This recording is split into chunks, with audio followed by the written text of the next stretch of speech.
I mean it when I say I didn't really want to talk about today's topic. It's just some medium rare internet beef that I think is just kind of worthless to go over, but so many people keep bringing it up to me that I feel I should at least talk about it to some extent.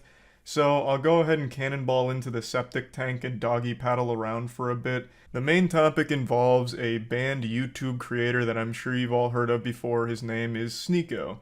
A lot of people compared him to like a diet Andrew Tate. He recently got banned, and he still does make content elsewhere.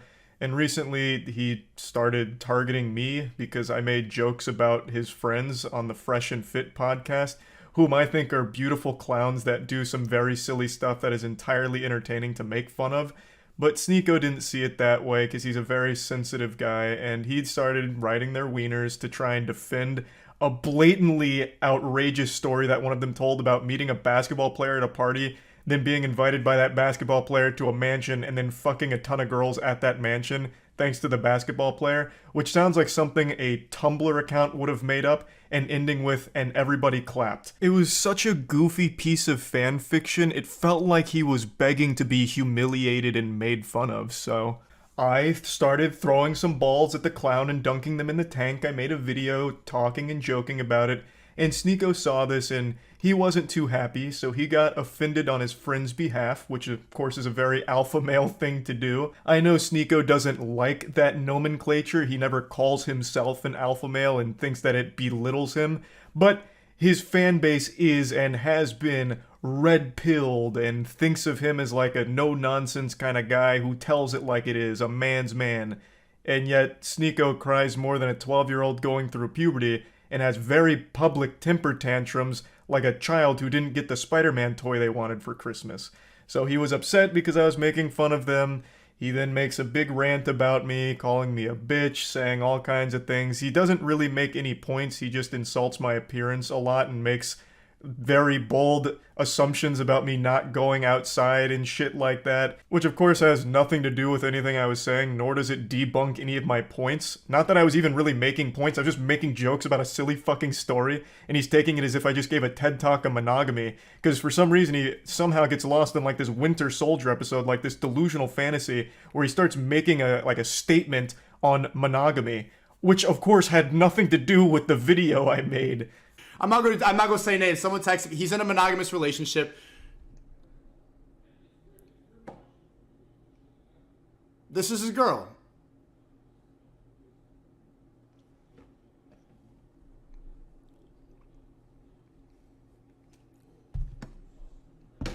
So there you go. I mean, I told you, like, I could hear it in your voice. The fact that someone doesn't have to abide by those rules. Someone could go and fuck a lot of bitches. That it's so foreign to a lot of people's ideas, because when you get brainwashed, when you get told that monogamy is the answer. What the fuck are you even talking about? What does this have to do with anything? What does bringing up a picture of me and my girlfriend have anything to do with anything that has happened? And where is monogamy even coming from? You're fighting an invisible enemy right now. You're fighting ghosts that aren't real. Like, none of this had anything to do with the video itself of me joking about a stupid fucking story that this guy told. Like, it's so weird, and he's been mad ever since, as I understand it. I, of course, don't really watch him, but I keep getting updates on Sneako not being happy, wiggling his finger saying, I don't really like this Charlie guy anymore for this. Now, like I said, because so many people keep bringing this up to me every day, I felt obligated to at least, talk about this a little bit and engage with the drama, even though I don't really want to. What I do want to talk about, though, is the Black Friday Moist Global merch sale, baby. A lot of great merch on moistglobal.com is a lot of money off right now, so go to moistglobal.com to get some fucking beautiful items, and we even have some really fun, goofy ones that are in stock right now, such as this wonderful Happy Coat, which is kind of like a bathrobe. It's fantastic. And we also have some Yu-Gi-Oh! Inspired designs available right now as well, which are just fun items, and once all of these are sold out, they won't be restocked, so if you're at all interested, go to moistglobal.com, the link's in the description. I'm gonna keep this on for the rest of the video. The only thing I'm missing now is a cigar, so really get into character here. I'm gonna go ahead and talk a little bit more about this. I am pretty familiar with Sneako, probably more so than a lot of his more modern fan base is. I first became aware of his content when he got mad at me a couple years ago because I was criticizing a movie called Cuties. For those that don't know, Cuties was a movie that went to Netflix, and it was basically just softcore child porn. It was a movie that focused on twerking and a coming-of-age film that used real children in real positions of, like, sexualization, where during, like, a twerking contest, they'd have cameras that would go, like, right into their ass and zoom in. It was fucking disgusting stuff, and I made a whole video talking about how fucked up it is that not only does it exist, but Netflix has promoted it and it's on their service. Regardless of what the intention was or what the message aimed to deliver from the director, it completely missed the mark. By using real child actors and doing the things that they did in the film, it became a movie that was only enjoyed by legitimate, real, self-admitted pedophiles. And I made a video talking about how gross that whole situation was, and Sneako made a response to it saying that the outrage around this film is misplaced and it's actually a good movie. Americans are like, this is deplorable. I saw this commentator, Penguin Zero, who I actually like. There's not a lot of good commentators, but he's like, this movie is deplorable. There's nothing good about it. There's nothing. And it's like he didn't even watch the movie. It's just like he only saw the clips that were gonna piss him off. Or he just got so triggered by the provocative imagery that he just, deplorable. Come on, man. Like, don't you see the reasons why she's doing what she's doing? Sneako has said multiple times, even in his most recent rant, that he does like my content. Though I'm pretty sure he just says that to cushion the blow and, like, tiptoe around it, like, before insulting me. Just in case there's anyone in his chat that likes my content, he wants to make sure to not make them upset. So he makes sure to preface it by saying, well, I actually do like him, but... and then goes on to get super personal about it. This was my first real exposure to Sneako, and it's also the reason I don't care what his opinion is of me, because it's coming from a man who likes cuties. So why the fuck would it matter if he thinks I'm a bitch or anything like that? It legitimately couldn't mean less coming from a guy who openly defends a softcore child porn production. Okay, if I ever wanted to get canceled, this is the video. I saw Cuties last night and it was pretty good. It's a pretty good movie. I went in ready to hate like everybody else. I saw the cover and I got clickbaited. So did you. You got clickbaited. The thing about Cuties is it's not an unrealistic film. Like, yes, it shows children in a sexual way, but this is not unusual now. And the people who are really mad about this aren't Gen Z. Now, the reason I'm showing this isn't just to debate a multiple-year-old Sneako video that he completely ate shit on and had the worst possible take of with this whole cutie situation. The reason I'm showing this is because I haven't liked him since I saw this side of him. I was aware that he made other content, and apparently some of it was pretty good a couple years back, but once I saw this video, it just showed me a really weird guy who it seemed like really just wanted to be contrarian for the sake of it and makes terrible points in defense of this film for some reason. Like, even in your own video, you openly admit right there that yes, it sexualizes children. Full stop, that's not okay. That's a problem. Like, this girl, at one point, she takes a picture of her vagina and posts it on Instagram. Kids naturally just rebel. I like this movie because it's extremely provocative, but it's realistic. A major criticism of this film was that it's child porn, that they were just showing these kids and that it's gonna bring a bunch of pedophiles in. I don't think so. I don't think so. Not more than anything else that's on the internet now, or not more than beauty pageants in America, which still exist and are exactly what you see in the film. Do you go to beauty pageants to watch the kids, Sneako? I certainly hope not. Just because the beauty pageants, which are fucked up, completely agree, just because those exist in the real world doesn't mean that that's justification for this movie. I feel like that should be obvious. You can't use this whataboutism like, oh yeah, Cuties has a lot of sexualization of children, but what about, you know, child beauty pageants? I mean, those are out there in the real world, so what's wrong with Cuties being on Netflix? I won't show you any more from this video, it's dog shit all across the board, but there is one more thing I'd like to highlight. Even when Sneako started to rise to popularity, I didn't pay too much attention because, again, in my mind, he will always be that guy that for some reason fights for this film, which is just fucking weird. So he's always just been kind of a weird person to me that I don't pay too much attention to, but I couldn't help but take notice of one of his more recent viral clips where he openly defends getting cucked. So I wanted to break this down, like, because this was, imagine seeing the girl you love, like, get fucked. You love her? Yeah, I do. I love her. I was about to say I love this bitch. I'm like, no, let me not say that. I love my Queen. wifey, my queen.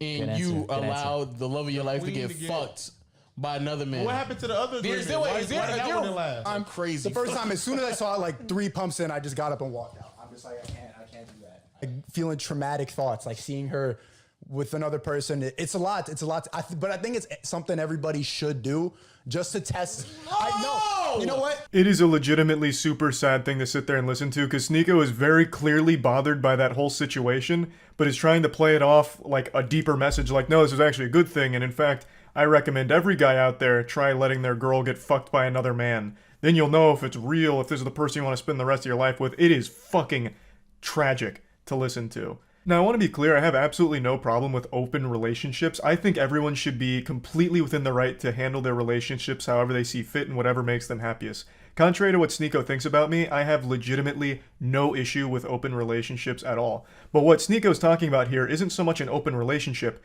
it's cuckoldry. You have watched your girl get fucked in front of you on at least 2 occasions that he talks about here. And you were right next to her, watching her get fucked, and one time you were so upset about it you had to leave the room after the 3rd pump, you said. You're clearly not really alright with this situation.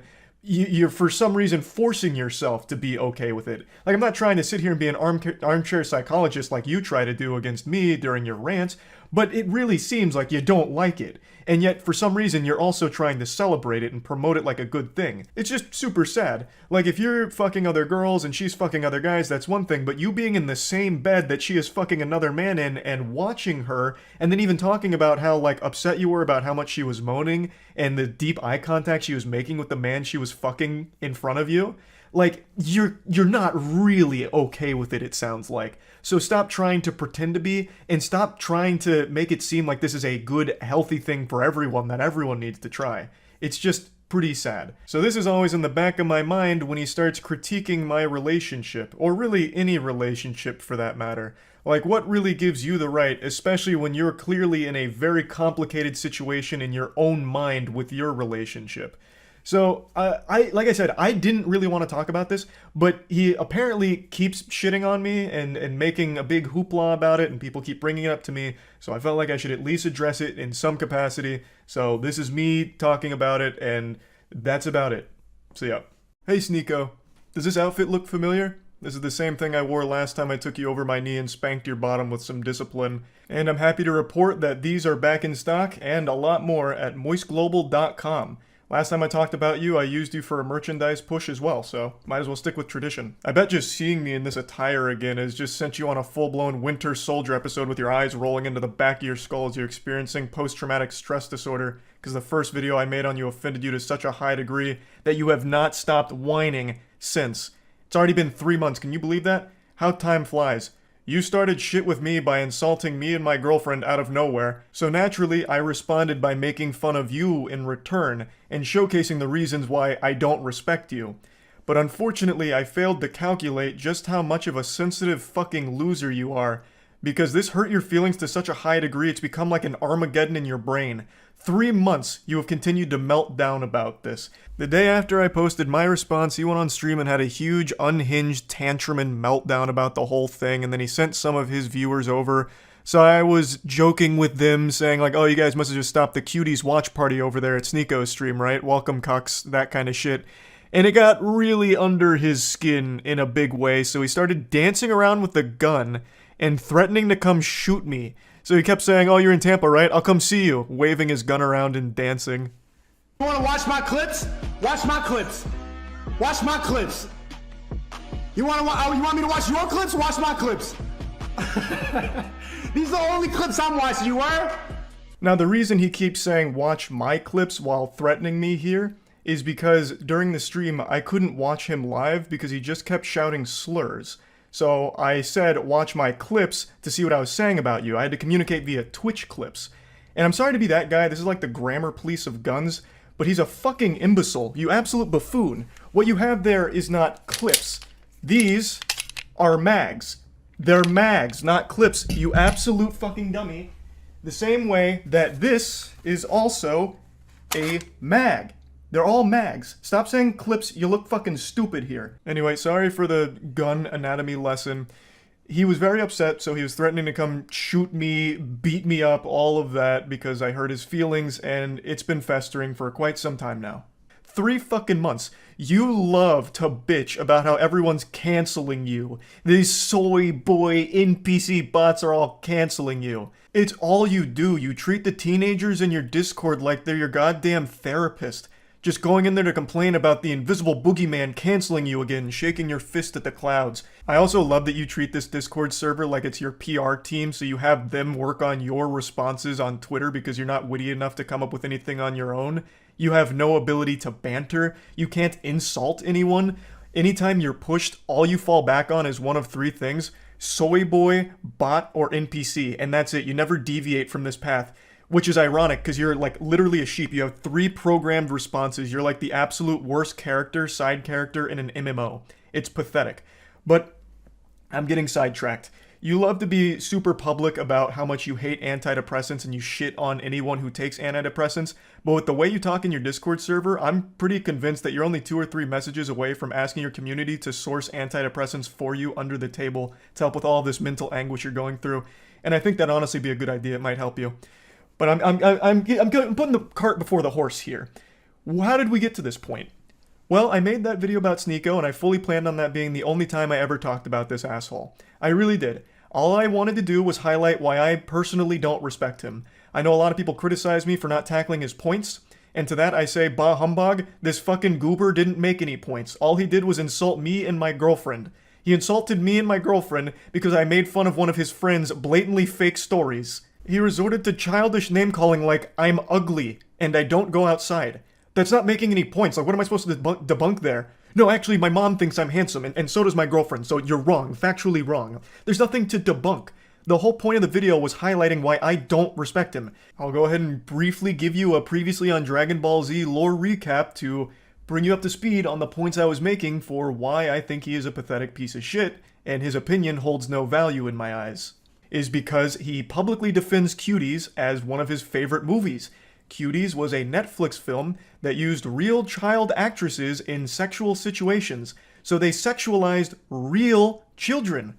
A fact that Sneako himself acknowledges, but writes off as being okay because it's realistic, because in the real world children get sexualized. I'll say it again, regardless of what the intention of the film was, they missed the mark because what ended up happening is they sexualized the child actresses. That is a problem. Full stop. Even if the message was supposed to be the opposite, they still ended up contributing to the very problem they were speaking out against. I saw Cuties last night and it was pretty good. It's a pretty good movie. I went in ready to hate like everybody else. I saw the cover and I got clickbaited. So did you. You got clickbaited. The thing about Cuties is it's not an unrealistic film. Like, yes, it shows children in a sexual way, but this is not unusual now. And the people who are really mad about this aren't Gen Z. Imagine claiming children in sexual positions is clickbait. Yikes. That's rough. You admit that the children were sexualized. That is bad. Okay? That means the movie failed in its mission. I don't know what you don't get about that. But regardless, I'm not here to just keep hammering home the same points. Another thing that I talked about for a reason I don't respect him is because he battles with his own sexuality. He is very public about how he used to go to these swinger parties, I think he says 4 in total over the course of like 2 weeks, where he watched his girlfriend get fucked by other men. Even telling the story of how he was literally in the bed watching his girl get fucked by a different man, moaning intensely, and it was traumatizing. Yet he recommends that everyone should try it at some point for some reason. Because this was, imagine seeing the girl you love, like, Get fucked. get fucked. You love her? Yeah, I do. I love her. I was about to say I love this bitch. I'm like, no, let me not say that. I love my Queen. wifey, my queen. And you allowed the love of your life to get fucked by another man. What happened to the other Is agreement? there, Why wait, is there, that is one there, didn't last? I'm crazy. The first time, as soon as I saw it, like 3 pumps in, I just got up and walked out. I'm just like, I can't do that. Like, feeling traumatic thoughts, like seeing her with another person. It's a lot. But I think it's something everybody should do just to test.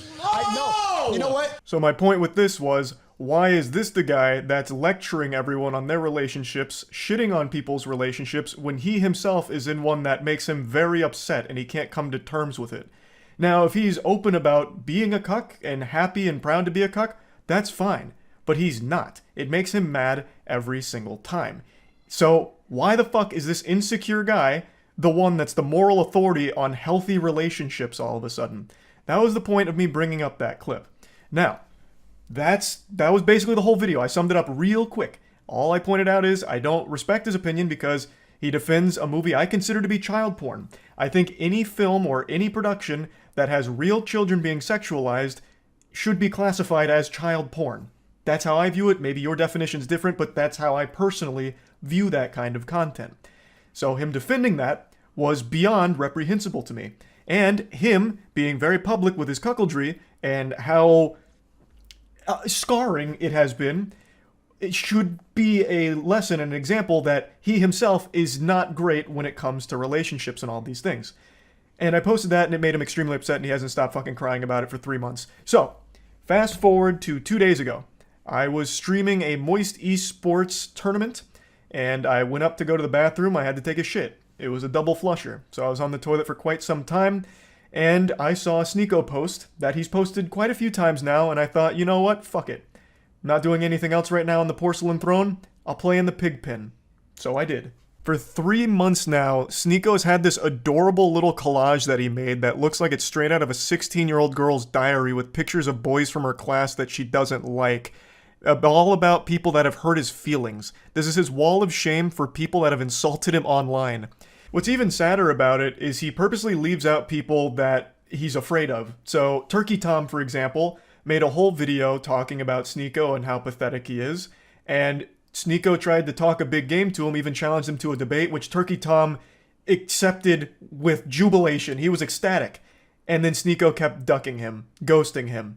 So he leaves Turkey Tom off of this list because he's afraid to actually talk to him. And he also leaves off quite a few other people, but the most notable other one that is comical for the absence is Brandon Buckingham. Brandon Buckingham is an internet content creator that Sneako lied about for a long time, and they had a lot of beef, and Brandon Buckingham actually challenged him to a fight.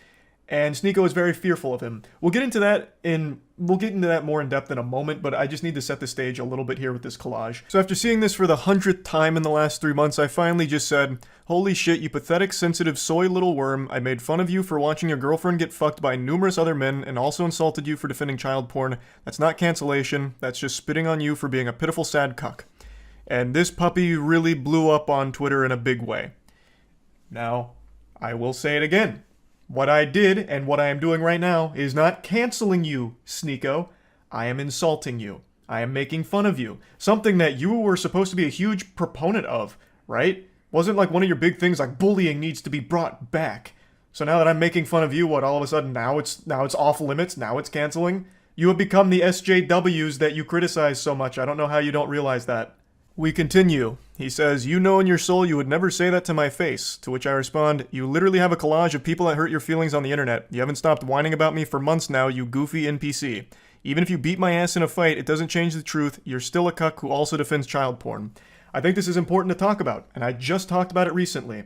When you are getting your feelings hurt and your immediate response isn't to fire back with insults, jokes, whatever, it's to challenge someone to a fight, you've taken a huge L. You've shown that the person has got under your skin, and the only thing you can resort to is a caveman brain of, I'll beat you in a fight.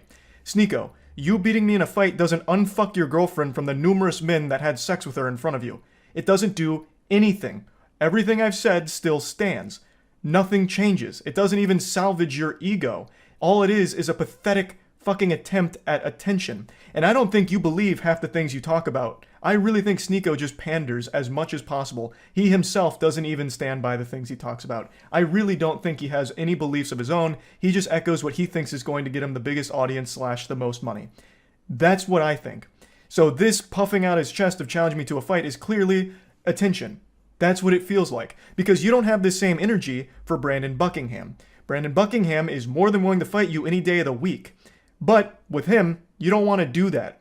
For some reason. Why? Do you not stand by your beliefs when it comes to Brandon Buckingham? He has said all the same things about you that I am saying about you. So why is he exempt? Why don't you want to fight him? That's so weird. This is what you said about Brandon Buckingham and fighting him. And then finally, when Brandon Buckingham is down to meet Sneako, he's there to box him. They're both similar sizes. Sneako would now rather just sit at home and tell jokes behind his computer. I'd rather sit at home and yell at a camera, tell jokes than, risk my manhood falling flat for Brandon Buckingham, you know, if I lose the fight. So now it's suddenly cool to just stay at home and keep it all online. The full video here from Willie Mack is an absolute masterpiece on laying out every pathetic thing that Sneako has ever done, said, or everything ever. So I highly recommend checking it out. I'll put a link to it in the description. It's a banger. So, as you can see, the people he's confident in fighting are ones that he feels confident he'd win against. I'm 5'6". I think he's 6'1". So the height advantage he feels very confident with. And he has every reason to. He would probably beat me in a fight. But like I said, that doesn't change anything. Everything I've said is still true. You are a cuck, self-admitted, and you have defended cuties publicly, which, by more than just me, by many, is considered child porn. You're pathetic. Beating me in a fight doesn't change any of those facts. I've also been super vocal about how I don't want to fight. Like, I'm not afraid to say, like, I don't want to get hit in the head, right? Like, I'm afraid of taking headshots. It's probably a super normal fear to have, so I'm averse to going into a boxing match, especially one that's just a clout-driven spectacle like this. That'd be completely fucking worthless. And I've been super open about that, which I'm sure you know since you keep saying that you've watched my content, so you probably know that I was never going to accept a fight in the first place. Especially since you're, like, significantly taller than me, right? Like, it wouldn't make any sense. And even though you would probably beat me in a fight, you're certainly not beating me in, like, an aesthetic physique competition, because goddamn, I blow your ass out of the water. Look at this fucking anime character physique I'm rocking. Meanwhile, you're over here with that Abercrombie and Fitch from 1998. Now, in Sneako's credit, he did start going to the gym recently. Maybe I inspired him, and you know what? That's great. I'm glad I could have a positive impact on your life like that, Sneako. Getting into the gym is a fantastic thing, and you're going to feel so much better. And I know you'll start seeing results soon as long as you keep at it. And then finally, our last exchange goes very similarly to the others. You're not special from the other 10 soy boys who say the same thing. If you got a problem, stop talking on the internet. Let's solve it. So I said, got your Discord still working on responses? Brother, I have no problem. You started it and I made fun of you in return. You're upset about publicly admitting to cuckoldry and get mad at me for bringing it up. You should be mad at yourself instead. Have some self-reflection. Which it's true. I don't have a problem. You literally started it, Sneako, and you even asked your audience to let me know everything you said and send me your clips. You actually asked for a response, and then got super upset when my response was a little too mean to your feelings. How is that not the ultimate cuckoldry? Like, even more so than your girl getting clapped by 1,000 men. How? Like, how can you, with a straight face, still call other people soy boys? I'm not kidding, I really didn't want to keep talking about you, but you won't stop talking and crying about me. It's sad. I understand you have a humiliation fetish, so hopefully this whole thing has helped you orgasm one more time from all of it. I don't think it's fun dunking on you, Sneako. I don't. And I'm certainly not canceling you. But you keep doing this. So you forced my hand to make fun of you again. But anyway, that's about it. See ya. I know it's April 1st, but I'm not fooling. The title is not a joke. I talked to Sneako. And I gotta be honest, I had butterflies in my tummy. I was more excited to talk to him than I would be to talk to Santa Claus. Now, I know this will be coming as a shock to a lot of you, a bit of a jump scare, so I hope you're sitting down so it doesn't knock you off your feet. Sneako and I have not been on the best of terms recently. We've tried our best to keep it a secret and handle it behind closed doors, but unfortunately, it's bled into the public eye, and you know what? By golly, I'll say it with my whole chest for all to hear. We just haven't liked each other. We haven't seen eye to eye on many things, so our internet beef has become this fine Wagyu steak. It's been this very tasty, juicy bit of drama between the two of us, and today, it finally boiled over and we had a conversation. And I want to show you some clips from it. He actually asked me to record, so don't think that this was some kind of one-party consent thing where I pulled the wool over his eyes and pulled his fucking pants down to surprise him with a recording. He had actually asked me to. And I want to show you how this went, because it was actually a very interesting conversation we had. I want to tell you how we got there. It's because last night I noticed Sneako was raving about cuties on Twitter yet again, talking about how much he loves it and how he'll always defend it, but then said that I wouldn't debate him on it. And this little nugget of cringe had me scratching the hair on my chin, confused. I wouldn't debate you on it. I would actually love to hear your side of things on how you could possibly excuse the blatant sexualization of the child actresses in the film. Now, I'm not a debater. I actually am not a fan of debates in general. I prefer just general conversations as opposed to these like gotcha and leading questions and traps and shit. I think that's not very conducive to actual understanding of different sides of arguments. So I don't debate, but I was very willing to have this conversation with Sneako, and I reached out to talk to him, and he was more than willing to talk about it. So we did. We talked about cuties and even talked about all of our general grievances with each other. And this was a very different side of Sneako. I went into this expecting him to be his standard, unhinged, like very animated, cartoonish self that I see in all of his content on Twitter and Rumble, where he's doing these like temper tantrums and like throwing his ass in a circle and going wild, hog wild. But here, this was a very laid back, very calm and collected Sneako who was actually more than willing to concede on some of his points as well as see different sides of situations. And I didn't expect that. And I'm very appreciative of that pleasant surprise as well, because I went into this with pretty low expectations, but after finishing our talk, I'm actually pretty curious to see where Sneako goes next, because like I mentioned, there are some things that he just fully admitted, like maybe he was guilty of doing similar things that he criticized others for, and that he was going to be repurposing his message and changing things around to make it more conducive to positivity. So overall, the whole conversation went in a totally different direction than I expected. Of course, he's still very passionate about some things, and we still fought on quite a few things, and the reality is there's just a lot of things that I don't see eye to him on with some of the things he talks about. But overall, I really walked away with a very different impression of Sneako from this. Now, I know I'm blue-balling you here, but one more thing that I think is important to mention, he has said that he's wanted to debate me over the last 2 weeks here. He even made this big hullabaloo on Twitter about how I ducked a debate with him on Aiden Ross' stream. Even though he had not replied to any of my DMs at that point, there was no debate scheduled between him and I. So that was just a blatant lie. I think he was just joking around about it and it missed the mark because people actually thought that I was avoiding him. But he's not wrong in the fact that I really didn't want to have a conversation with him over the last 2 weeks because all of it was extremely geared towards hurt feelings. At least that's how I interpreted a lot of his statements. It seemed to focus more on me saying, P.U., you stink, and him taking it as, he's canceling me. There's not a whole lot of productive conversation that can come from that with me just explaining over and over again that I'm just insulting you, and that's the simple brass tacks of it.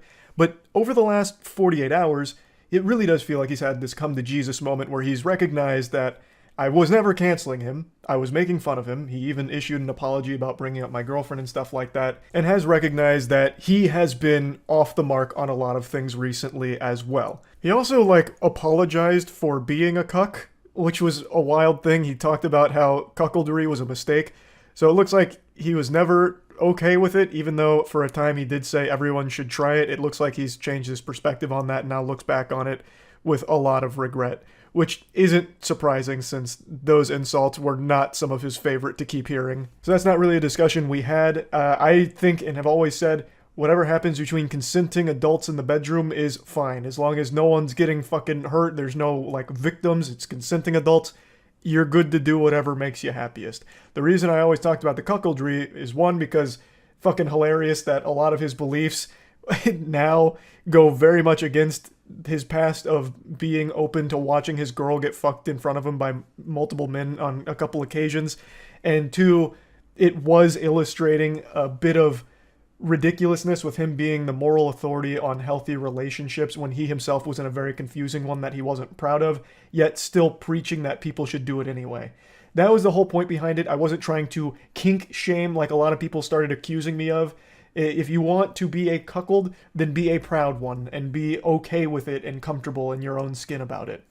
So, it has seemed like he's been more receptive to real talk, and that's what we had. So let me go ahead and show you now. The first thing we talked about was cuties. This discussion with you about cuties since I dropped that video back in 2020. How time flies, man. Well, better late than never. So, have you seen the movie? Yeah, so you mentioned you saw my video, so you know I didn't finish the movie. I physically couldn't. I found it just to be completely repulsive. Haven't you seen a lot of other movies that have repulsed you before? I watch horror movies. I watch movies that are provocative quite a bit. Yeah, but this is something I feel isn't being recognized. there's a difference between being repulsed by fiction, which is like horror movies, that's not real, and being repulsed because there's real children doing sexual things. You can't fake that. The actresses were 11 to 13 years old. They were twerking. There was some very gross scenes in there, and like the cameras would zoom in on their chest and their ass and their crotch. Like, that's a very different kind of repulsed. That's what we agree on. I don't agree that those scenes are good. I don't agree with the sexualization of children. I defend the movie because I defend the morality of the movie. And I think that most people that were disgusted have seen those clips or didn't watch the whole movie like you. So that movie was taken out of context quite a bit. People don't really see the moral of the movie, which is defending Islamic values and also pointing out the very real problem that young girls have going on social media and doing these dances. I agree that it's disgusting. I agree that those scenes are repulsive, but I think you could be repulsed by TikTok and pretty much what young girls are doing on social media every single day as well. I think that people outraged at that film should also be outraged at everything that girls are doing now on Instagram, TikTok, and all these apps. Well, see, but here's the thing. So let's break it down to the very bare essentials. Can children consent? Can children consent? No, they can't. We agree. So then why do you think it's excusable to exploit them after having them sign up for this film? If you admit they can't consent, how can they possibly give the okay to be shaking their ass and having a camera all up in their shit while they're doing sexual things, like that scene where she takes a picture of her vagina, the scene where they're doing literal, like, toying around with cam sites, like, that's very different. Like, no one is disputing the message, right? It's I agree with the intention of the movie. I don't think that those scenes are good. That's what we completely agree on. But I think that was an important movie to point out how many people get sucked into this world. I think that was needed. That movie was needed to be made. And I also don't think that movie encouraged pedophiles to go and incite and look at these girls. I think that they're more likely to go on TikTok and find girls that they're attracted to. I don't think that this really attracted people to these girls. Well, it's not like I'm here arguing that this movie created pedophiles, right? But what it did is it delivered a film that they would watch for totally different reasons than the message. Again, the message isn't something that I or pretty much anyone has an issue with. The message is, like you mentioned, the social media poisoning them, making them do the sexual things, which is a problem. But this movie contributes to it since it still used real children to sexualize them to showcase it. That's the issue. You didn't need it to be children. I don't think it contributes to it because when you see girls doing this on TikTok, they don't know. I don't see girls doing it on TikTok, though, is the thing, right? The only people that would are going to be the pedophiles. They would go and search that out. This movie was advertised on Netflix. No, that's not true. Every time I don't have TikTok on my phone, but once in a while before I was banned, I would go on there, and the first 3 videos would be the same thing that you see on Cuties. And that's why I uninstalled the app. That's why I refuse to have it on my phone because it's directing you to those images. Which is a problem. I'm not disagreeing that's a problem. But that doesn't make this film... We agree, but we just disagree that I think the movie was important to point out a flaw. Personally, I never empathized with girls being directed to that site before I saw that movie. That really made me understand what it's like to be a girl and grow up in that age. I think we're getting... Yes, we agree that it is disgusting, but you are excusing it because you believe it highlights a very real issue, which it does, but it contributes to that issue by using children. They didn't have to use kids. You recognize that, right? They could have used... they didn't have to use kids. But I also look at the director and I look at the moral of the movie, and I don't think that it was anything unsafe, and I don't think that the director had any bad intentions making it. So maybe it shouldn't have been as sexualized, but I defend the morality of the movie, and I also defend the effect that it had on me. When I watched that made me have a new perspective. But do you see why that's kind of... Jesus, sorry, that was my cat. Do you see why that's kind of concerning to hear, though? Because in the time that I watched that film, there were unreal amounts of sexual scenes. In fact, the majority of the movie was them doing like the dance routines where they're smacking each other's ass, zoomed in on them shaking their ass in the camera. There's that scene where a security guard's like, "What are you girls doing here?" And they're like, "We're dancers." He's like, "Prove it." So they start twerking for him, and he's like, "Oh, great, get in here." Like, that is a problem, no matter how you spin it. Again, the message is fine. There was never anything wrong with the message, and maybe the intention of the director was... how would you tell the director to convey the message in a different way? You would just not use children. You could deliver the same message and you don't use children. The problem is I don't think it would be effective. I don't think it would be as effective. It's So unfortunate that it's misinterpreted, but you couldn't be able to have that effect and show how provocative and how dangerous it is without using kids. Of course, the shots probably did not need to be that bad, but when I watched that, I was absolutely disgusted. And like I said, it changed my perspective. And what I'm surprised about is that you are against wokeness, because everything that your content is about, it doesn't seem like you've ever directed any energy towards how dangerous wokeness can be, which is exactly what that movie's about. It's saying how important Islamic values are in the face of wokeness. It's about a Western African family, Islamic. They go to France, a completely woke country that's now being burned alive, and women are running around topless. Wokeness has consumed France, and it's pointing out a proper solution to this problem, which is embracing Islamic values. Who was the director of the film? Do you know? Her name is Maminou Doucouré. Maminou Doucouré, I think that's her name. She's a Western African woman, and she moved to France. So I imagine that she had a very similar experience, and she was trying to portray what it was like growing up. So the message of the movie is about social media, and almost exclusively. She directed the film based on seeing some children in a neighborhood doing sexual dances and wondering, how did it get to that point? This isn't okay. So the movie was supposed to be about how does a child get to that point, and it's about how social media is poisoning them, and they're constantly comparing themselves. They're seeing these things, so they're putting on makeup and they're doing sexual shit, and they never really understand why or the consequences of it. It's not a critique on wokeness, though. Of course, anything in the art field you can derive your own meaning from. I recognize that almost everything you encounter in life you tie back to either cancellation or wokeness, but in this film in particular, this is a movie I really feel conflicts hard with your ideology. Under no circumstances should children be sexualized, is where I stand. Do you disagree? There's a lot of things in movies, like I don't agree with incest in Star Wars, but Star Wars has incest scenes. I don't agree with incest, but it's portrayed. It's not real incest, though. This is real children being sexualized. It's not fake. These are 11... I agree. But I'm defending the point of the movie. You can defend the point of the movie but you can still condemn the movie itself. The point can stand on its own 2 feet, right? Like, there is a problem, which you recognize, with kids being sexualized, in specific on TikTok. That is a problem in and of itself. But you can still condemn this film for contributing to the thing it's supposed to speak out against, which is sexualizing children, which you have admitted it does. And it didn't need to, like you said. That is the problem. Maybe they shouldn't have used child actors, but I agree with the point of the movie. But how do you think that the point could have been conveyed in a better way? You think should they have used 18-year-olds to play 11-year-olds? That's exactly what most movies have done for a long time. A quick example is The Last of Us using Bella Ramsey to portray a 14, 15-year-old. Like, you can do that, and that's a lot more acceptable because there is no longer a victim.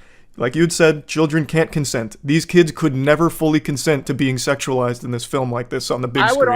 I would argue that when they use 30-year-olds and 27-year-olds to play high schoolers, like in Euphoria and like in 13 Reasons Why, it actually sexualizes kids more because we start to mature high schoolers and we think of them in a different way. People in their 30s and their late 20s get addicted to Euphoria and they have ideas and they start romanticizing teenagers in a different way because they don't use actors in that way and they make them look more mature. That's a completely separate conversation you can make arguments for, but that doesn't work here because it sexualizes already real children, right? So I think you're getting hung up on like the what ifs and like whataboutisms on other sides, but the core doesn't change. So let me give you an example. It is realistic to use kids for the message, right? Because it's about kids.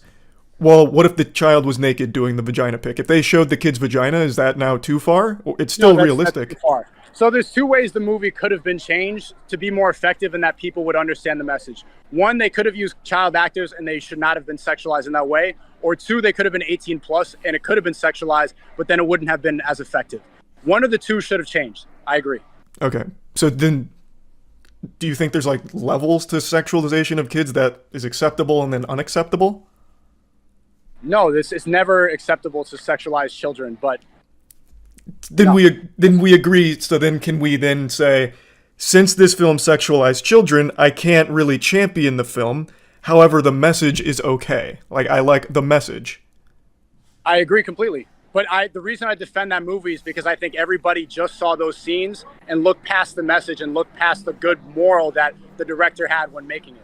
That could very well be the case for some people, right? 100%. I would say most people who hate the movie haven't seen it. Most of the people accusing me of being a pedophile for defending the movie haven't seen it and have no idea what it's about. They've just seen those scenes.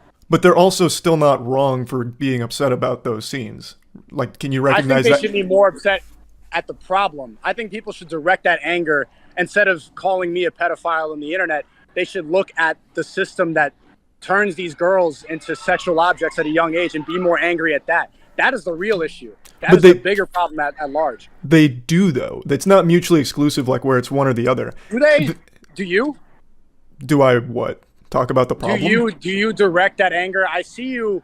Now, from here, we started branching off into other conversational topics, but I do want to go ahead and give a little wrap up here. After talking to him about it, it really feels like he sticks to his guns just out of pure stubbornness because he's defended it for so long. He's unwilling to forfeit on the point, even though he can clearly recognize that the sexualization of children is a bad thing. And since the movie sexualizes children, it is full stop a bad thing.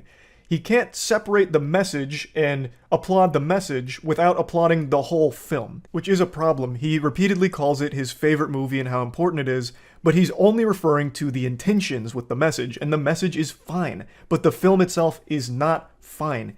It wanted to speak out against social media, poisoning these children and having them do sexual things, and it's horrible. The film wanted to call that out and point a light at how horrible it is, but doing so, they used real 11 to 13-year-olds and actually sexualized them. Thus, it's a fucking horrible thing that they produced, and by my definition and many people's definition, is child porn. That shouldn't be defended by any means. Now, I wish Sneako would be able to just separate the message from the film, because the message is fine. That is something that you can applaud, but not the film itself. Follow the narrative that's popular on social media, but I don't see you ever directed at the problem. Do you agree that wokeness is one of the biggest problems that corrupts kids nowadays? Define wokeness. Wokeness is the liberal ideology, is feelings over facts. I identify this way because I feel like it is. There's no gender, nothing matters. I do as I want. Everything that's promoted on social media. Do you realize half of what you just described is how you've lived your life for the last year? Like feelings over facts, for example. You champion bullying. You think bullying needs to come back. I have never canceled you. Can you recognize that? I have actually always spoke out against deplatforming, if you've ever noticed. I spoke out against it. No, but you were also disingenuous. When I called out the soy boy collage, you were like, these people just hurt my feelings. Most of those people actively advocated for my cancellation. Nick is not green is the only person. True. That's not true. Ethan Klein celebrated and clapped when I was banned and said, good, finally this misogynist is banned. What happens on the internet, I understand. It's good to have back and forth. Bullying is good because it makes you have to develop your character in a different way. That's not why I was upset. I was upset because a lot of these people were secretly happy or secretly hoping that I was going to get banned because they disagree with my ideology. But then why am I on that list when I've only ever spoke out against deplatforming? That seems like I'm there because I hurt your feelings. You didn't hurt my feelings. I thought it was funny because you do look like the rest of them. I don't understand how, but we're not here to get into the nitty-gritty, I guess. Now, after talking to Sneako, it became clear that he really lives his life fearful of wokeness. He is constantly haunted by the woke boogeyman, like he's trapped in Luigi's mansion, but every ghost is woke. It's one of those things where every topic we started talking about always tied back to either cancellation or wokeness, which I think is pretty sad to be in that state of, I guess, unease, where he's always feeling as though woke is breathing down his neck. It's haunting his dreams like Freddy Krueger. But I'm going to get into that just a little bit more in a second. I do want to mention that collage where he's claiming it's not people that hurt his feelings, it's people that like advocated for his cancellation and shit, which again, I never did. I have only ever made fun of him and insulted him. Or made fun of one of his friends that he felt the need to pick up the White Knight's armor to defend the honor of. So I, under no circumstances, fit any of his definitions there, except for he thinks I look like the rest of the people there, which I have still not to this day seen a single living, breathing human being that has said there is similarity between anyone on that collage. Fucking 30 people on that collage, and there is no similarity amongst any of them. All types of different backgrounds, faces, hair, everything, beliefs. It's not even fucking close. I don't know what he's seeing there. Maybe he's like face blind, so he sees everyone as like a default RuneScape character on Tutorial Island. I don't know. But anyway, back to the woke topic. I wanted him to define woke, and he gave me his definition of woke. To his credit, that was more than I would have expected, because last time I saw someone try to define woke, it was a fucking disaster. But he clearly does have at least some belief on what wokeness is and what it means to him. Now, he asked me if I think that's the biggest problem facing the youth today. And I didn't really get to get a clear answer in there because he kept switching kind of rapidly. My answer is no. But I do think the biggest problem that's plaguing the youth today is the fact that kids feel forced to choose sides so early in life, before their brain has even had a chance to develop. Now, whether you want to subscribe to one side of the political spectrum or the other, you are always being forced down one path in this level of tribalism where you always have to blindly support that side and hate everything and everyone on the other. I think that shit sucks fuck. I think that's a horrible way of living life, and it leads to a situation that we see a lot now where people aren't friends with someone that don't share every single thing in common. For example, I have friends that I disagree with on many things, but we're still friends at the end of the day because we do have commonality in like personality, and we have fun together. We don't need to agree on everything, and I wouldn't want that. I don't like echo chambers. And regardless of if you're on the woke side or the anti-woke side, you put yourself in an echo chamber no matter what. And both sides eat you alive if you so much as critique something about that side. It seems like it's constantly discouraged to think for yourself. You have to be fed your thoughts, whether that's being fed the thoughts that Sneako hates or being fed the thoughts that Sneako champions. It's always being fed your own idea, their ideas, and then you try and adopt them as your own, and any kind of deviation from that is frowned upon in the communities. And in fact, if you decide you don't want to go down either of those paths and you try and like take information from both sides and form your own perspective, you get insulted for being a centrist. What is the meme? Enlightened centrist? There is no winning. The only winning move is not to play. That is what I feel the biggest problem is for the youth, is forcing them to make these decisions where they have to play for one team or the other for their whole fucking life, and then regardless of which side you choose to go to, you still get eaten alive by members of the same community if you're somewhat out of line or thinking too hard for yourself. That's what I think the biggest problem is with growing up with social media and Twitter constantly plaguing people's minds, which in turn leads to everyone being miserable and mad at everything and everyone. And I also think it lends itself to making everyone more isolated and lonely, because then they lock themselves online, constantly fighting battles for their ideology on Twitter with fucking random bot accounts and actual nonsense every hour of every day. So that would be my answer to what is actually plaguing the youth. Similar. Overall, and you can see it with the Fresh and Fit video that you still haven't corrected, where you called Fresh a virgin. A lot of it, and you see people that hate me, they're like, oh, this alpha male Sneako. And I've never once called myself that. I don't think I'm an alpha male. I advocate towards things that are conservative. I advocate towards Islamic values. That doesn't mean that I think I am an alpha male. I've never called you an alpha male. You're talking to someone. Though. You've called my friends that. You've called Fresh and Fit that, and you haven't. They call them. You are really hung up on fighting for the honor of Fresh and Fit. What I did was exactly what you preach. I made fun of him. Calling him a virgin is a joke. Do I think he's actually a virgin? Probably not. And it's not even a good joke. Like, that's the laziest joke of all time, which is why it wasn't like the crux of it. I just made it as a throwaway statement in the middle of a rant about his ridiculous story. This is something that clearly weighs heavy on the mind of Sneako, where I insulted his friend, and my God, he has not let that go. This has become like his Vietnam, because it really seems to have taken a big toll on his psyche. He believes I owe a retraction and apology for making fun of him and calling out his story. And he says that I was wrong about all of it, even though, I'll play you the clip in a moment, further into our conversation, he also admits he doesn't know if he actually fucked the 3 women that he claimed he did. Nobody knows. The story itself is outrageous. What they proved is he had DMs, like a conversation with the NBA player, but that doesn't corroborate the whole story. There is no apology or retraction necessary. It is still such a fucking crazy story he told that probably wouldn't even happen in the most obscure Brazzers porno ever. Because you don't correct your mistakes. You were wrong about Fresh and Fit. You were wrong about Andrew Tate, and you were wrong about the movie Cuties. Okay. Well, I'm glad you tied it back to Cuties, but before we get back to that, I feel like I'm one of the very few people on the internet who corrects himself. Whenever I make a mistake, I do go and make a clarification. For example, I got something wrong with a content creator holding a stand-up competition that was absolute dog shit, and then someone came there and made fun of him, and I didn't know the full context. Once I got the full context, I went back and made a follow-up video to explain it in more depth with more clarity. I always do that. With Fresh and Fit, you really hung up on this idea that he fucked 3 women that night after meeting an NBA player at a bar, and they exchanged Instagram information, and it turns out they were Eskimo bros with the same girl's pussy. Like, it's an outrageous story. Now, whether or not it's true, you haven't proved it either. Were you there watching him fuck? Were you cheering him on? He verified it. He showed the DMs with the basketball player. They did the whole podcast verifying the story. The DMs. You didn't correct it. Okay, so you didn't correct that. They did verify the story. You didn't correct it. Did they have the basketball player? Did they have the basketball player and the 3 girls he fucked come on and be like, oh my god, he absolutely plowed the shit out of me. It was the best sex of my life. Did he have...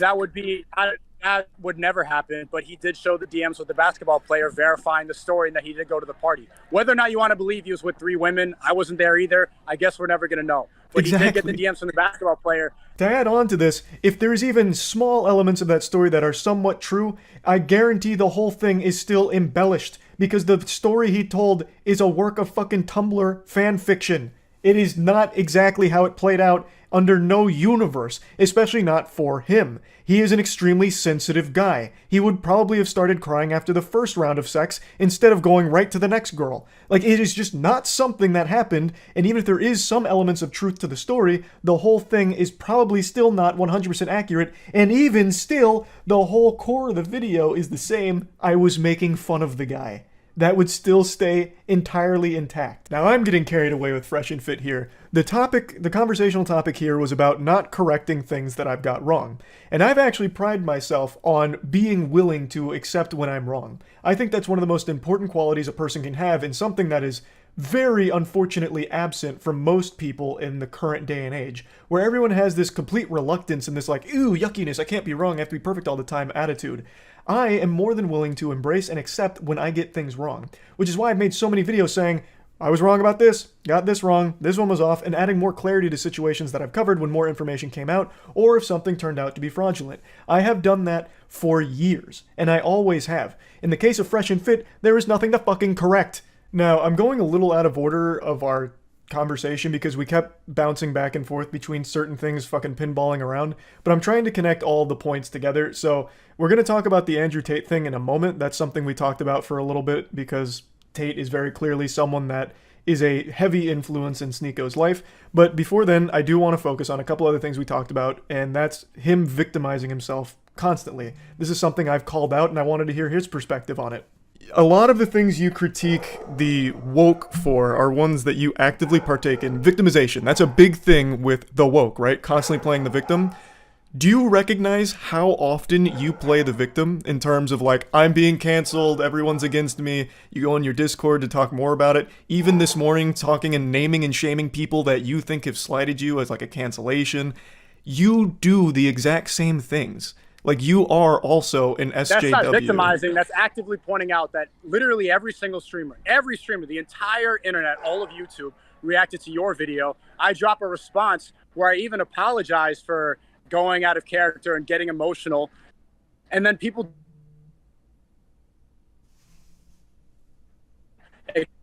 It's a million views in 12 hours. Nobody watches my rebuttal. Some of them react to me and making me die in an animation, but nobody wants to see what I have to say. I've become a caricature on YouTube rather than somebody who has something to say. I've become a meme because I am banned. That's not victimizing. That's actively pointing out how strong censorship is and how people on mainstream platforms can run with the narrative when you're not there. The way you just justified it is a way many other people that you call playing the victim would also be able to justify things. The point is, when you are constantly whining and talking about how you're being attacked, it is still being victimized. I tried to point a mirror at him to point out that a lot of the things he criticizes others for is things that he actively does himself, and the one I focused on was victimization, because the way he justifies, playing the victim is justification people have used in the past that he calls out. So I was just trying to illustrate that it's not only hypocritical, but also just kind of silly that he, with all of his beliefs, still plays the victim and whines so much on Twitter. But that point wasn't really landing. We just kept kind of going in a circle about that one, so I don't want to focus on it too much here. It's disingenuous, and now we're having the debate, but you would rather DM and go and make this about drama. Oh, let me go and react and do more drama content rather than have a conversation. But I never I'm did glad that. You're doing it now. But you have to remember that I didn't start any of this. You reacted to me telling jokes about your friend and then had your audience tell me, and that went on for like 2 weeks. And so eventually I explained why I don't like you. And then when I did that, that was the only time I planned on talking about you. You went on stream with your gun to threaten me, and you kept it up for 3 months, adding me. I didn't do that to threaten you. That was a joke about clips. You actually think I was threatening you? Whether or You're not gonna you talk about were victimized. You're gonna think, okay, you're gonna say victimized, and you're gonna say I'm actively trying to threaten you by saying a clips joke on a stream. I don't think you were actually coming after my life. It doesn't change the fact that for 3 months you continued to carry it on. I wasn't reacting to you. I wasn't even talking about you. This was a quick point that I think he did see my side on. He likes to make the claim that I was farming him for views and AdSense money, which couldn't be further from the truth. I never wanted to talk about Sneako. I never had plans of doing it. He kept poking and prodding me until I did. And then, once I did, he wasn't happy that I was so mean in my response that for 3 months he did carry on this very one-sided beef until, once again, I decided to spit and play in the pig pen, and I made a tweet firing back at him after months of not even mentioning him, and then made a follow-up video. But it was never part of my agenda to do that. And I think after explaining it to him, he did see that he was really the instigator. And I am glad that he did have that, realization after our conversation, that he was willing to accept that. I think that is healthy, that he was open to seeing that, okay, maybe I was wrong and his intention wasn't drama AdSense farming. What do you think that I've said that I don't believe in? So we'll use our beef, for example. You think I'm weak for not taking you up on a boxing fight. But on the same side of that coin, you won't take Brandon Buckingham up on that boxing fight. The whole point was I don't stand by my beliefs because I won't fight you for it. Well, with that perspective, why wouldn't you fight Brandon Buckingham when you feel so strongly about your beliefs and he says the same things I do? Wouldn't you want to prove because that you stand? The first fight that I want to take would be against somebody, one, who has more clout than me, two, I disagree with ideologically. I don't disagree with him ideologically at all. But he says the same things I say about you. This person has been obsessed for a long time. He's suing me for emotional distress. Personally, I don't care about this person, and there's no benefit for me to take my first fight with this person. So then if your I fought beliefs. somebody, I challenge. So then the reason I was banned on Twitter for challenging Hasanabi to a fight. One, because a lot of people want to see that. He's well known. He disagrees with me completely. There's a lot of tension for that fight. If I fought you, you have said a lot of things that are very negative about me. There's beef in the air, and you talk a lot about me, so things that you probably wouldn't say to my face. It would be an entertaining fight. But that's not the point. The whole point is you think I am weak, and you keep harping on this for not taking you up on the fight. But you won't take someone up on a fight that's saying the exact same things I am. So it seems like the beliefs, you don't stand by that strongly if you're not confident you can make a spectacle. Charlie, we both know you wouldn't accept the fight. Right, I've made that very clear. We both know. Even when I challenge you, we both know. It's to point out that a lot of people talk a lot of talk online, and they never have to face the consequences because they stay in their room gaming all day. That was to point it out. Men are tired of seeing this back and forth internet drama. They want to see people go and settle it. I've never said a word about this person that you're bringing up. I haven't said a word about him since last summer. I won't say his name publicly again. I'm being sued for emotional distress. I'm leaving that alone. I have no problem with this person. We have gone back and forth. We're going back and forth on Twitter. People want to see it. People are tired of these keyboard warriors going back and forth. That was to point out the fact that men should not feel so comfortable talking a lot of talk on Twitter that they would never say in person. You made claims of Brandon Buckingham being like a rapist and shit. Wouldn't that be something that you'd want to fight about at that point? Like that was not a claim that I made. That was not a claim that I made. I can't remember the specifics of it, but you did toss out the word rapist when talking about Brandon Buckingham. I don't remember the context it was used in, but you did mention it, right? So why is all of a sudden that now beneath you? Like, you don't have any problems with him now after he's willing to fight. The point is, you're talking about, you say these things and you don't have consequences. Well, what about you? You said these things. He's trying to give you those consequences that you think are so important, and you won't take him up on it. There is a clear hypocrisy. That was something. That was a different example. The guy was a previous fan. It's a giant misunderstanding. There's a lawsuit involved, so I can't talk about this too much, but that is not what I accused him of. I do not think he is that word. I never said that about him, and that's a lie. He wants to do it because there's an obsession going on, but that's irrelevant. Well, it's all tying back into the point I'm making, where the things that you preach against, you yourself embody. I'm not trying to use this as a gotcha moment, but I do think it's important to illustrate here that Sneako is still denying this claim, even though there's tons and tons of video evidence where he does say that Brandon Buckingham was threatening to rape someone. He says it multiple times, and that's what the lawsuit was about, but it doesn't prevent Sneako from fighting Brandon Buckingham if he was, open to it for defending the beliefs and stuff, which is the point I was trying to make. I'm gonna R-word your girlfriend. Literally said that. And he said, I'm gonna R-word your girlfriend, bro. This dude said he is going to R-word my girlfriend. Bro, nothing warrants saying I'm gonna R-word your girlfriend. Saying you're gonna R-word my girlfriend? You said that? Yes. Word for word. I'm going to R-word your girlfriend. Okay, talking shit by threatening R-word. Claiming that someone said they're going to rape someone is insinuating they are a rapist for making the threat. So this is just a point that I think he was way off the mark on, because he did make these accusations against Brandon Buckingham. Your energy, $50 on a course from vetted millionaires, or watching a gaming streamer for 6 hours every night? Well, he didn't use the course to get rich. He's getting rich from the course, the same way that the course that you're selling is not like your main way that you made money. You are making money from that course now, as opposed to what the course is teaching. But again, this is getting completely sidetracked. That's just not true. That's not my main source of income. I enjoy doing it, and it's a great way to have a network. And you talk about all the lonely men that are out there.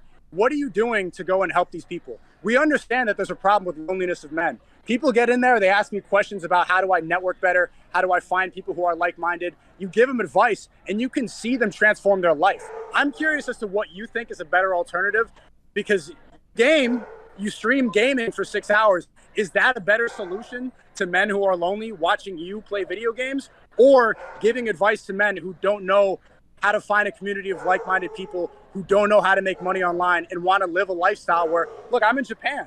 You're still in the same room that I've seen you in since high school. I can go places. I choose not to. I'm happy here the same way you're happy traveling in Japan.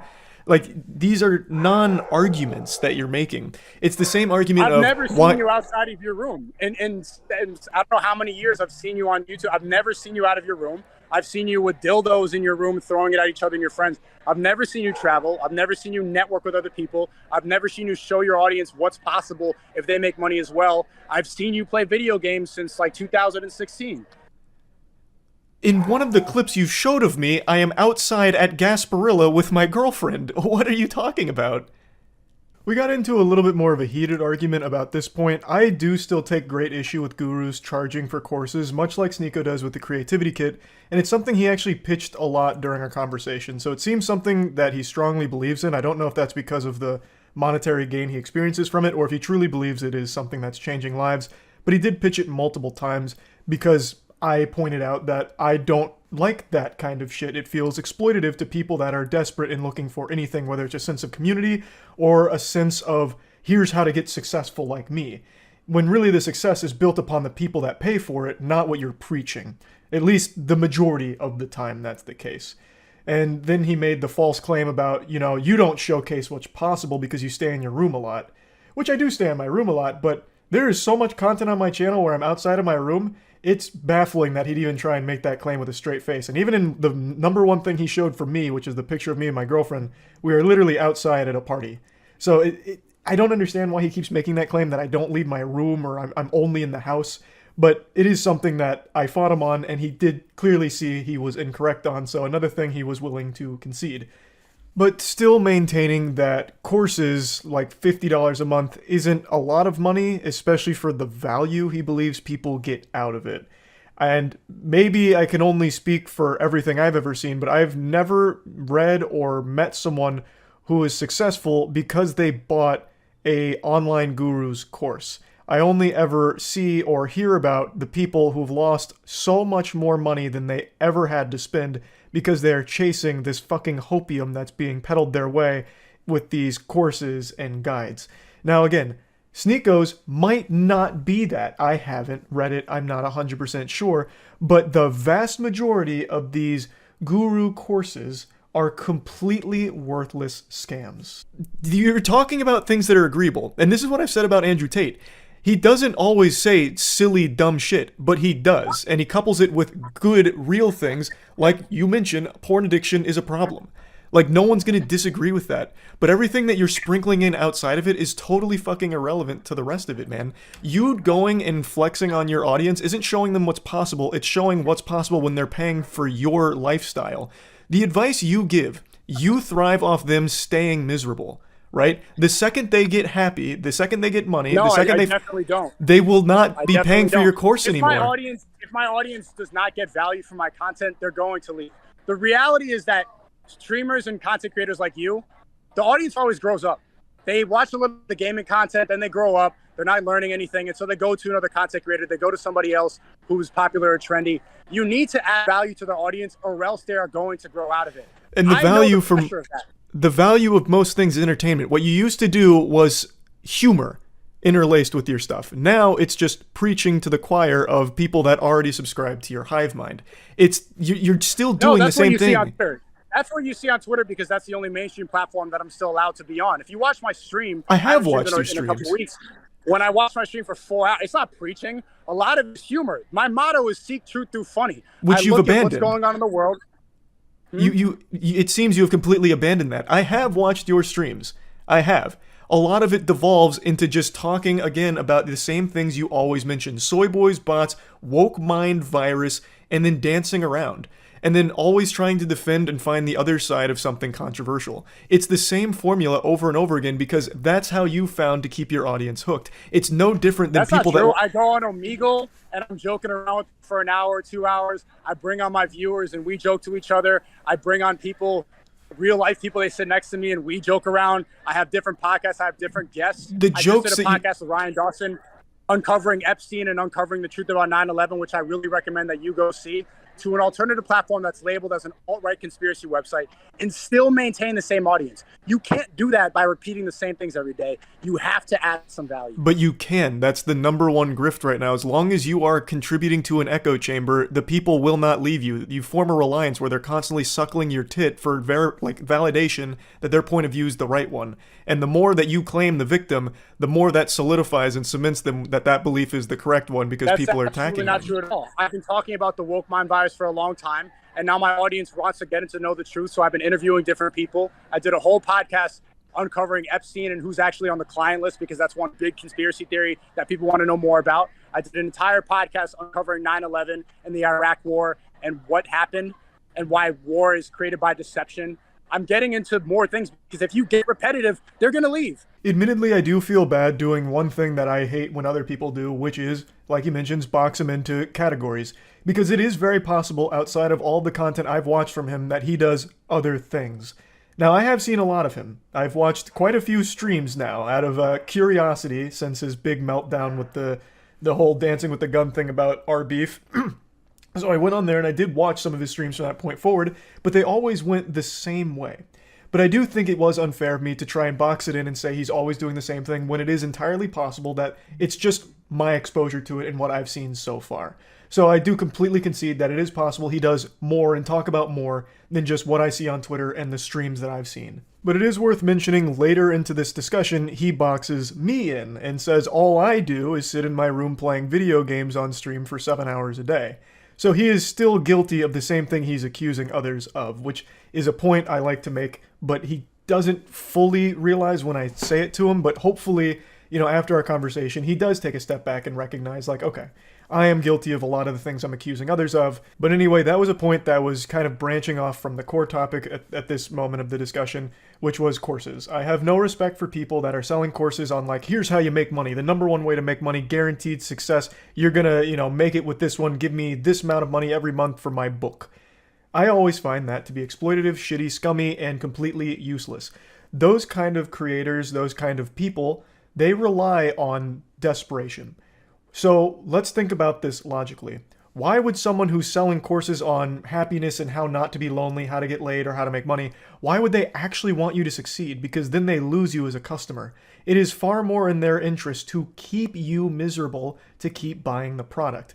And it is something a lot of them are guilty of doing. Now, I haven't seen Sneako's Creativity Kit, so I can't say for sure if he is also guilty of it as well. Maybe he does try and offer legitimate advice and actually help people. It is possible. But that's not the case for the vast majority of them, which is why I always call it out as this is scummy, or at the very least, unnecessary. We live in a time where you have access to all the information you could ever want. You just need to search it up. You don't need to be paying people that you view as successful to learn their secrets when those secrets they're revealing aren't what they used to get wealthy in the first place. It's selling you hope. When you are buying their product, you are filling their pockets. That is the product, the book. Not what's in it, it's the book. They're making their money off your purchase of the book. They're not making their money off of the advice they've given you, at least not the majority of the time. And that's what I was trying to talk about here. What are your beliefs? What are they? I don't know them. Can you tell me what you believe in? Yeah, I feel like I've made my beliefs very clear. I am very firmly on the side of there are certain things, and it's going to be different for everyone, that make people happy. And main thing I want is for people to be happy. I don't like that men are alone, which is why a lot of the advice I give is telling them to get out of their comfort zone and start with something like the gym. The gym is a very social environment. It's an environment where everyone's working towards similar goals. You immediately surround yourself with like-minded people, and maybe you make a connection at the gym. Maybe you can find a friend there, but even if you don't, you are out of your comfort zone in an environment where people are working for a similar goal. And that already changes your mindset as a person. You've given yourself a goal, you are acting on it, and now you're surrounded by people that are also in a similar boat. I think most importantly is I want people to be happy, and a lot of times they can't find that. So I don't think there's anything wrong with escapism, like watching someone play a game or even playing games yourself. Watching a sport, playing a sport yourself is also great. I play pickup basketball every Thursday. Getting out, talking, outside of a comfort zone, instead of sitting online making 20,000 tweets on the Sneako Twitter, I think is not productive. Replying to Sneako's Twitter, replying to my Twitter, none of it I think is productive. I've had Twitter since 2012. I've made 2,600 tweets, and half of those are just shit posts or a retweet. I think all of that, locking yourself inside as a recluse, living in this completely toxic landscape like Twitter, is the most detrimental thing for a person, and that extends to TikTok as well. I think TikTok has absolutely ruined people's brains in terms of what they can even stomach as an attention span. Having to have like Subway Surfer underneath a video of someone talking because you can't focus long enough, I think it's all a problem. So the things I talk about are usually geared towards either entertaining people for 8 minutes a day or whatever, or during a stream if they're already home from work and just need to unwind. I think all of that is fine. But I do always try and give some level of advice. My background, I don't know if you know, I'm a human science graduate with a concentration in exercise physiology. I believe very firmly in the mind-body connection in terms of strength building and muscle building. It's going to change your whole brain chemistry, and it will help improve the way you're looking at the world. So that's one of the big things I talk about, is even if you're 100% comfortable with your body, there is no reason not to at least try to make these kind of differences and change your perspective on things. Like, it doesn't even have to be a body issue. It helps your mind overall. I am always against people paying for advice from so-called gurus and professionals because you don't need it. The beauty of the internet is it is an unlimited repository of all of the human knowledge, just this compendium of every piece of information for every subject you could want. and you can access it for free. Under no circumstances do I ever advocate for someone paying up to $50 a month for advice they can freely find right now, even if it doesn't come with a built-in... Gamers always have the argument, but then they never talk about how college is a waste of time and that people go But into $50,000 to $100,000 in debt from people who aren't vetted millionaires. If you could pay $50 and talk to a vetted millionaire who has made money online in a way that they don't teach in school, $50 is a steal. People get really upset about this because you're paying somebody directly and you know who you're spending the money on. You don't get upset about college because you don't know the principal, you don't know the headmaster, you don't know the donors. They're nameless people behind a university. So the point of the network is collection of information concentrated in one place, and also the network of people that you can find. Right here, I'm in Japan traveling with somebody that I met from the Creativity Kit. That is something that is valuable and that you will only find by paying $50, which is not a huge price. That is a big price, but also, do you see what just happened there? You went in... $50 is a huge price. That's the same price as your merch that you're using to advertise on this drama. Would you rather your audience pay $50 for a t-shirt from a gamer, or they meet somebody that they can go start a business with? That the merch isn't $50 for a t-shirt, but regardless, what I want you to recognize is what happened there. I was talking... It is.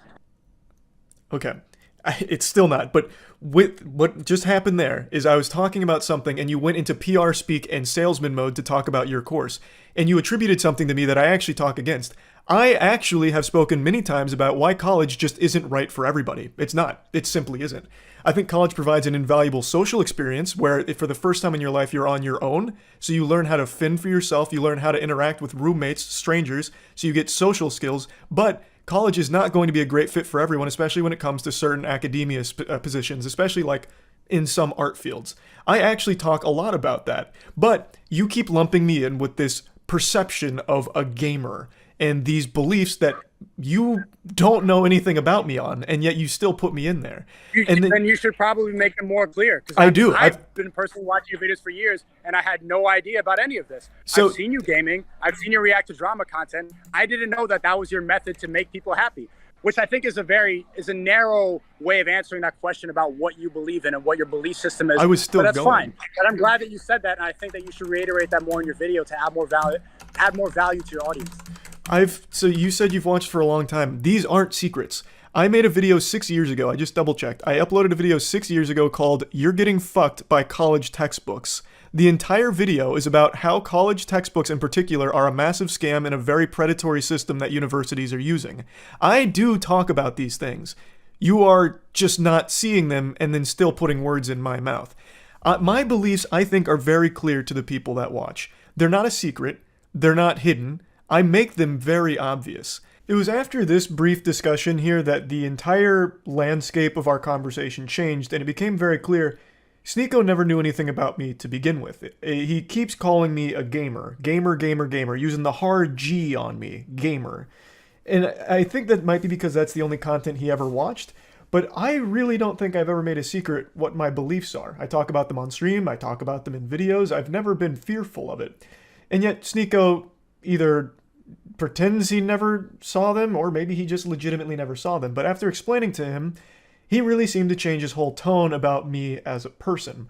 I'm not a psychiatrist here or an expert in the field, but if I had to wager a guess, I think Sneako put an image of me in his head and attributed a whole ton of characteristics to that scarecrow that he put in there that just isn't actually me in reality. And that's who he attacks so vehemently.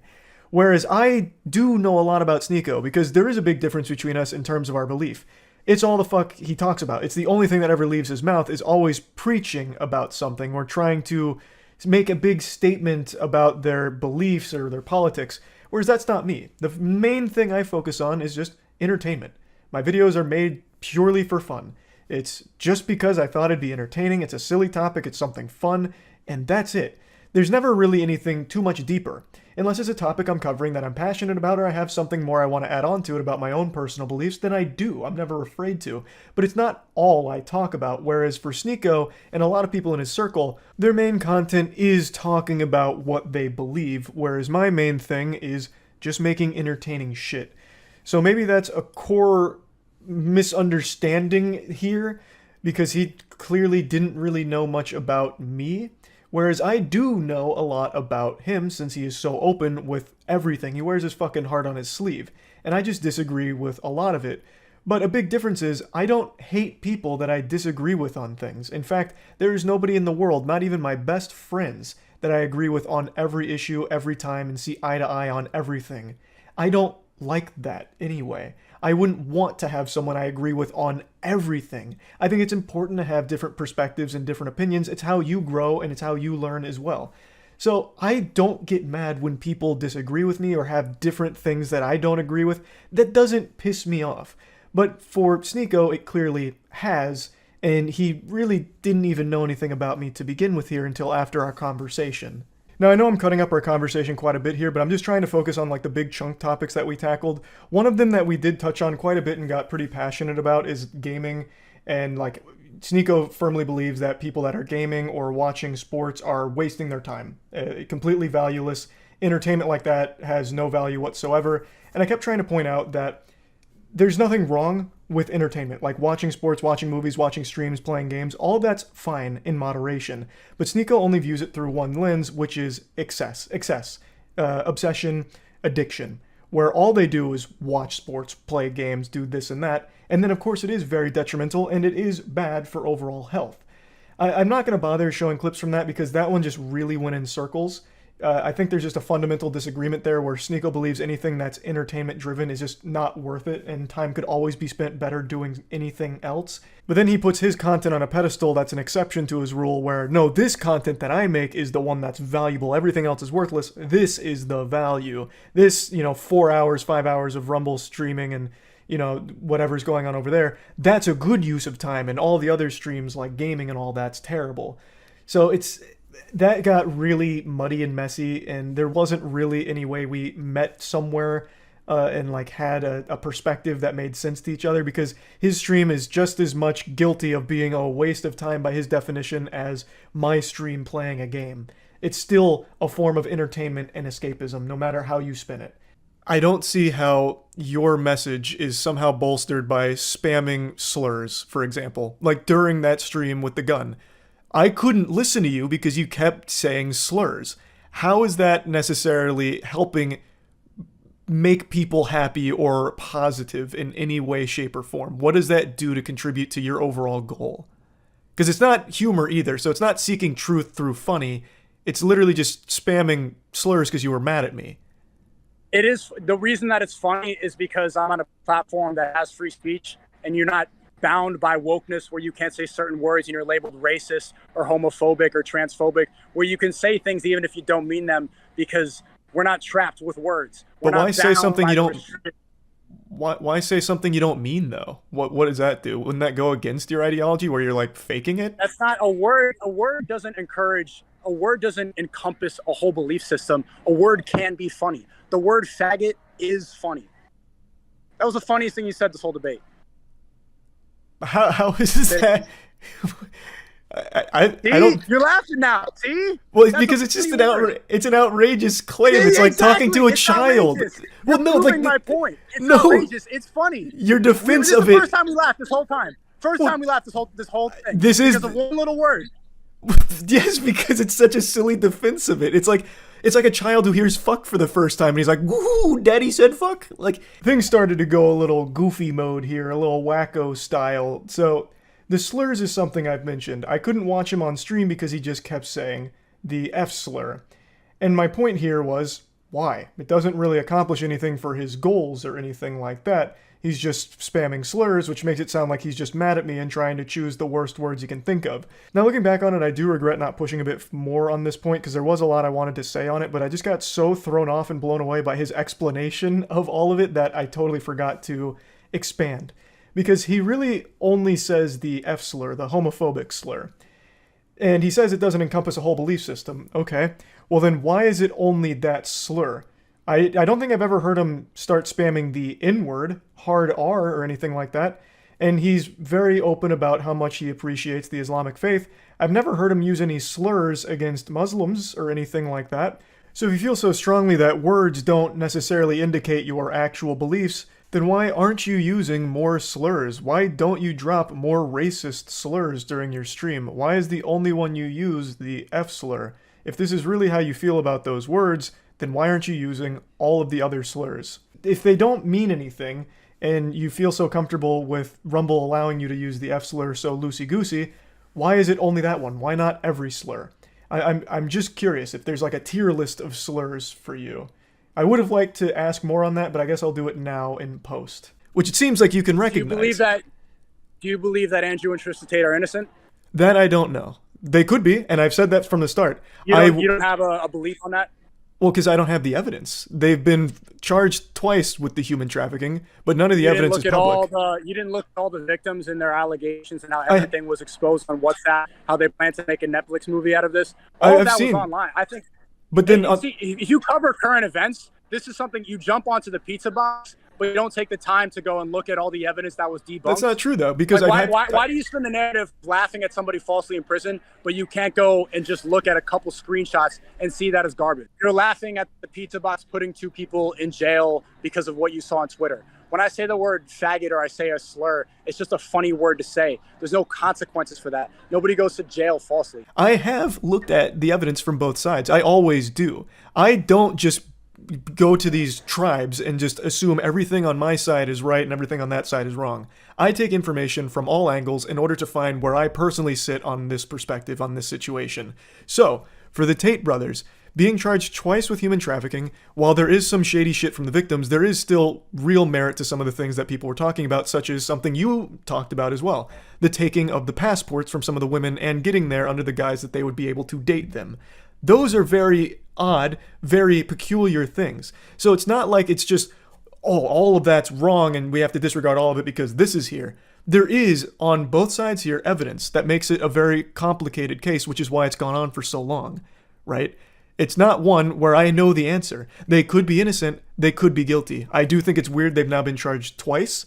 There is some very odd things there because that's not exactly a light thing to come after someone for. And there is things that you have talked about. It's wrong that people can go to jail for 4 months without any evidence of charges? And even outside of the Tates, I have said that in this country, where you can go to jail on suspicion of things without ever being charged. It's a problem. Yes, it is a problem. Okay. I didn't see that video. I saw the video laughing about the pizza box putting in jail. Did you make a video about that? Yes, and I talked. Well, it's in that video where I say I don't know if he's guilty. I don't like if there's real victims here. Like I would never celebrate someone being a human trafficker because there's victims. I wouldn't celebrate him being a human trafficker. That means there are real victims there. Even though I disagree with like his Hustlers University and a lot of the dumb shit he says, I wouldn't want him to be a human trafficker. That means there are real victims being in terrible situations. I did say that, and I don't know if he's guilty. I don't know if he's innocent. Nobody does right now, except for them and whatever's going on in Romania. The joking about a pizza box is things I make about anything that has craziness around it, like the Gwyneth Paltrow trial. There's so much silliness there that I talk about, but at the end of the day, I don't know who's innocent or guilty. I'm joking about the goofiness of things that have come up, right? All right, I gotta get going. Now, he mentioned Andrew Tate, and this is another thing. Andrew Tate is very clearly an important figure in Sneako's life. And I made 2 videos covering Andrew Tate. One of them joking about Hustlers University and just a lot of the silly things that he's done, and the other when he got arrested. So, let's talk about that. I have always maintained that Andrew Tate is a very entertaining clown most of the time, but much like a lot of personalities online, especially ones that sell courses, he has to sprinkle in very agreeable things with some of his rants. So he has good things that he actually will say, especially in terms of like men and their loneliness, and how working out is extremely beneficial to helping with mentality and just general overall mood and well-being. So he does say agreeable things that I've always said he has done a decent job of with those certain topics. But on the whole, most of the things he says are just outrageous nonsense about like how he doesn't watch Star Wars and that's why he gets pussy and has expensive cars, or why books are stupid. Like, there's a lot of silliness there, and Hustlers University, I have always maintained, is completely exploitative of desperate men. So yes, I have made jokes about Andrew Tate. I am not their biggest fan.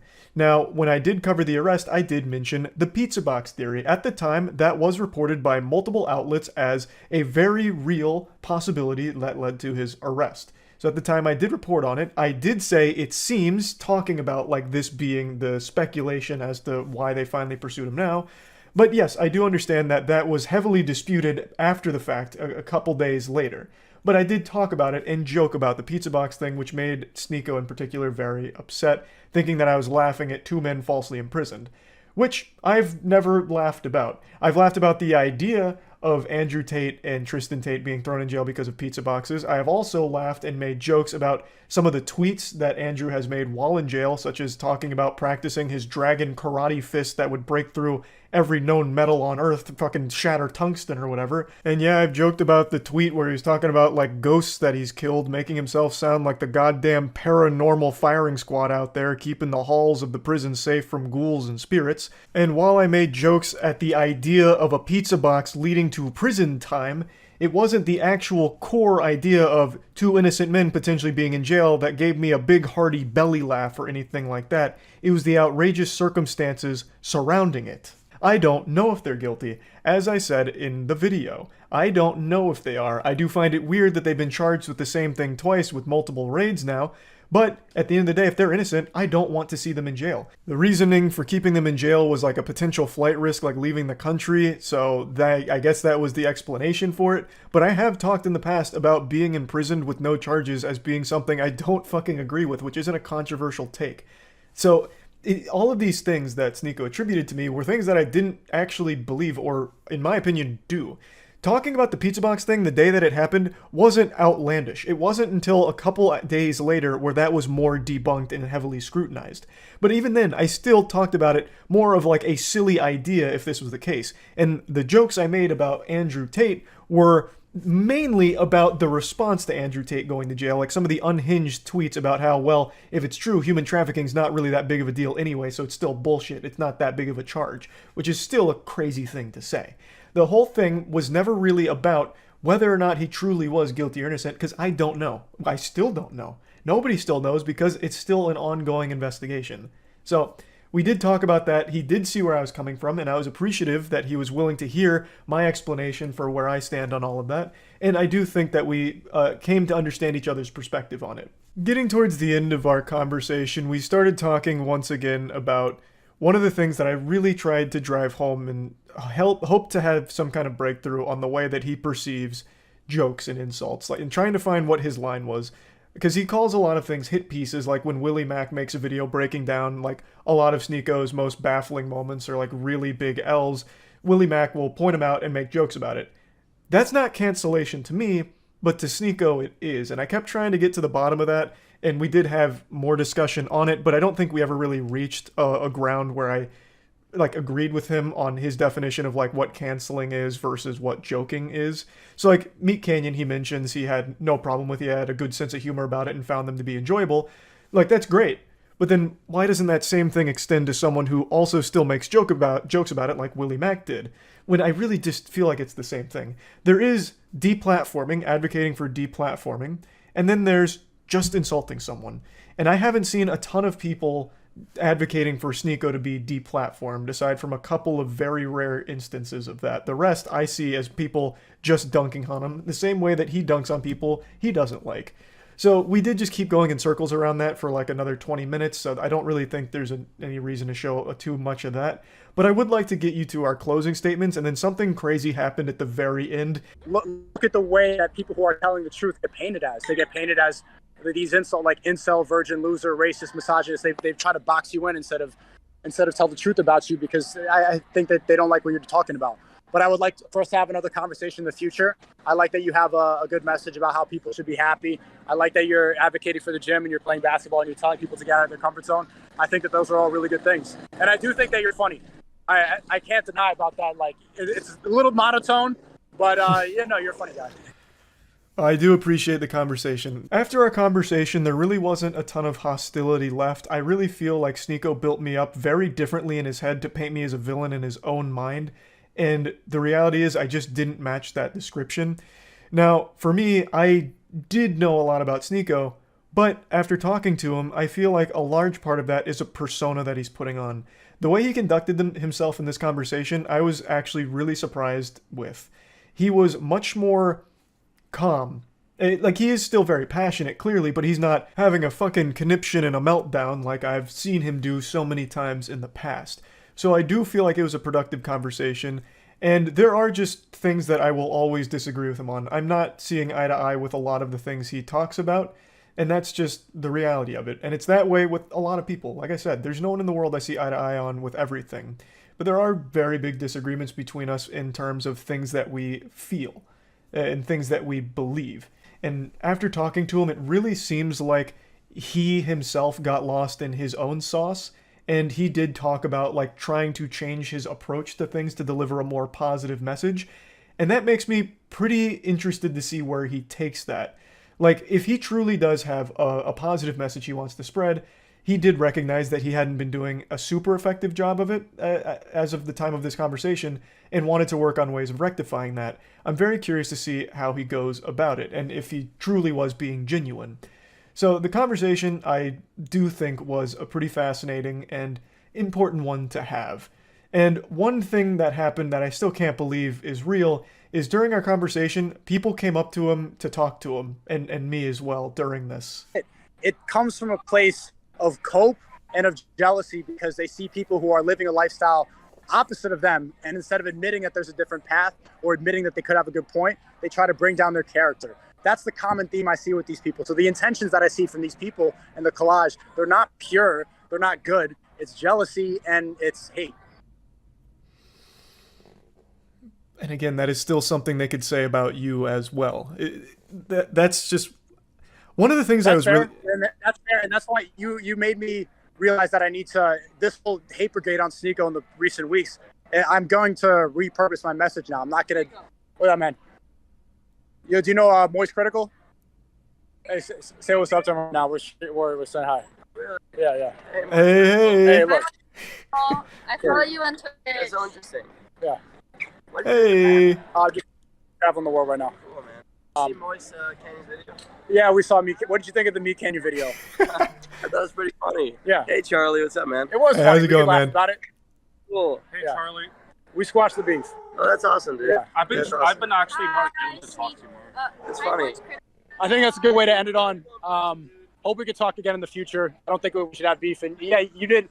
I want to thank you for starting that whole Sneako hate brigade, because it's like, yeah, you know what? Maybe I am guilty of doing the same things that I am mad about, and I do attribute a lot of that to being canceled and a lot of resentment about that. But I just have to spread positivity now and not engage in the same type of behavior that I criticize. Yeah, you're right about that. So I'm just gonna go and, I'm not gonna go attack mode anymore. I don't think that there's any value to that. It's just gonna come back to me.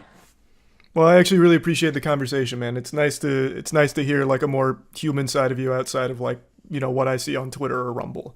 I actually do think this was a very valuable conversation, so I appreciate you I really appreciate you taking the time to have a bit of a call with me about it. Yeah, thanks, man. And mags, not clips. Yeah, from now on, bro, if you're gonna be talking about guns, get the terminology right. You very much offended me with that one. I met somebody that knows you when I went to do the Jinxie podcast. Oh yeah, at Jinxie's place? No, Panera Bread. At Panera Bread. Luckily, I mean, I'm not saying this to like be a dick, but he was like, "Yo, I'm a fan of you." Like, it was like he had like some cancer thing outside Panera Bread, and he's like, Moist Critical didn't donate anything. Maybe he was just trying to get a sale, and then when he said that, I'm like, "Yeah, bro, clips, not mags." And then I gave him $100. Nice. That's a sweet tip. Yeah, I hope it wasn't a scam. I doubt it. I'm pretty trusting of people, especially like out at places. I just don't think people have a reason to lie.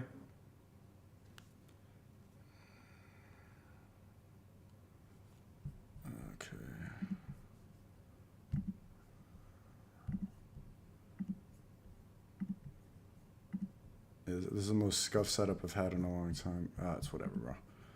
I'll just do it like this.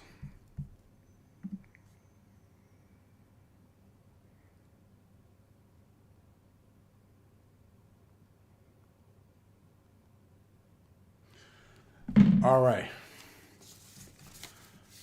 Okay, so what's going on? We've been everything's good. Sounds good. How you been? I've been all right, man. How are things going on your end? Things are going good. Every time I talk to you, I'm in some random country. Last time I was in Japan. I was standing outside of a club actually in Japan, and then I think you texted me, and I left the club, and I was just standing on the street underneath like some cherry blossom flowers at like 3 a.m.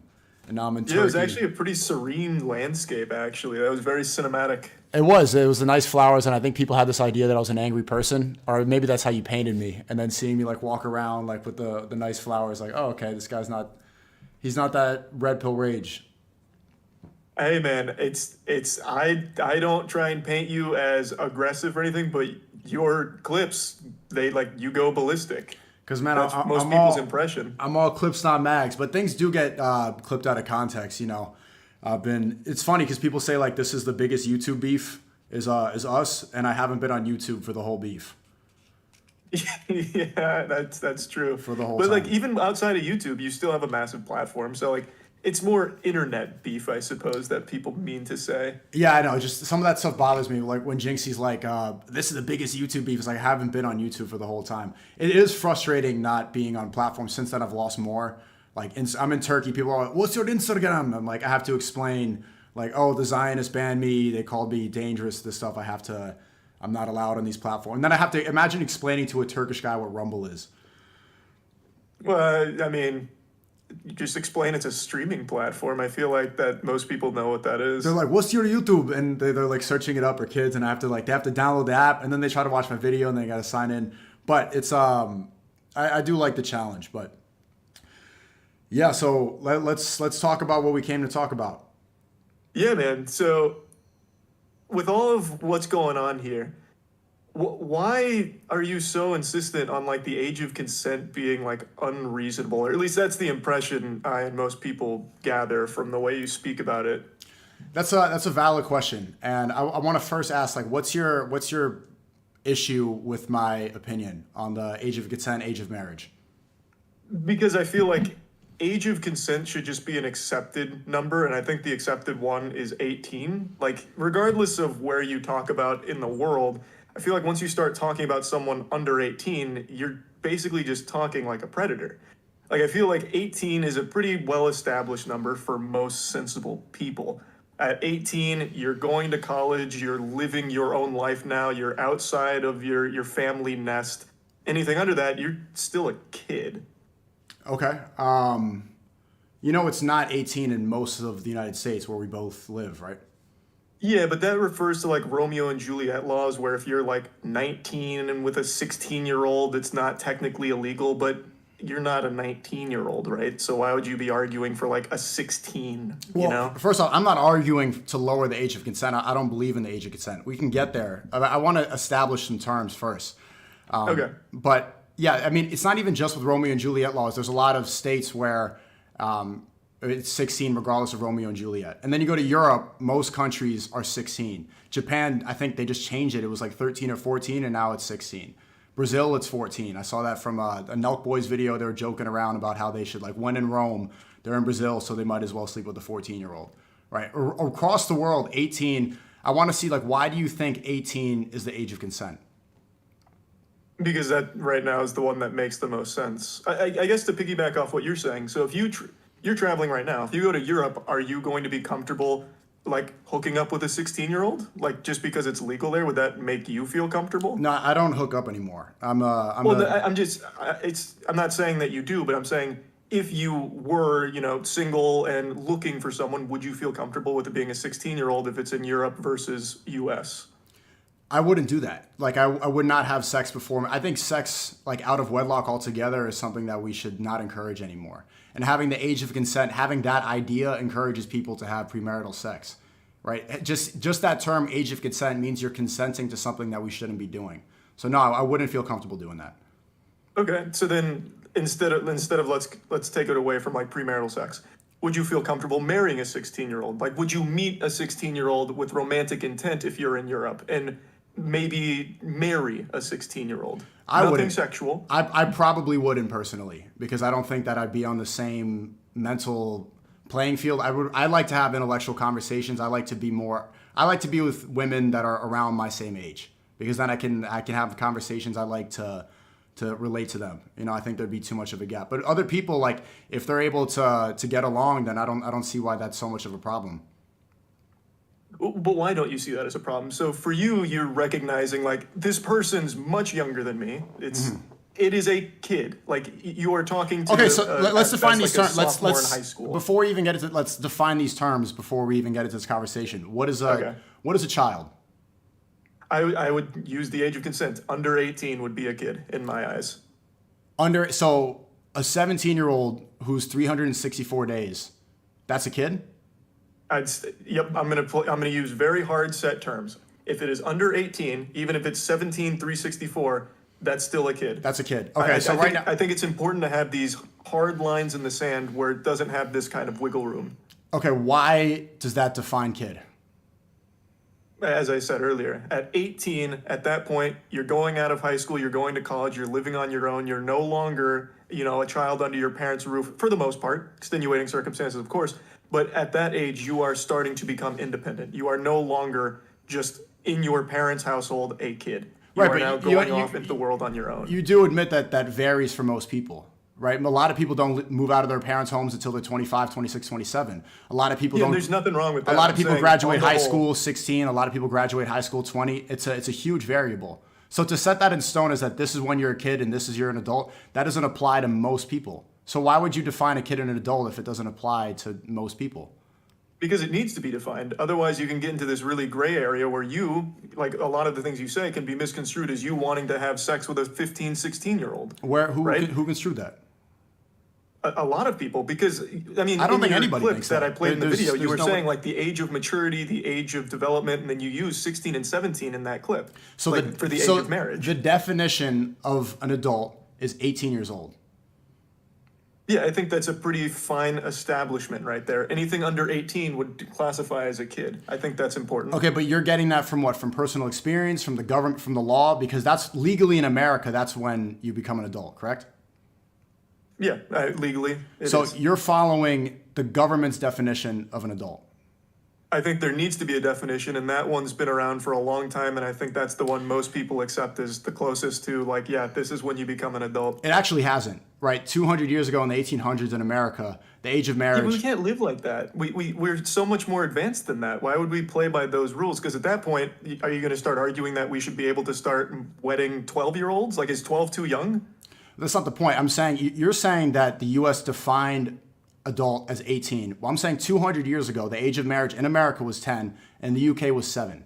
Right? So if the government decides to change it, you're saying it's 18. If the government, maybe if Kamala Harris gets elected, then the new legal age of an adult is 25. And there could be reasons to say that. They graduated college, they don't leave the house until this age. Their brains don't develop until they're 25. Your frontal cortex is not fully developed until you're 25 years old. A lot of people aren't making serious money. They're not able to live independently. A lot of things that you could use to classify an adult don't happen for the new age American until 25 years old. So if Kamala Harris raised it to 25, would you then say that that's the new age? Would you agree with that?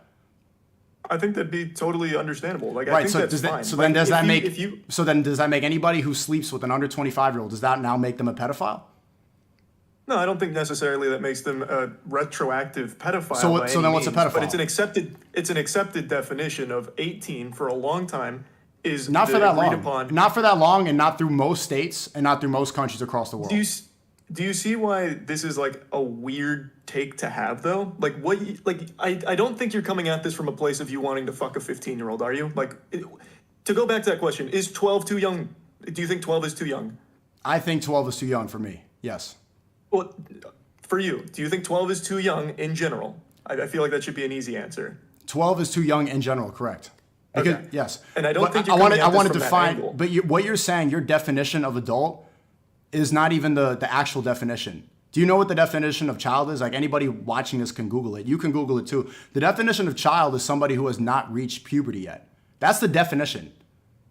Yeah, and then you get into like a bebophile or whatever, as opposed to pedophile, and those are all. I don't know. I have no idea what those terms are. I don't know what that is, but I'm saying that's the actual definition. When somebody reaches maturity, it's based off of biological and physical maturity.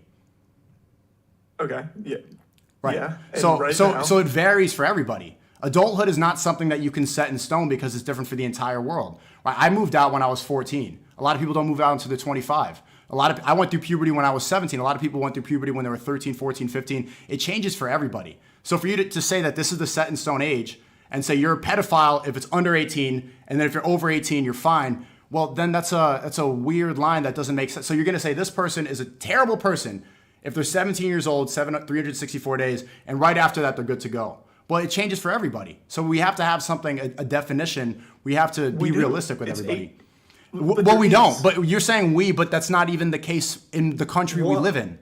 Why argue against it? If you don't want the age of consent to be lowered, why are you making arguments that the same people who do make? Right now, what you're saying is kind of what NAMBLA used to say, if you're familiar with NAMBLA. I have no idea what this is. NAMBLA was the North American Man-Boy Lover Association. They were right, a because group. these people they want to have sex to take advantage, and they don't abide by the rules of marriage. They don't have any sort of morality.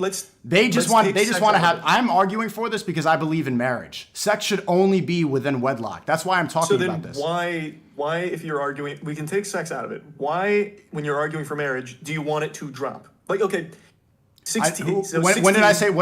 Just because I don't believe in the age of consent does not mean that I want it to drop. Like, see, that's where the internet can go apply that. Just because I'm saying. Well, no. No. Because you're saying the definition of an adult is 18. I'm saying that's an arbitrary number and that makes no sense. We should encourage marriage when people reach maturity. That makes much more logical sense. That's even more vague, though. But also, you directly. It's vague because it's different for everybody. When someone can legally drive, they should be able to legally marry. You did say that to me. Right. When somebody is legally ready to drive, the same thing. I think adults should drive cars. That's why I told you that. Yeah, but 15 and 16-year-olds can drive cars. You said when someone can legally drive. Across the world, 15 and 16-year-olds can have sex too. I think that people should not operate. But see, you keep thinking that I'm saying this because I want the age to be lowered. That's not what I'm talking about at all. That's what it comes across as, though. When you maybe with the internet brain, because people in the West, they want to have sex all the time and they have a different sort of mindset. Right here in the Middle East, I'm in the Middle East right now. They want to get married and then have sex. So people, just because I'm saying this does not mean automatically lower. No. That's not the case at all. I want to ask you then, because you're insinuating that it sounds creepy and that I sound like a pedophile. What's the definition of pedophile? It is an adult who is attracted to children. Yeah, it comes from the Greek word pedo means child and phile means love. So somebody who loves a child. Okay. Yeah. Okay. An adult who is attracted to a child. To a child, somebody who has not reached physical maturity. Yes. That's the definition of child. Somebody who hasn't reached physical maturity. It has nothing to do with 18. The definition of the word talks about physical maturity, not the U.S. government definition that you're basing it off of. But there needs to be an agreed upon place. Otherwise, you get into this area. Again, you said when you can legally drive, you should be able to legally marry. Right. We don't have to talk about sex. Do you think it's okay to be marrying a 15 or 16-year-old? Probably not, right? I would imagine probably not. It depends. So this is where the age of consent becomes arbitrary. I don't even believe that consent is a weird thing to even speak about, but it should be the father, right? If I want to marry a girl, I shouldn't even just get consent from her. I should get consent from her parents. She should want to say yes. Her parents should want to say yes. That's consent from the family, and then you get married. That's the Islamic way. That's the only way that makes sense. This American way of this girl wants to have sex now, she gave consent, and then you get all these false allegations like, oh, she was drunk, oh, she took it back, oh, she retracted consent. All this stuff, like there's not even a specific way that we can define consent. What is consent? Some people say it's yes. Some people say it's like nonverbal communication. Some people say that it doesn't count because she was under the influence or she was intimidated. Even this is an arbitrary, is a weird way to define when you're allowed to be in a relationship with somebody. You're kind of talking around it, though. Those are all very different things. Like I said, we don't have to be talking about sex. I was talking about marriage. The question was, do you think, and you said when you are legally able to drive, you should be able to legally marry. Do you think it is okay for an adult to legally marry a 15 or 16-year-old? Okay, well, by my logic, if the man is physically mature, if he's went through puberty and he's mentally ready at the age of 16, he's an adult. If he wants to get married to another girl who becomes a woman, I just said an adult. Is it okay for an adult? Right, and I established, but we haven't even established exactly what an adult. So if somebody goes through puberty and they're physically ready, they're biologically ready, they're an adult. So the two 16-year-olds can be considered adults by my logic. We're not talking about two. What are you talking about? We're talking about an adult. That is an adult. You're arguing it. What I'm saying is that so then what is an adult now? Okay. We'll use your age. Someone who is 25. Is it okay for someone who is in their 20s to marry a 15 or 16-year-old? And let me explain, when you're doing your arguments, it's coming from an adult. I've never heard you say, like, two teenagers should be able to marry. Like, I haven't heard that with these takes. I'm talking about someone in your position in the 20s. Is it okay for you to marry a 15 or 16-year-old? But teenager, even bringing up this term that has nothing to do with child and adult. So there's two phases. You're a child, and then you physically mature. I don't know why you can't just your answer body that becomes. directly. I'm saying the difference between a child and adult is when you're physically and when you're biologically, when you're mentally ready to have kids. That's the teenager is not even. So you added another term in this. It goes child and then adult. You mature, and then you're physically ready.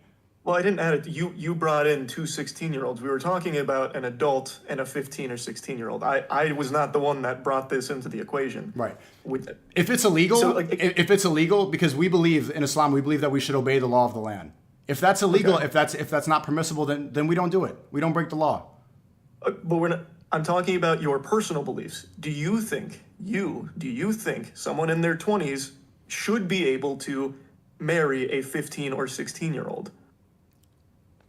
To someone in their 20s should be, I mean, I personally wouldn't do it. I don't know many people who would do it. The maturity for people in the teenagers in the West is getting much worse, but there are... We're talking globally. Let's just talk globally. Like, do you think it is okay for, and I'm not talking about just you specifically anymore, anyone. Do you think it's okay for anyone in their 20s, an adult, to marry a 15 or 16-year-old? A 21-year-old, if there was a marriage where the father consented and the daughter consented, and it was both good on both families and they wanted to do it, why am I going to get involved? Why should we get the government involved? Well, why would I tell them if everybody's consenting, if everybody's okay with it, if the parents are okay with it, if nobody's being harmed, if it's going to be okay, if they're both abiding by the rules and they're not hurting each other, why not? But they're still, like, they're at best a sophomore in high school. They can't consent to something like that. Like, do you think okay, so now it's sophomore in high school versus senior in high school. What's the difference? Like, what's the difference maturity-wise? I'm just saying, like, I'm giving you a perspective on where that age would be in life. Like, they can't consent to something like that. That's probably you're bringing up an outlier that's probably not going to happen as much. I'm saying that these are arbitrary reasons to say, like, a sophomore versus a senior in high school. How much different were you really maturity-wise? It wasn't that much of a difference.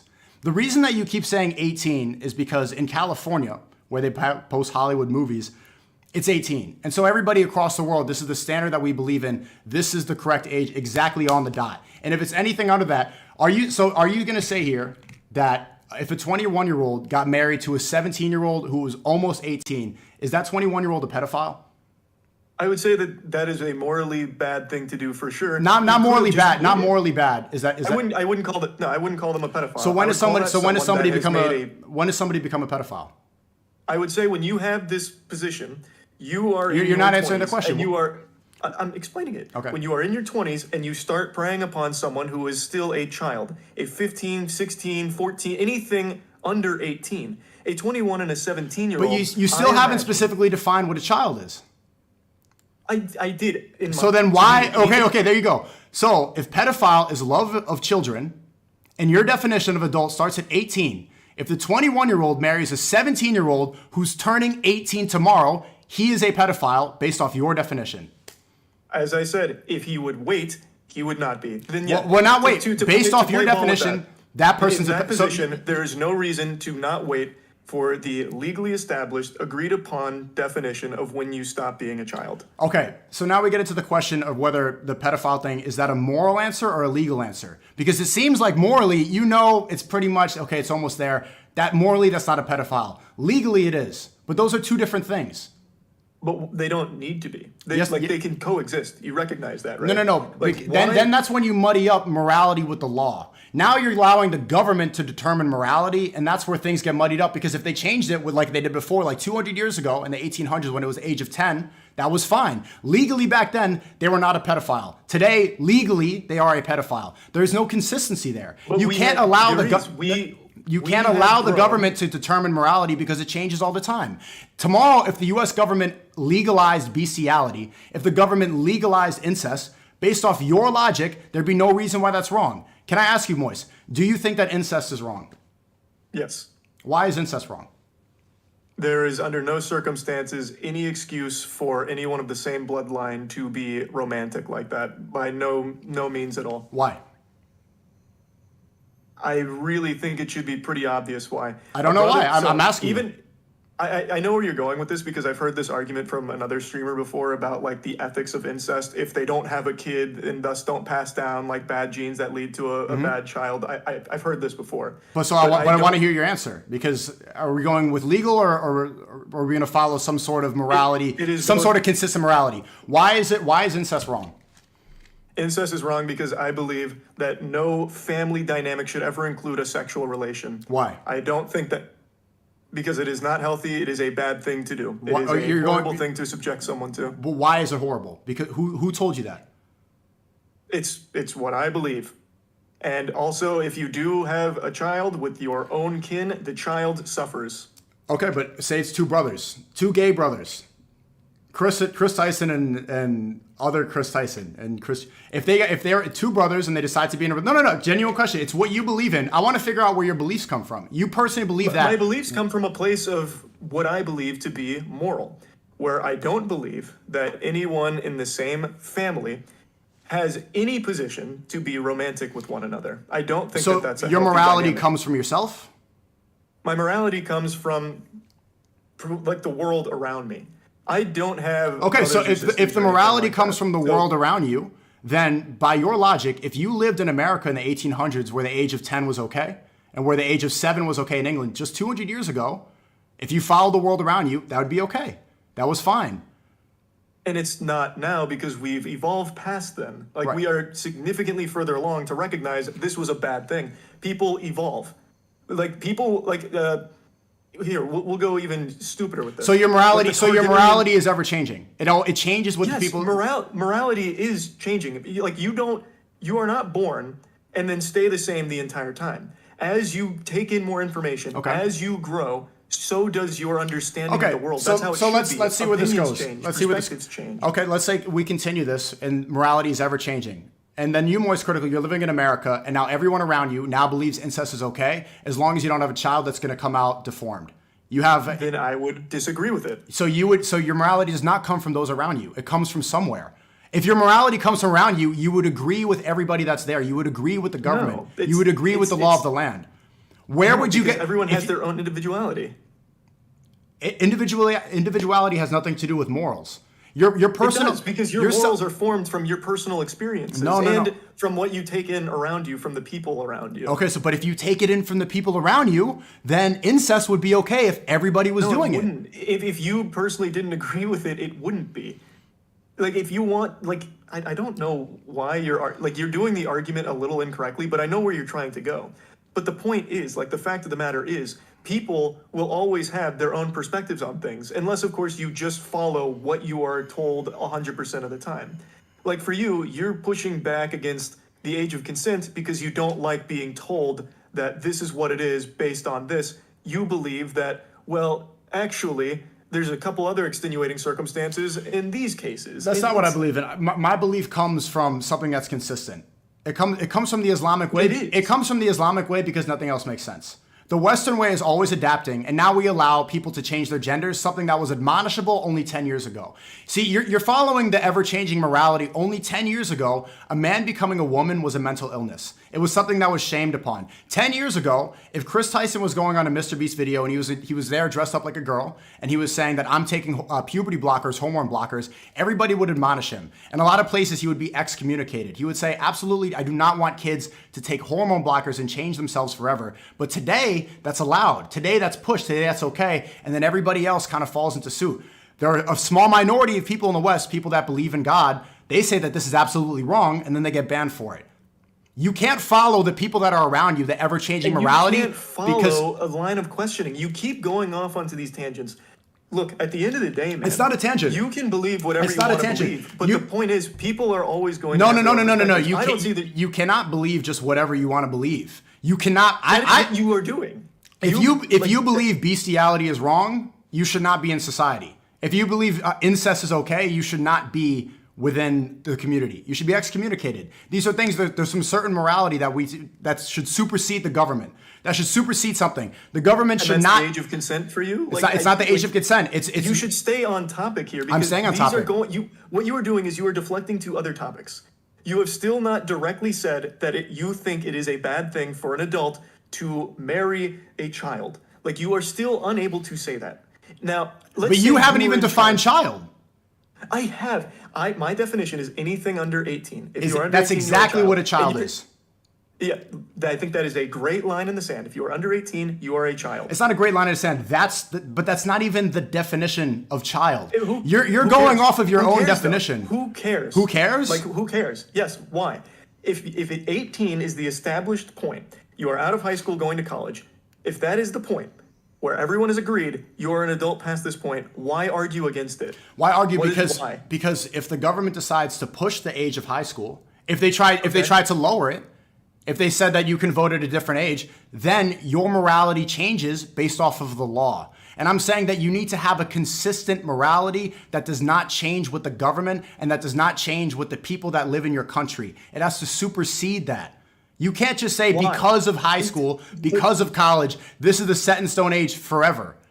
Okay, I want you, Sneako, to set an age in stone right now for the age of consent, age of marriage. What is that to you? I told you that there is no age of marriage. It has to be based off maturity, and it has to be based off of whether it's going to be harmful, and it has to be based off the consent of the parents. It has to be healthy.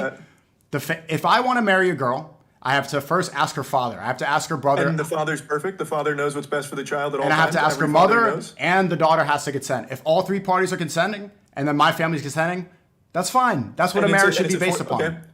All that happens, and it's a 14-year-old. Now what?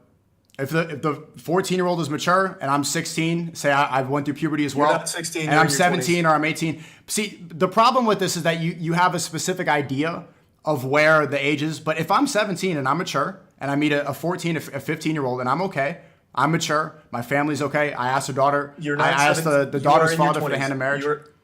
You're in your 20s.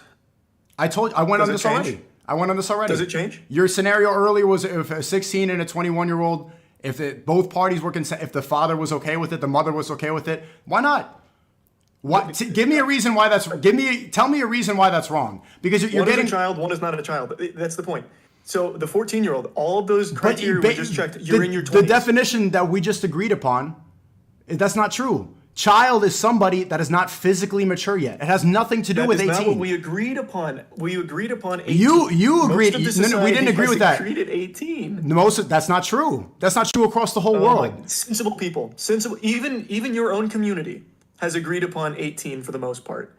So I've seen a lot of the tweets when you go on these tangents. Most people say it should be 18, and Sneako's arguing that parts of the world are different, so it gets muddy. But the agreed upon for the majority of people is 18. That's not true. That's just not true across the world. So you see when you argue against that, why it looks so weird.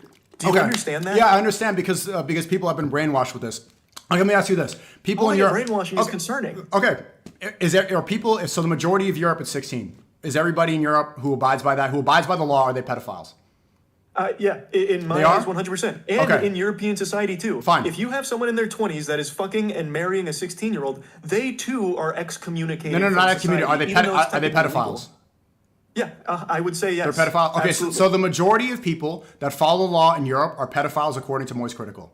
If they are an adult fucking an under 18-year-old, even if it's 16 legally, I would say yes. Okay. Yes. Okay.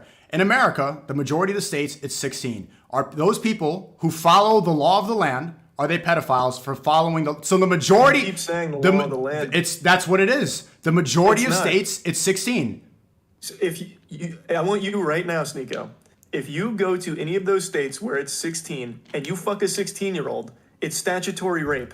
It is still statutory rape. It doesn't apply. That's not what that means. Romeo, That's okay, not how that works. we went in circles. The Romeo and Juliet laws don't apply for most people. And even without that, even without the Romeo and Juliet laws, if it was 16 and all the countries that are 16, are those people pedophiles? As I just said, yes. Okay. In those countries too. Okay. These. So, but do you realize what you're saying? Also. What you were saying, those countries, most people who follow, what you're saying, based off this logic, most people in the world are pedophiles if they follow the law. Yes, absolutely. Yes. If the law is under 18, I would say yes. Okay. So, but that's not the law because the most of the world, as we established, most of the world is not 18. So you're saying if the majority of the world follows the law and they exercise their rights, they do exactly what they're good citizens, and they follow the law where it's 16, you are saying the majority of the world contains pedophiles. Even if they don't even act upon it, even if they agree that, okay, one day, maybe I could, out of wedlock, I could fuck a 16-year-old. Because those just the thought. But yes, if there is an adult, as I've said many times, if there is an adult, and I am defining an adult as someone who is... We know. We'll go deeper. We'll make it even simpler. Your age. If there is someone that is your age, and they are fucking a 16-year-old... Why my age now? I thought it was 18. I thought it was 18. I just gave a number because you were... But you gave a number earlier. 18. You said 18. 18. Yeah, I was just trying to make it easier. 18. If there is an adult that is fucking a 16-year-old, even in a country where it says 16 is okay, then yes, absolutely. Now, in the case of the 18, 16-year-old, that's where Romeo and Juliet kicks in. But if it is someone in their 20s, in their 30s, fucking a 16-year-old, that is literally statutory rape in pretty much everywhere in the world. Right. Based off your logic, you realize this, that if a 19-year-old has sex with a 17-year-old, they should go to jail. They're pedophiles. That is Romeo and Juliet, unless it's an 18, then yeah, wait till they're 18. Okay, but a lot of states don't even have Romeo and Juliet. In Europe, they don't have that. The places, your Romeo and Juliet is an American thing. And in Europe, a lot of these places, if a 19-year-old has sex with a 17-year-old, your logic, they should go to jail. Is that true? Yeah, I think it is absolutely going to be one of those things where there's an agreed upon age. If it's 18, it's 18. So yes, follow it. A 19-year-old in a relationship with a 17-year-old should go to jail. Well, no, okay. I guess like I said, it will all depend on where that is located. So to give an example, Call Me Carson and that I think it was a 17-year-old. I think he was 19 and 17. Like that could be a high school relationship. And I don't remember where that took place, but the big problem there is apparently he was getting nudes. That's child porn. Like that's a huge issue. 19 and 17, that's only a 2-year age gap. So that is applicable under things like Romeo and Juliet. So even if it is under 18 in the place you come from, that's an extenuating circumstance. But that's not what we're talking about. You keep bringing it back down to reasonable places. But what you argue for is things like when you legally can drive, you can legally get married and have sex. Yes, when you are physically mature, when you're ready to drive a car, you should be able to. There's a lot of people that have jobs that need to do things. So a lot of people aren't ready to drive cars. They're not physically, they're not mentally mature yet to drive a car. They shouldn't drive a car at 16. It should be based off maturity. The same thing has to do with sex. The reason I keep saying this is because you have these set in stone numbers, and if you were to lay the law of the land, if we follow your laws, if we follow your criteria, a 19-year-old and a 17-year-old, he's consenting, she's consenting, the parents are happy, they're happy, they want to get married, they're ready to go. You're putting them in jail. That doesn't make any sense. Because of this, Romeo and Juliet kicks in. Like I don't know what's hard to understand about that. Places where that doesn't exist, I guess I'm not too familiar with how those. A lot of places they don't. A lot of places they don't, and this is why it's arbitrary. So and based off your standards, when is the Romeo and Juliet? How long can that extend? Those are teenagers. A 17 and a 19-year-old, those are both teenagers. Okay, now they're teenagers, but you just said 18 was an adult. Yes. They are. You see how the definitions keep changing? They keep changing. So far in this conversation, you changed it so many times. You said 18's an adult. No, you said, but listen, because you did. I heard you double up a couple times. I know what you're going to harp on here. No, you did. You said 18's an adult, and then you said adults like you. Because you think 25 is an adult now. Because that's when you're. Why? So why is it? Let me ask you this. Why is it not 20? Why is it not 25? It's because that's not what was established. Like no, I'm asking you because you believe in personal beliefs. I believe in some. My morality comes from the Quran. You believe in personal beliefs. Why is it not 25? 25 is when the frontal cortex is fully developed. That's when you're done maturing. I couldn't tell you why it's not 25. I have no clue. I don't know why the drinking age is 21. I don't know. But they are agreed upon rules. They're agreed upon rules, just like the drinking age, just like the voting age. They're agreed upon rules, and a lot of them don't make any sense. Why is drinking 21? But I do think 18 does. There is a good reason for it. You are out of high school. You are going to live on your own. You're going to college. I think that is a good reason. Yeah, maybe in the 1980s, but nowadays people don't leave the house until 24, 25, until they're my age. A lot of people don't. People are not financially ready. People are still immature. There's 18-year-olds I know that are more mature than people my age, and there's 25-year-olds that are more immature than 18-year-olds. It's arbitrary now. It depends on personal experience. It depends on individual maturity. But there needs to be something defined in your rule here. And I'm saying there is something defined. I'm saying there is. A 14-year-old, in your definition, could literally marry an adult. That's a problem. In your world, a 14-year-old can marry an adult. Yeah, in my world, two 14-year-olds can be adults. I'm telling you, why don't you see why that's weird? Two 14-year-olds, you don't think that two 14-year-olds can be married? No, absolutely not. No, under no circumstances do I think two 14-year-olds can marry. Can two 16-year-olds? Let alone a 14 and a 20-year-old or whatever. Okay, can two 16-year-olds be married? No, I don't think two 16-year-olds. Why is it wrong if so a 16-year-old, because the age of consent is across the world, so many places 16. If they can go have frivolous sex with a lot of people, if they can go fuck around, if they can do deviant things, if they can change their gender, why can they not get married? Sex change, like Chris from Mr. Beast, these people could take hormone blockers. Listen, you're not listening. This is the point. You could take hormone blockers. You could take puberty blockers. Okay, when you're a child. When you're 16, you can go change your gender, but you can't get married. Why is that?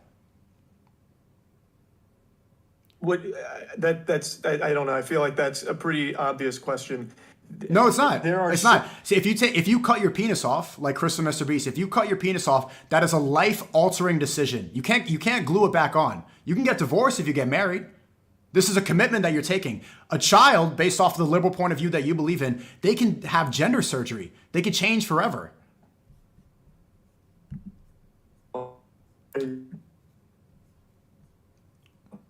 He lagged out.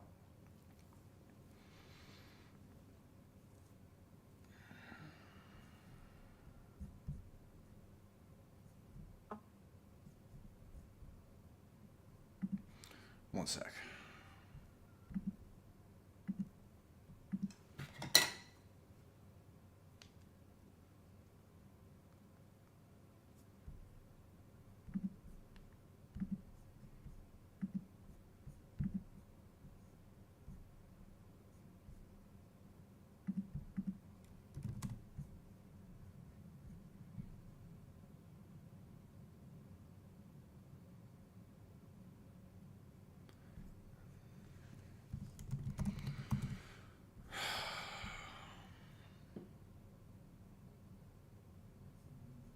Guys, can you hear me? Can you hear me? Is everything good?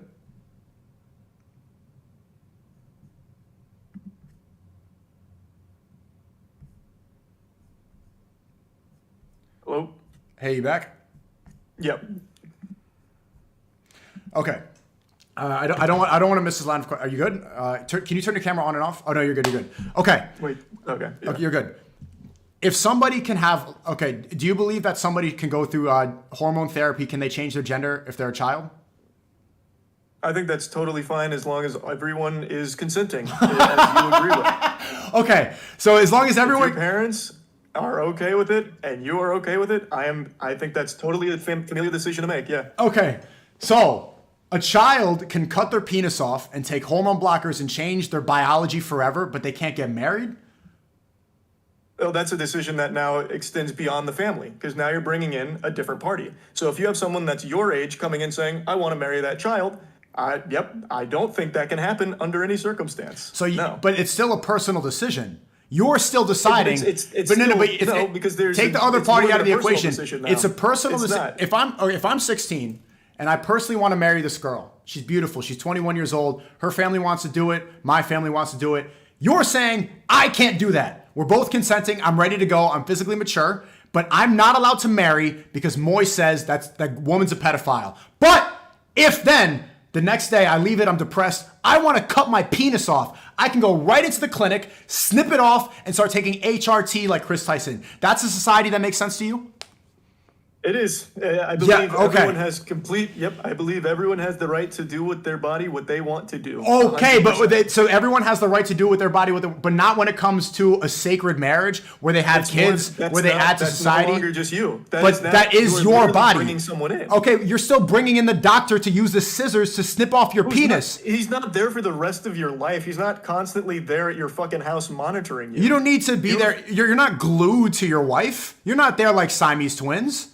You are a 16-year-old. You are entirely reliant on this adult that you've now brought in. No, there you're not. Yes, you can still have parents. Maybe I'm predator. making my own money. I'm not relying. If I'm 16 and I marry a 21-year-old and I'm making a lot of money and I'm doing well and I'm independent, I'm not relying upon her. Not only that, the person that you just put through transgender therapy, now they need to go to therapy once a week. Now they need to go to the pharmacist once a week. Look how many people are involved now. Now they're going to therapy groups. Now they're online. They're making YouTube videos. They're in a Mr. Beast challenge. This person is relying on so many people, and they also have.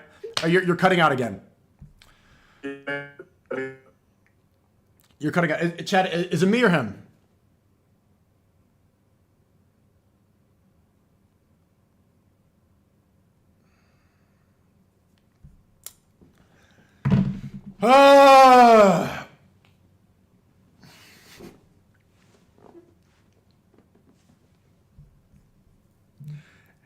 Chad, is he cutting his internet out? Mine's fine. My stream's running fine. Okay. All right.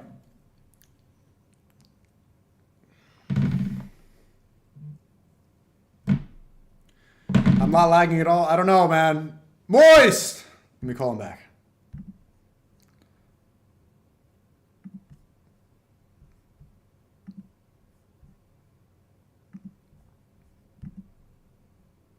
Okay. They're saying it's you, not me. It's not me. What do you mean? Okay, you just refreshed your cam and it fixed it. No, I left the call and join again. But I don't want to leave this point. Okay. Why? I want to hear a clear answer that makes sense. Because you said it's because you're relying on other people. But I've established that a trans person is relying on the pharmacist, is relying on the therapy. I didn't say that. I didn't say relying. I said you are making a personal decision yourself. You are making a decision for you. When you are making a decision about marriage, you're bringing someone else in that is now not just you. Just because you're bringing someone else in does not change the fact that it's a personal decision. Marriage is it's consent. It is deciding yes, regardless of the other person. But it's still a personal decision. A child can't possibly wrap their head around this adult that has been preying on them. Like, I don't know why you can't see that. A 16-year-old can't be making this decision on this adult who is convincing them that I am the right choice for you for life. Right. But a 9-year-old boy can go into a clinic and decide that doctor, that 40-year-old doctor, can cut my penis off? If that's a decision he and his family wants to make, that doesn't bother me. Okay. Absolutely does not Okay. So then why is it that bringing someone else into that marriage, why does that then make it wrong? Because it could be an adult with a child, which is that is an unacceptable dynamic under every possible circumstance. In the doctor's office, in that gender therapy forever, it's still an adult and a child cutting off the penis, Moist. You are not living with that fucking doctor. You have made a decision. You're living yourself. with the decision of that doctor to cut the penis off. It's still living with the decision of another person too. And that's life. You live with decisions. Some people might regret it, sure. But within this marriage with an adult, that is a decision that is now, once they are in your life, it can be out of your hands. You can have this adult come in and just start beating the shit out of you. You can have all kinds of things. When you're with getting your penis cut off, you have made a decision. Okay, wait, you're saying you can get beat up? You can still get beat up out of marriage. You absolutely can. But a child is never going to be thinking about things like that because they can't. A child can't consent to marrying an adult. So why is a child smart enough to decide that he's now a woman that needs puberty blockers and cutting his penis off, but he can't decide upon marrying somebody that he's in love with? How does he know he's in love with them? It's a feeling. It's something that you know. You talk to your family. You decide.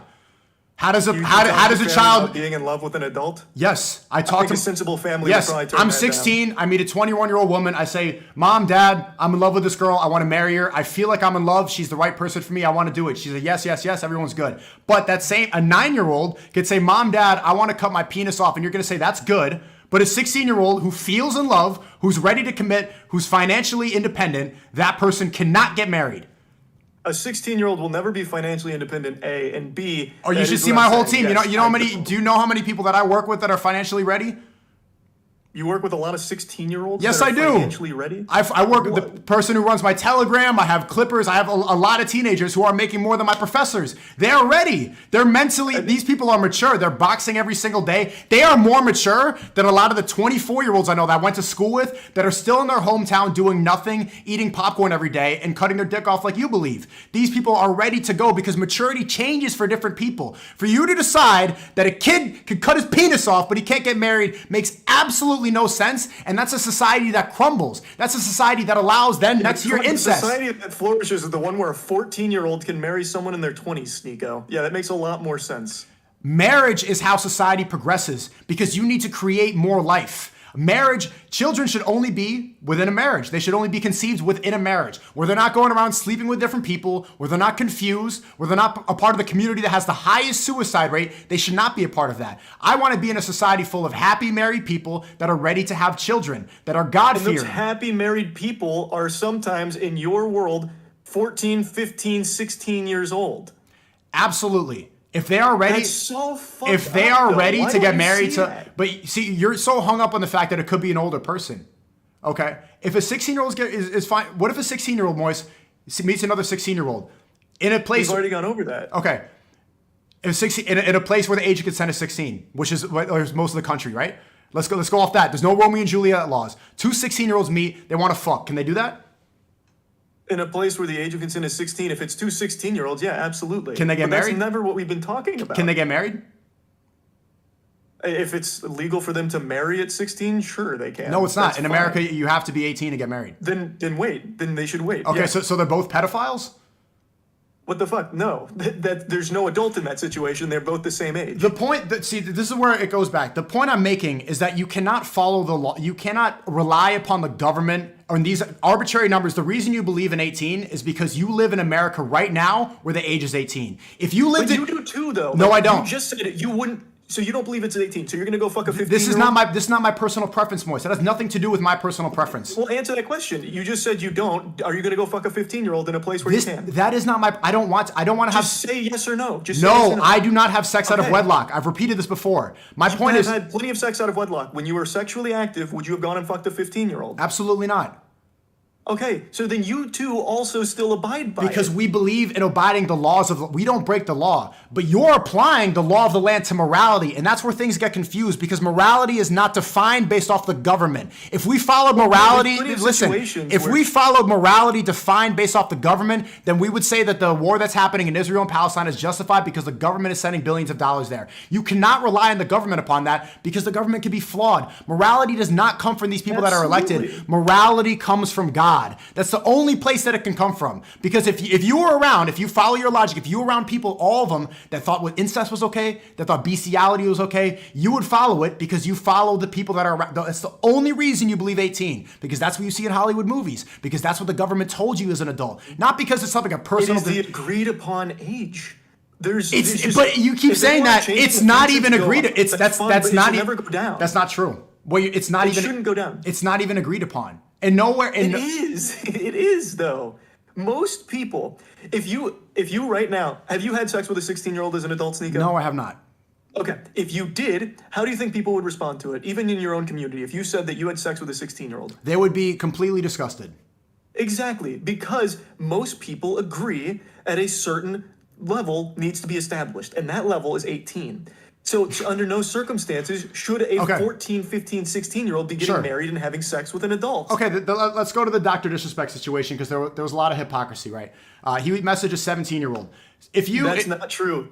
Show me the evidence of him messaging a 17-year-old. I haven't seen any evidence. See, all the streamers all the streamers within your community, they were so quick to admonish Dr. Disrespect without seeing any evidence at all. We saw Chris Tyson, and then they waited 3 days like you to post a video. I did it within like 6 hours. No, you didn't. I did. Okay, if you decided... decided... What are you talking about? The full video came out less than 24 hours after the initial break of all of the information, and I had that first video go How long did it take for the Dr. Disrespect video to come out? Over 24 hours. Did it? How long did it take for you to tweet? And in the first How video, long did it I take for you to mentioned tweet, multiple times though? how there's no concrete evidence of who he was talking to. How long did it take for you to tweet? I waited till his second response, so that was 3 days later. It was 3 days. You didn't tweet right away? Nope. Okay, then you were the outlier, and most streamers, all of them, they waited. They didn't say anything. They wanted the Mr. Beast collab, but that's besides the point. Moist Critical, if you DM'd a girl that was 17 years old, 364 days, should everybody be discussing with you? I think that would be pretty disgusting. Yeah, I don't think you should be communicating with someone under 18, no matter what. Okay, if you want to, it's not. Is that disgusting? Yeah, I think it's disgusting. You wait a day. Like Cody Co having sex with Hannah when she's 17. I think that's disgusting. Okay, say she's 17 years old, 364 days. He waits one more day. Is he still disgusting? I still think in that position, yeah. I think that's still a huge power dynamic issue that you're getting into with that one. But wait. That's disgusting. But I thought you said 18 was an adult. Well, yeah, it is. Like, you're not going to jail. But Okay, so now it's disgusting for two adults to have sex? It's disgusting for someone to be using this kind of position in the example you're giving. That's a power dynamic issue. But so Cody Co waits one more day, then they have sex, and he's still disgusting. But it's two adults. Why is that disgusting? People are still like, I would be upset hearing that. Cody Co was in a different position than Tana at the time, and he was also in a much different place. And even if he waited till 18, while it's not illegal, it still wouldn't be a good thing. It's not something to celebrate. Not celebrate, but you think it's disgusting. You think it's reprehensible. I think it would be a bad thing, for sure. Yeah, I don't think it would be a good thing. Is he a pedophile? No, he would not be a pedophile. Okay. And I also... Okay, he's not a pedophile. The day before, 17, 364 days, is he a pedophile? No, I think yes. Yes? Yeah. Let's just we're going to use a green bond definition. If you don't wait till 18, you will we'll just do pedophile. There you go. People like to argue a beefophile or whatever it's called, but let's just say if you fuck someone under 18, you are a pedophile. You're a pedophile. Yeah. So this is just like the word misogynistic. I get called a misogynistic all the time, right? I was just in France recently, and there was a girl literally massaging my head. She's 27 years old. She's massaging my hair standing on the street, and a soy boy comes up to me with earrings. He says, "I hate you. You're a misogynist." He says, "I hate you." And he doesn't know, and I ask him, like, what does misogynist mean? He doesn't know. Right? The same reason that your definition of pedophile does not even follow the actual definition of the word is the same thing when people throw around the term misogynist and they don't know what it means. That's what happens when you get to throw As around. I just said, I know it's not the definition of the word, but we're just using terms so we can all be on the same page. Okay, but words have meanings for a reason. You can't just make up a definition of a word. It's a beefophile. If you have sex with someone under 18 but over 12, you're in a beebophile or whatever it's called. Okay, so he's not a pedophile anymore. You just change it. So now he's a beebophile? Well, I'd still use just that word. It's bad. Yeah. If you are having sex with like a 16, 17-year-old, it's bad pedophile behavior. Okay, so it's not it's not a beebophile anymore, it's a pedophile. You're talking about terms. The correct term is a beebophile. I want to figure out because stupid. we can't have a discussion if we don't define terms. You were the one that immediately got mad that I used pedophile incorrectly to just do a blanket term for under 18. I didn't get mad, but I'm pointing out if we define a term and then you change the definition of the term within the conversation, then the conversation makes sense. I'm not changing the term. You got upset because it's not the strict definition of pedophile. It is someone that hasn't gone through puberty, but we're using just this term to refer to anyone under 18. Okay, so we're using words. Upset it wasn't a textbook definition. So we're using words, and we don't care about their meaning anymore. You're doing the same thing. No, I'm following. I'm not trying to do a gotcha. I'm following your line of logic. We're using a word. So Cody Co is a pedophile based off your logic. Cody Co's a pedophile even though he's not a pedophile. We're using that term. Yeah, he had sex with a 17-year-old. It's not. We're not just using. We're not using the term. It's either statutory rape. It's statutory rape. That's not what I'm not talking about. Statutory. I'm asking you if is he. That's the legal term. It's statutory rape, having sex with a 17-year-old after you're an adult. So you change the term again. It was first beebophile, now pedophile, now statutory rape. Which one?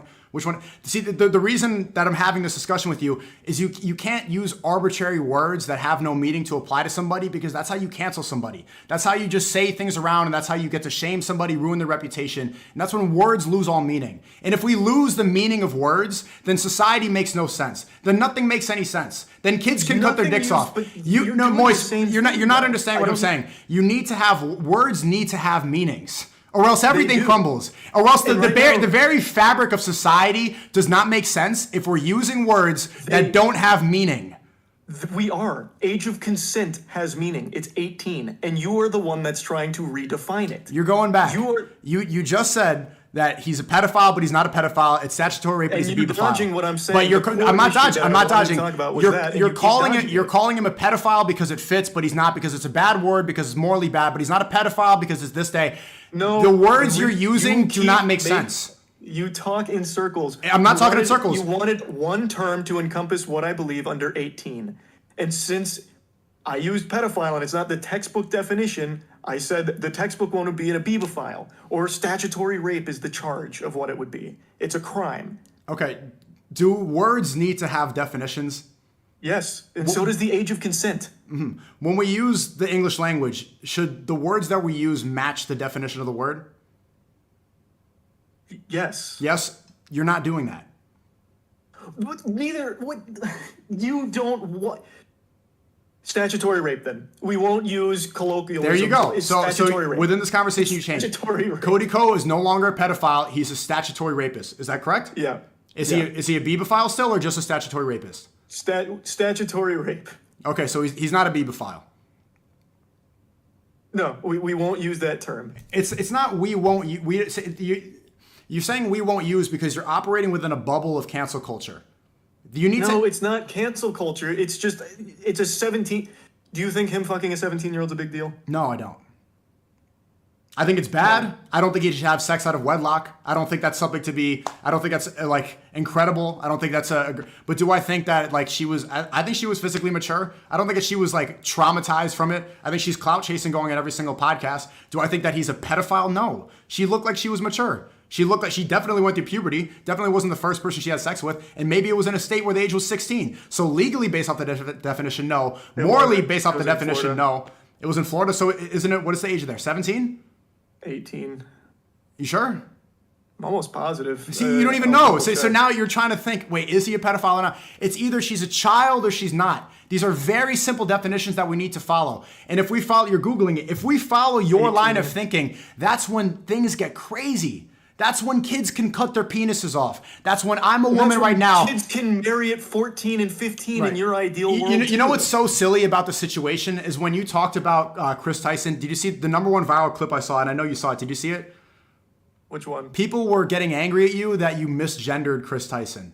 I didn't misgender anybody though. I only referred to Ava by her name. I heard that. I heard misgendering. I saw the clip that went viral. It was they.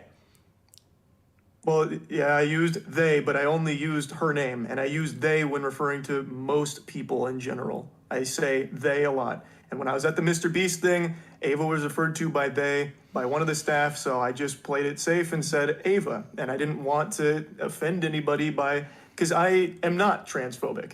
Like, I never have been. I don't have hate in my heart. They're calling you transphobic. I know. The people that live within your frame of thinking, the Western civilization mind, that hive mind, they're calling you a transphobe now for calling Chris pedophile Tyson a they. What do you think about that? It hurts. I don't like to see it, but it is what it is. I should have looked into the preferred pronouns more. I just made an assumption that we'll just be safe and use Ava's name. Like, that's think to go beyond that. That points out the problem, the flaw of thinking of Western civilization, this liberal mind. When somebody gets exposed for messaging children and saying, like, this guy was exposed for liking lolly porn. Dr. Disrespect. Yeah, Dr. Disrespect, that's same thing. What he did was wrong. Both are wrong. You defended him, though. No, I didn't. You still, even in this conversation, I never defended Dr. Disrespect, never. What did I say that defended him? What I said was I'm pointing out the flaw. Everybody's so quick to hate him, but then Chris Tyson comes along and all those people are silent. No, right? Even before. No. I never defended him. No, I never defended him. What he's doing is wrong. He's a married man. He shouldn't be doing that. I said that he should not be doing that, and what he did was wrong. But you said that the 17-year-old thing is not a big deal at all. Right? Yeah, I don't. You made up. It's not. It's not. But it's bad. He should not. He should not do it. Does that make him a pedophile? No. My point is, Chris Tyson. What he did is absolutely wrong. Like, what Dr. Disrespect is wrong. The point is, Chris Tyson gets exposed for messaging actual children, and the woke mob that you're controlled by, they get mad at you for misgendering instead of the fact that this guy is actually messaging children.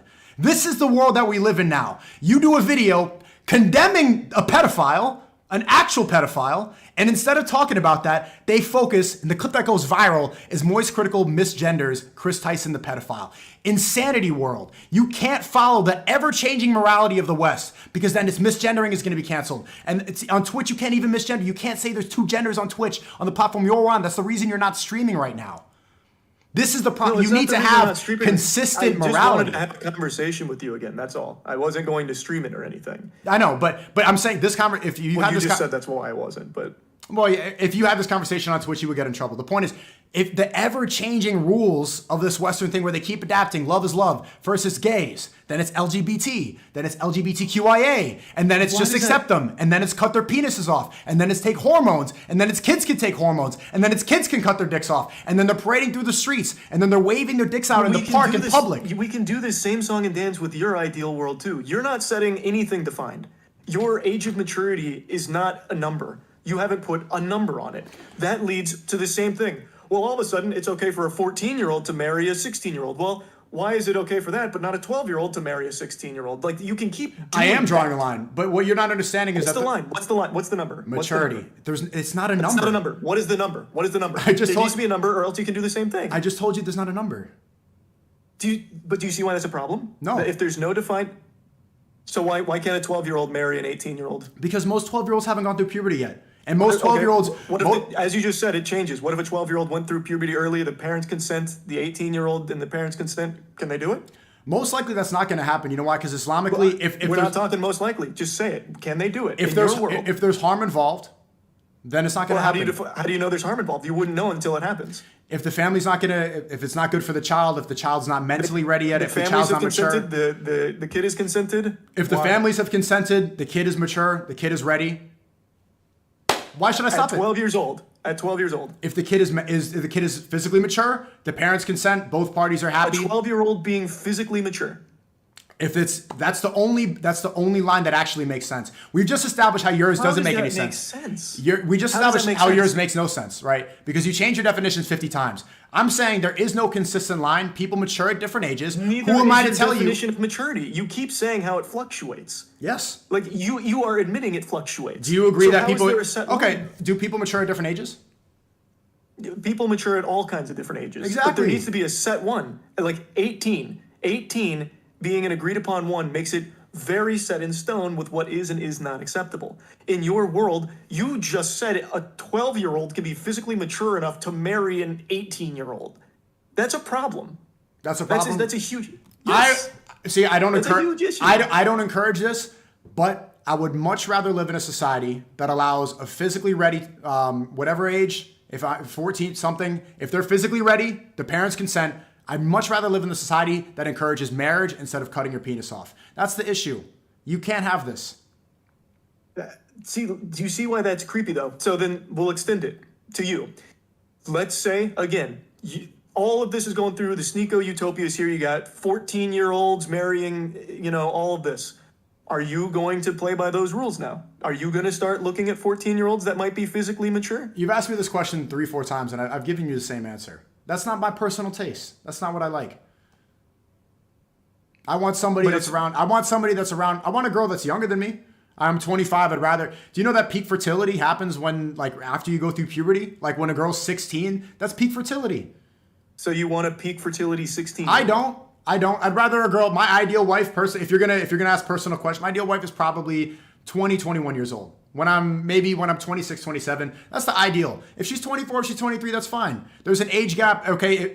And you know what's funny about that? If I'm 25 and if my ideal wife is 20, if you go follow the Romeo and Juliet laws, then a couple years before I'd be a pedophile. Okay? This is why it's silly. It's not silly though. There needs to be an age. You're not giving an age. You're giving an obtuse definition of maturity, which fluctuates so much from 12 years old to 14 years old. Let's look up the definition of maturity. If I'm giving an obtuse definition of maturity, let's look it up and see who's following it. Okay, so now everybody can look on your beliefs. I told you what I believe in, and I'm pretty sure this is what the definition of maturity is. You can't give a number. The definition of maturity is the state, fact, or period of being mature. You know what it does not say? 18. It does not say an age. Maturity depends on the state. I want you to say one because there needs to be one in a society. Why do you want me to say one? Because there has to be. There has to be an age. If you don't agree that it's 18, then what should it be? You said when you can legally drive. That makes it 15 or 16. We're going in circles, and I told you. And I said the age of driving should be the same as the age of consent. You said it's because of maturity, correct? 18 is, yes, 18 No. that... You said adulthood means maturity, correct? Adulthood means over 18, yeah. That's when you are outside of your parents. No, Again, you're not a child. That's not not actually what the definition of the word means. You are making up a definition of maturity. Same thing as you did with childhood. Same thing you're doing with your ideal world. Like, all of it is, you have to have these. They have to be there. There needs to be an age. Like, there just has to be. You can't have these arguments where children are marrying adults. Why do you have to have an age? Because then you end up in a situation like we just showed with a 12-year-old and an 18-year-old where you said that's okay. That's not. And why is that wrong? That is completely wrong. That is a 12-year-old. Okay, you said the age. 18-year-old. Remove the age for a second because I think it's confusing you. Why is that wrong? That is someone who is literally still in middle school. That is someone who is playing with fucking dolls right now. That's a middle schooler and a high schooler. But why is that wrong? Tell me why that's wrong. No, it's someone who's going off to college, most likely. Tell me why that's wrong.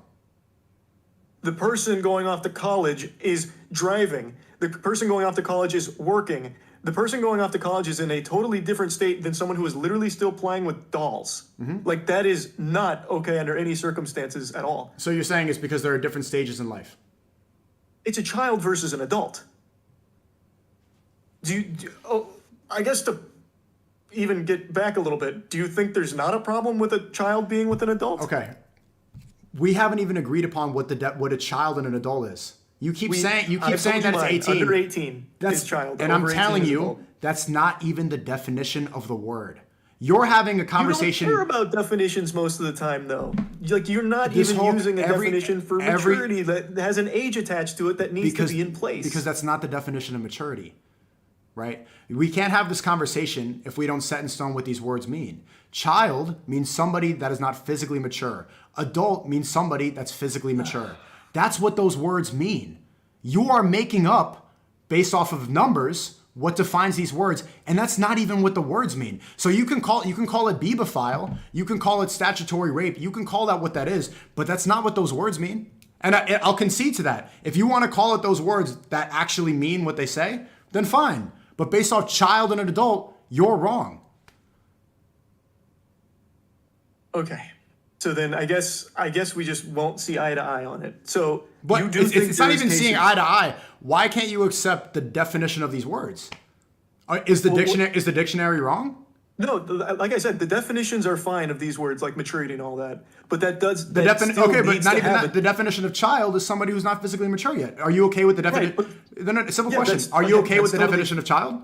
That is a fine definition of a child. Okay. Are you okay with the definition of adult? Somebody who's physically mature? Yeah, that's a fine definition too. Then you are on the same page as me. Child and adult. No, because I still agree there needs to be a line where these two things get separated. There needs to be a place where this one is a child, this one is an adult. But then you're being hypocritical. You contradicted yourself, because if now you're agreeing that what separates a child and adult is physical maturity, then it's puberty. And early in this conversation, you said before 18. If someone has sex with someone before 18, they're a pedophile. After 18, they're good. Now you're not saying that. You're going in circles. So it's either... When did I contradict the definition of pedophile is child lover, right? We can get rid of pedophile. The definition, we define that. Okay, so we define three terms. Child, somebody not physically mature. Adult, somebody physically mature. Pedophile, child lover. Okay? Now, based off those definitions, 18 has nothing to do with it. There's no numbers. But there needs to be. That's the point I'm making. There needs to be. You can't leave these things up to ambiguous.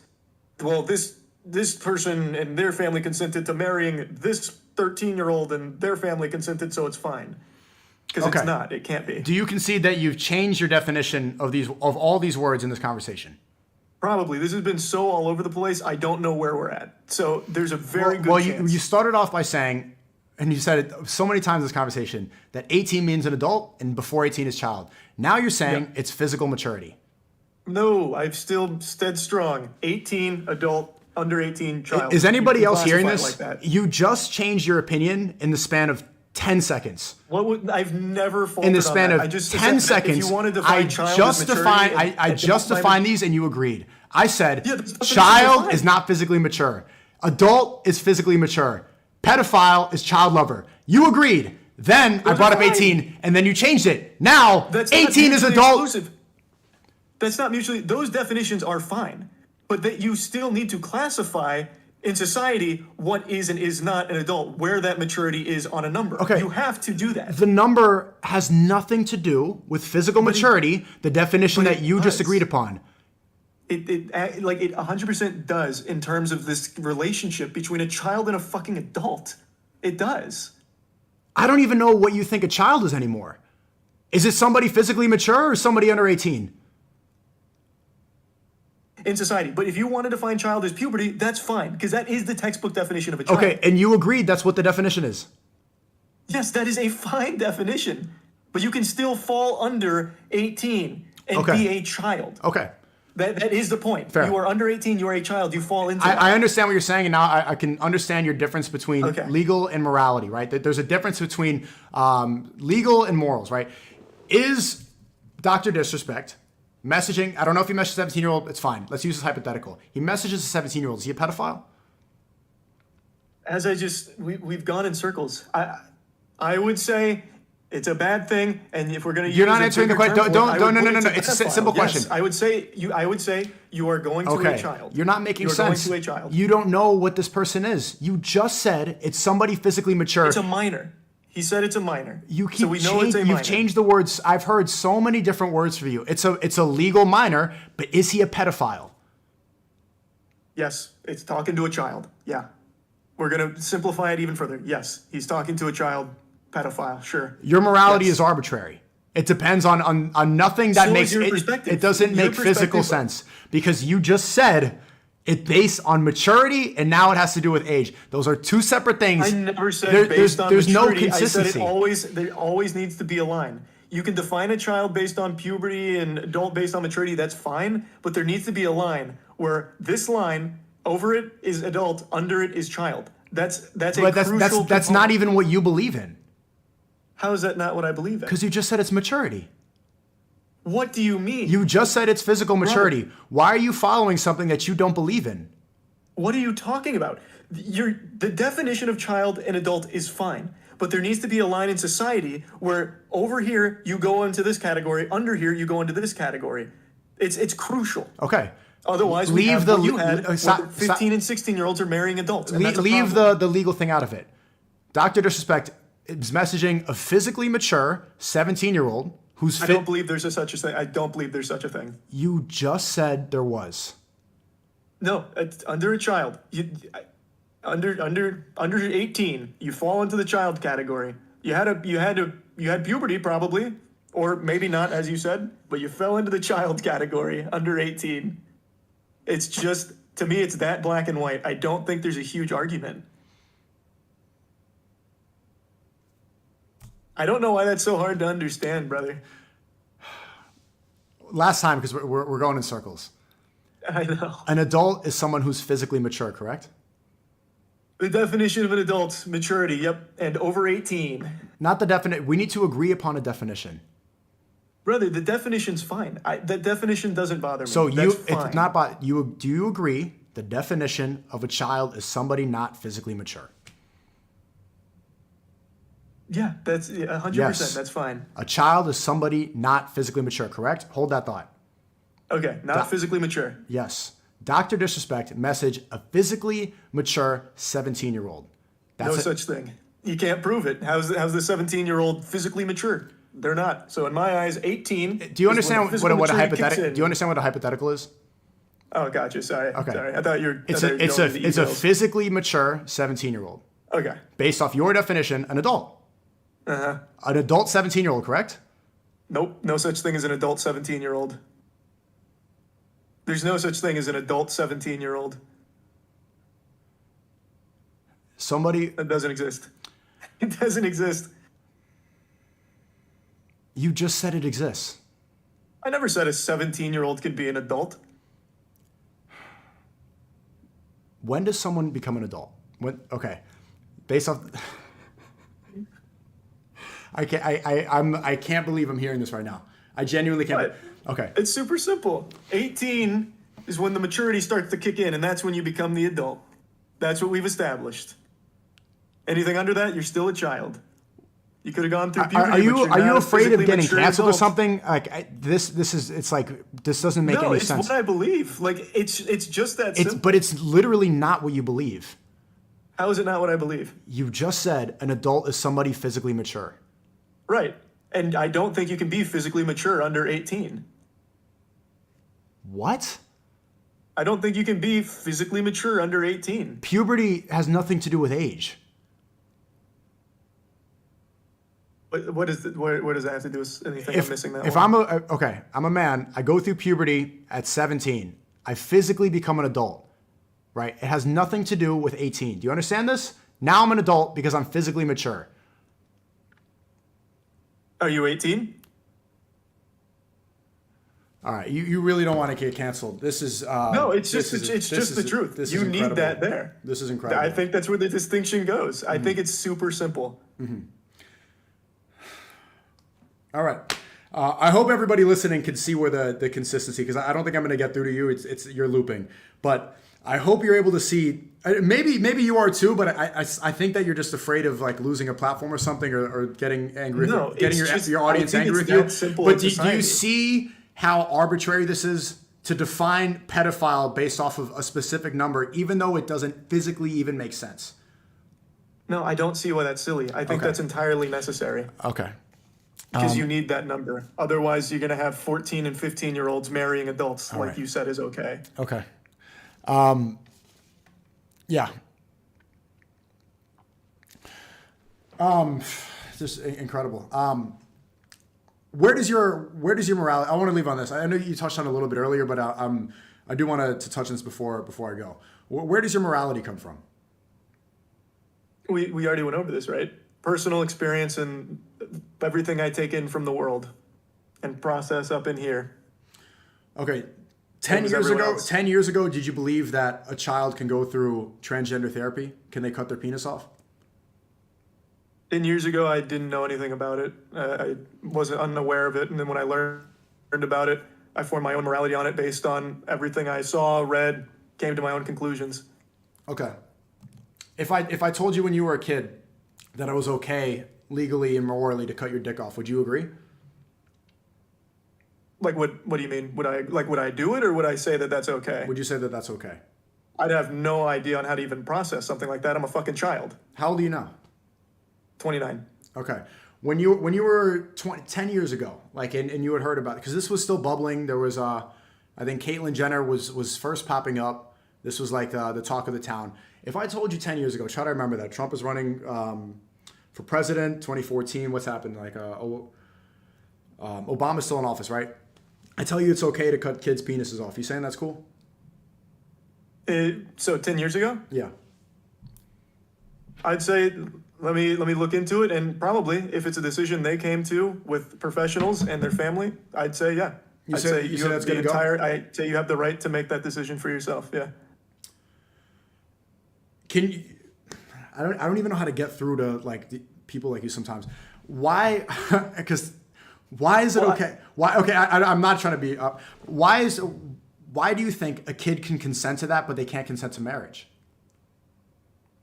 Why can a kid consent? We're going in circles. I just said when it comes to a marriage, it's no longer just a personal decision. It's not. You take on a whole. We've also established that a transgender surgery is also not a personal decision. It is. It is a decision you are making. You're also saying "I do" to the marriage, which is a personal decision. And then you are bringing in an entirely new family dynamic from this adult. And why does that then make it wrong? Because other people are involved. Because this is an adult. This is a predator who is coming into your life. A predator? Yeah. If you are marrying an adult as a child, that's a predator. Okay. And it's not predatory for the doctor to lure a kid into an office and cut his penis off? Oh, he's luring kids into the office now? Yeah, there's advertisements. Chris Tyson from, maybe a kid saw your collab with Mr. Beast. He got inspired by Chris Tyson. He gets lured in because Chris Tyson... hey, maybe a 24-year-old watched your streams like, oh, you know what? This 15-year-old's pretty mature. I'm going to go ahead and start trying to talk to them. Do you think that's cool? No, that's not cool. You're supposed to talk to the father before you get married. If her father's not okay with it, then what happens? That's the issue you had with that scenario? Yeah, but when you approach marriage, you don't just go approach a girl and that's not what Islamically is allowed. You're supposed to go to the father and supposed to see where it goes from there. So that's never what I said. 24-year-old talks to the father of a 15-year-old and gets his permission. Now it's cool? Get to the father and say, like, am I interested in marrying your physically mature, your adult daughter? Okay? Is she okay with it? 15-year-old, ask the mother, 15-year-old daughter. Get the consensus. Yes, and if he's okay with it, she's okay with it. I think that's fine. That's fine. Like that, I just don't see how we'll ever see eye to eye on that. Like, to me, that is the most alarming shit. Okay. To even view someone of that age as physically mature is concerning. Or like the potential to be physically mature at 15 is very concerning. Then you think so, like, by your morality, all of human history, everybody was a pedophile. In the 1800s in America, the age was 10. In the UK, 200 years ago, the age was 7. Yeah, yep, 100%. So everybody, 7 and 10-year-olds, yeah. So everybody in human history was a pedophile up until 10 years ago. 10 years ago is pretty arbitrary. What is it, 50 years ago, or whenever the feminist movement started? For thousands of years, Moise. Past this, for thousands of years, everybody was a pedophile up until 50 years ago when the age of consent was divided. Yes, and also people used to eat people more often, like cannibals.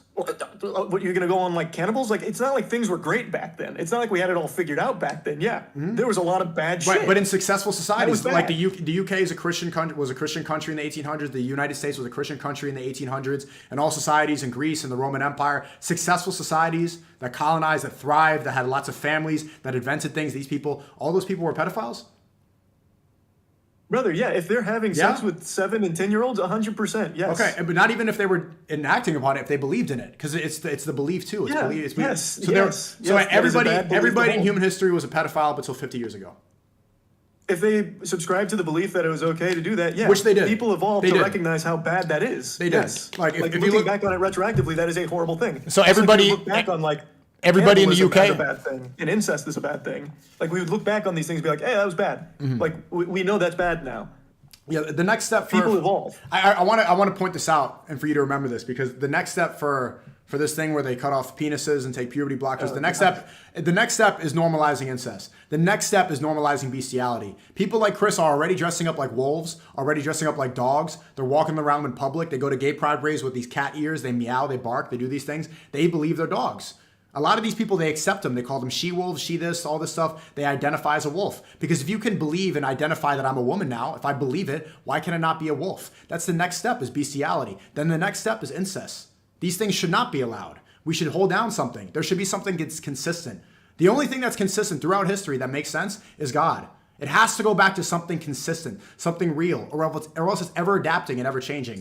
Because 200 years ago, I really want you to remember this. In the 1800s in the UK, the judge that laid down the law in the UK said that the marriage for a woman is the age of 7. That's what they said, and everybody abided by that. Everybody believed in it. The society thrived. Everybody was okay. Nobody admonished that. That wasn't a problem. And then up until now, you're saying all these people were pedophiles. These are people that should be in jail. They're disgusting. They're horrible people. They should be admonished. If they were all in jail, there would be nothing going on. This is why you can't follow the ever-adapting morality. It can't change every 10 years, where one decade you can cut your dick off and the next decade you can't. You can't adapt this all the time. There needs to be something consistent. It all has to go back to God. If it doesn't, then you're going to let the government control that. And the government right now, they're controlled by Zionists. I don't know if you've seen Netanyahu right now. Netanyahu just walked into Congress and he told them all, 29/11s, we need more money. We need more money to continue bombing Palestine over and over again. Everybody got up and clapped. Everybody in the government, all the people that control the age of consent, that say that 16 is okay, that say that Romeo and Juliet, that 18 is okay, they also think that bombing innocent civilians in Gaza is okay. You cannot follow the government for a consistent set of morality.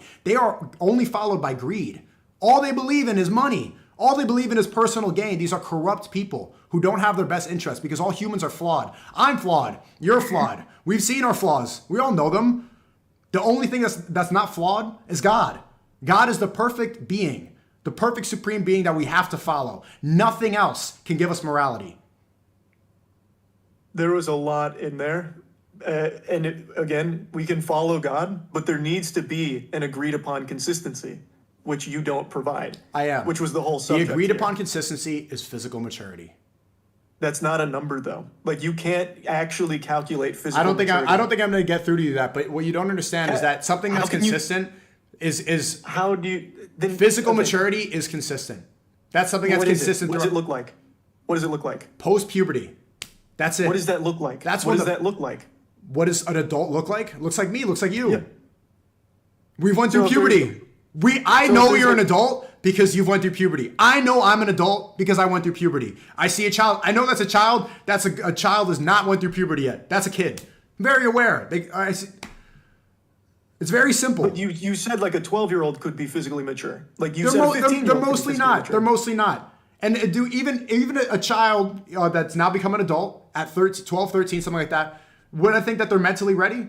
I personally, most of the time, I would not think so. Would their parents think that child is mentally ready? Most of the time, I wouldn't think so. I don't think the parents would want that for a kid 12. I think they would want them to develop more. Because you should follow the morality of the parents. The parents are going to care for that kid way more than the government. Why are you going to let the government be in charge of your kids? The government's saying it's okay to cut the kids' dicks off.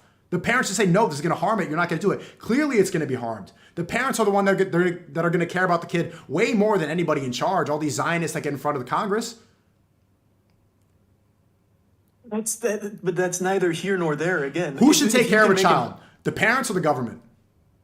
Absolutely. I am a big proponent of the government should not have a say in how people live their lives. Like, I don't think they should be intruding into people's personal freedoms to make the decisions. But then you should let go of the age of consent.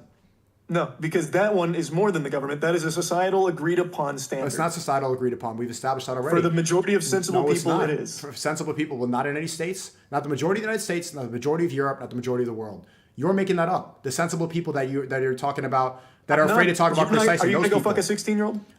You said this again, but no, you're not seeing. The question is, the answer is no. You're not seeing it clearly. You know that because it's not good to do that. Mm-hmm. But you would for an 18-year-old, a 19-year-old. Like you've made that clear. Like you also recognize that. It's more than a government thing.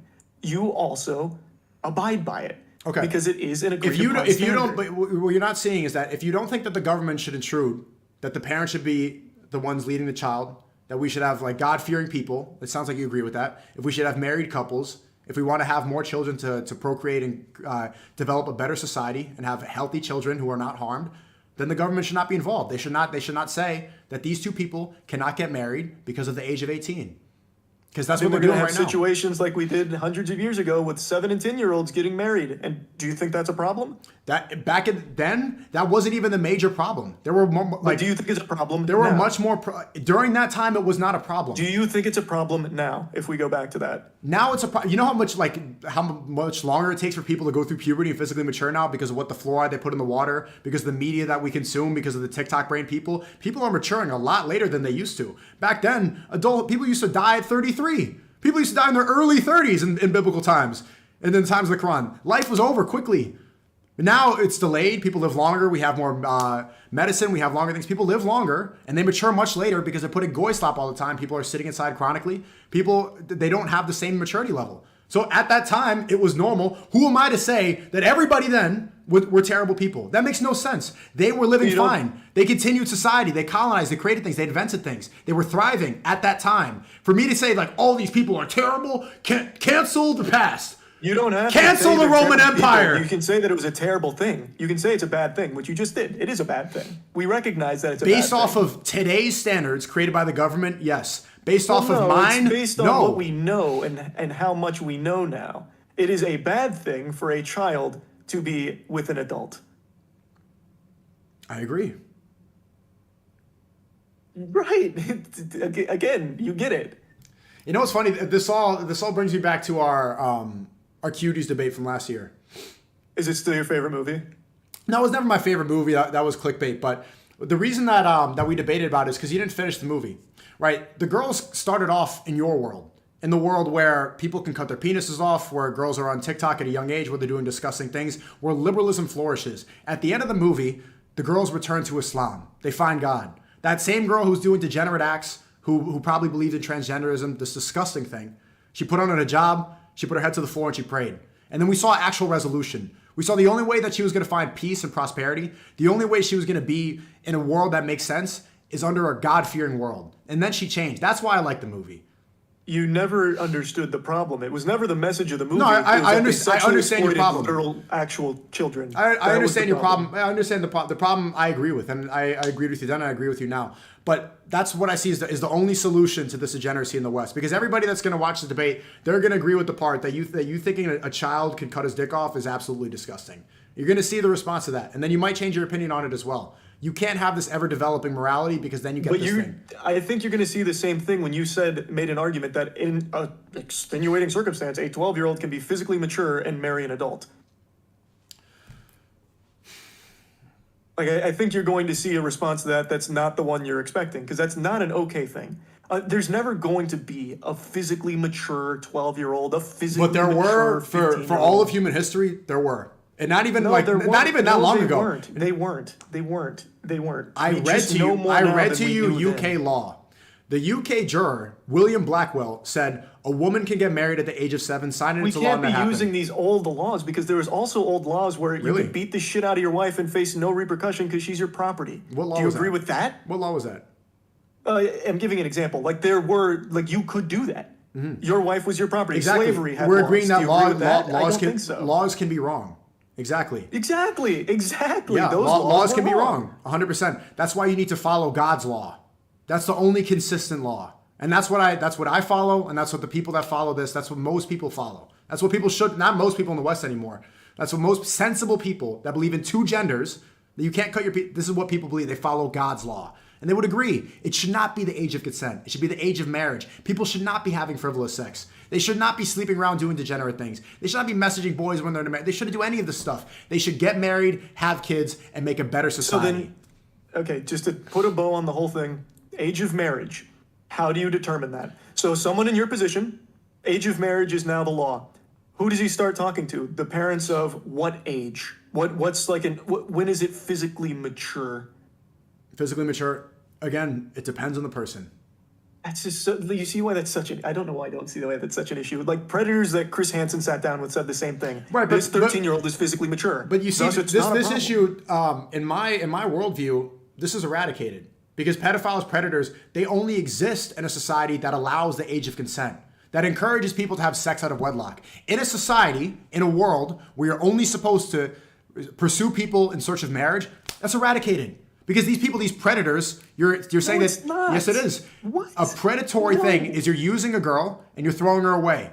You're taking advantage of her. You're manipulating her. You're selling her a dream. Marrying a child. It's the same thing. That's still predatory. But it's not predatory. It's not predatory if the parents agree to it, they agree to it, and they say, yes, it's okay. Now you're going to take care. You're going to have a happy marriage. That's actually not predatory at all. Pedophiles and predators only exist when you encourage sex out of wedlock. It's not a problem when you encourage marriage. Wow. How is it not a problem for someone that's in their 20s to be marrying a 14-year-old if everyone consents? How is that not a problem? What parent is going to let their child be handed off to a predator? There's plenty of bad parents. You think every parent's great? Of course Especially not. if that adult comes from like a wealthy background or has a good job. Mm-hmm. That happens a lot. Of course there's outliers. But who's going to care more? And you agreed to this earlier. Who's going to care more about that child, the parents or the government? The parents, for 100%. Sure. No, I agree with that. I'm gonna trust the parents over the government any day. If the parents agree that if the parents agree that this adult is ready, if they say that this marriage is going to be good, and I agree upon this, and I think it's healthy, I think they're ready, 100%. I will take their consent over the government's consent any day. I don't think I'll ever be able to agree with that if there's no line in the sand. Right, because you think that kids can cut their dicks off. What? Sorry. Right, because you think kids can cut their dicks off. Like, we have fundamentally different worldview. And I'm telling, do you believe in God, Moise? Yeah, I actually grew up very religious. I was baptized twice. I come from a very religious background. I'm not so much anymore, but I do come from a background in it. Why not anymore? If you're seeing disgusting things, I mean, if you're not a Catholic anymore, then why do you think a man can become a woman? That's nothing biblical.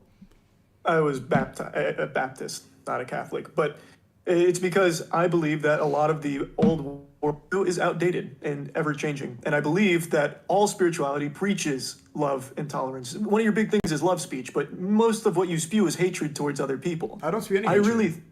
That's not true. like even half of your spiels here are targeted to people that you have fundamental disagreements with. It's not like you're coming at them. Disagreement is not hate. No, but it's coming from a place of hate. You're not just disagreeing. You're calling them like monsters, basically. Like you People attack that encourage children to take to cut their penises off and take hormone blockers, those are bad people. Those are bad people. Do I hate them? No. I spread love. I want them to come to God. I want them to find something that makes sense. I do not want them to put out negativity into the world. I don't hate anybody. That's not how it comes across them. Then perhaps a reformatting of your love speech. But for me, I never have a problem with how people want to live their lives. Like you have entire autonomy over your body. That doesn't bother me. And my religious background, I was always taught about how it's always better to accept as opposed to reject. Like there's never any reason to hold on to some hatred for people, especially when it's that's where liberals get confused. It's not hatred, like not accepting things that are bad. That's not hatred. That's drawing a line. Just like how you don't accept saying below 18. That's not acceptance. You, by your logic, you're saying that's hatred. People. That's hateful, right? Like if you believe, that's a very fair point. That is a super fair point. If you believe in something consistent, then drawing a line and saying this is not allowed, like incest or bestiality, these things which you agree are wrong. That's like, I don't hate people who are committing incest. I don't hate people who believe they're dogs. I feel bad for them. I'm trying to, and I don't want to encourage it. And I want to stop that. It sounds like, I guess it sounds angry because I talk about these things, but I would look into this person. I look into that and I see someone lost, right? I see somebody confused. I see somebody that's brainwashed by the Zionist propaganda. I can say that about you as well, though. I see someone that's lost about this age of consent, like what is and is not okay to marry. Like it's very easy to turn around and say the same about you, because in my eyes, you do seem lost. You've gone through this radical shift in your perspectives in a very short period of time, and to me, it seems like it's because of who you've surrounded yourself with and what you've taken in. Like it doesn't seem just like you. The same reason you believe. I'm not saying that it's like unnatural or weird or anything. That's not the point I was getting at. I'm just saying how easy it is to easily turn that around on you as well. When you're arguing for things like there can be a physically mature 14-year-old or whatever that can marry an adult. Like those kind of things to me seem like someone who's lost. I don't think you're someone that's going to go out there and fuck someone that's 16, 15 years old. No. I don't think you would do that. I've established a million times the age of marriage. Yeah. But you would defend someone who did. Who? No, it wouldn't. That's wrong. Yeah, if it was the right circumstances, if it was a physically mature 15-year-old, or if you believe it was a physically mature 15-year-old. If their parents said it's okay, then that's the point I'm making. I'm not going to get in between. I think that's very lost. I think that's super lost. You think it's lost because you can't define simple terms. I want to go back so you remember this. What is a child? The textbook definition: someone who hasn't gone through puberty. Right. You have your own definition of this word, and that's society does. Society does. Under 18. That's minor. That's not the definition of the word. That's the legal defined thing of adult. It's not even. I don't even know where they legally define that as an adult. They just say that doesn't even say you're an adult. They just say you can vote at that age, and they say you can. That you're saying that's the age of consent, even though it's 16 most places. You can vote at 18, but other than that, there's no law that says you're an adult at 18. You've made that up. It's what everyone in most places has agreed upon. And I've said, we've established a million times, throughout the United States, it's not true. Throughout Europe, that's not true. Again, those are extenuating circumstances that usually exist for the Romeo and Juliet laws, but what you're saying societally, it is 18. No, but what you're saying is objectively wrong. In most places, that's not true. Like, if you look at the map, that is not true. Japan having the 13-year-old age of consent until they change it. There's plenty of places that don't. I get that. But if someone goes to Japan and fucks a 13-year-old, you're not going to be happy with them, are you? No, because that's yeah, exactly. You're not supposed to do that. But it's legal there. But it's legal there. You're missing the point. I don't think that you follow the moral ideas of laws. I've established that as well. You're saying most people agree that it's 18. That is factually wrong. Most people agree. You are agreeing. You would not be happy if someone went and married a 13-year-old or fucked a 13-year-old in Japan, even if it's legal. You wouldn't be happy. But I don't think you would have any issue if that person was 18. Mm-hmm. There is just something that people have accepted, and that's 18. You're not realizing, like, you have to concede to this point. You're saying most people agree it's 18 throughout human history. I get that. Listen. Throughout human history and throughout the world that we are currently in, that is factually wrong. Right, and I do understand that. Okay, so But you cannot. it is what is 18. So why do you believe that it's 18? Because you're saying it's most people, and I just told you that's wrong. So why is it 18? Because it is what we have all, for the most part, agreed upon. No, stop saying something that's wrong. That's not true. That's not true. It is. Again, If you can show me some, if you came out and said you fucked an 18-year-old, your community wouldn't care. There is a difference. There is a internet societal cancel culture difference. is not how you judge right from wrong. Okay, No, if you but I'm saying you have to there's a show me a statistic where it says 18 most people agree with, because across the world throughout human history that's not true. The reason you believe that is because in California, you know that in Hollywood, that's where California, one of the rare places it's 18. Do you know that, right? So in movies, they say it's 18. The age of consent is 18. That gets pushed everywhere, right? Hollywood dominates the world. Do you know who controls Hollywood? Oh, here we go. I already knew where this was going, but you're not. No, it's a simple question. But this is why you believe that it's most people. Who controls Hollywood? No, that's not why. It's because people have accepted that. People? Everyone What people? in sensible society, Where? for the most part, Where? have accepted that Where? this is the Where? line. This is the number. Where? And there needs to be one. Where is that? Where are these people? In your chat right now. In my chat? My chat is the majority. My chat's the majority of the world.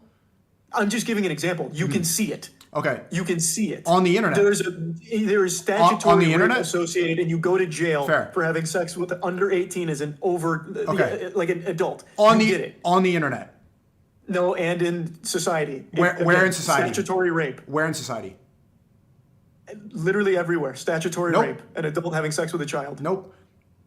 Not true. 16 most places. The reason that people push this narrative. You'll still go to jail if you have sex with a 16-year-old as an adult, even in places where the age of consent As an adult, is you 16. said the age of 18, 18 is an adult. 19 has sex with a 16-year-old. That's fine. There, your definition just changed right there. Now an adult is past 25. You just change it. Okay. So most places that's not true.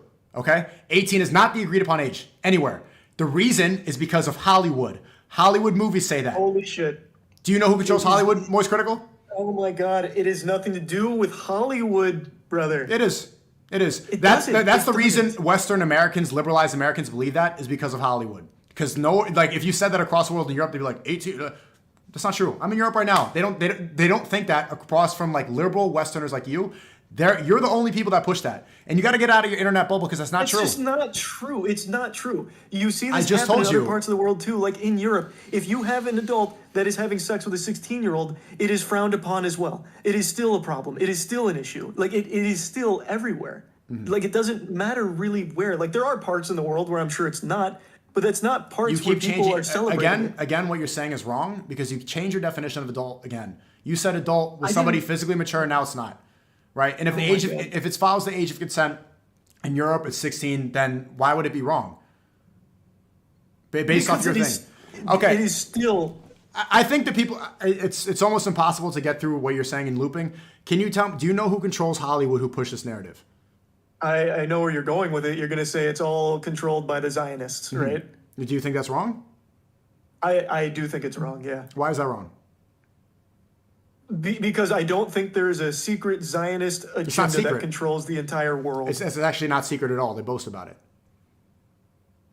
And you're the one that can see between the lines. You're onto them? No, it's something that they openly talk about. You know, AIPAC, the biggest lobby in America, 98% of their endorsed politicians win elections. They put that on their website. They talk about it all the time.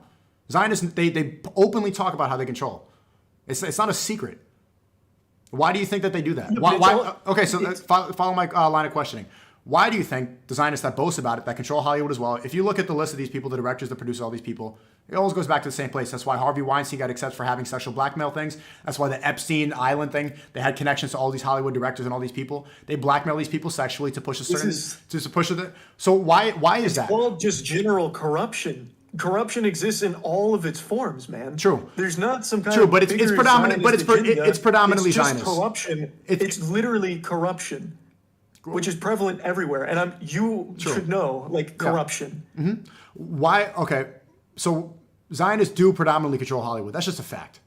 That's just something, again, that there's no point in arguing. That's something that's true. You could look at all the Hollywood directors. Why do you think that they would want to push that in America? They're all the way, like, the Zionists started in Israel.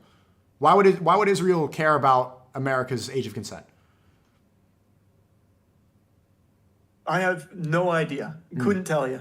Yeah, there's no reason why. Like, why specifically? Because this narrative, it works so well that you believe in it, and you're saying that most people believe in it, even though that's not true. So why would they push this so hard that Americans believe something that's not true? Enlighten me. Why? Because they want to push sexual deviancy on people to control us. Because they use America. Stop right there. And it's not sexually deviant for a child to have sex or marry an adult. Do you think it's sexually deviant? They're married and they're having sex. Do you think it's sexually deviant for people to have sex out of wedlock? No. Again, that's a completely nope. You don't think that? No. Okay, but you said you're Catholic earlier.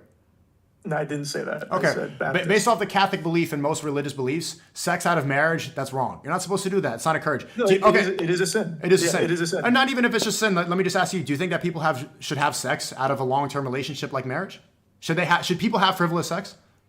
If they want to, they can. Yeah, I think they should have the ability to do that if they want to. If I don't they think should that have should be like a they should have the government coming ability and saying you can't do that. No, not the government. A moral reason. Do you think morally, the people that watch you, for example, do you think that they should be having a lot of sex with a lot of random people?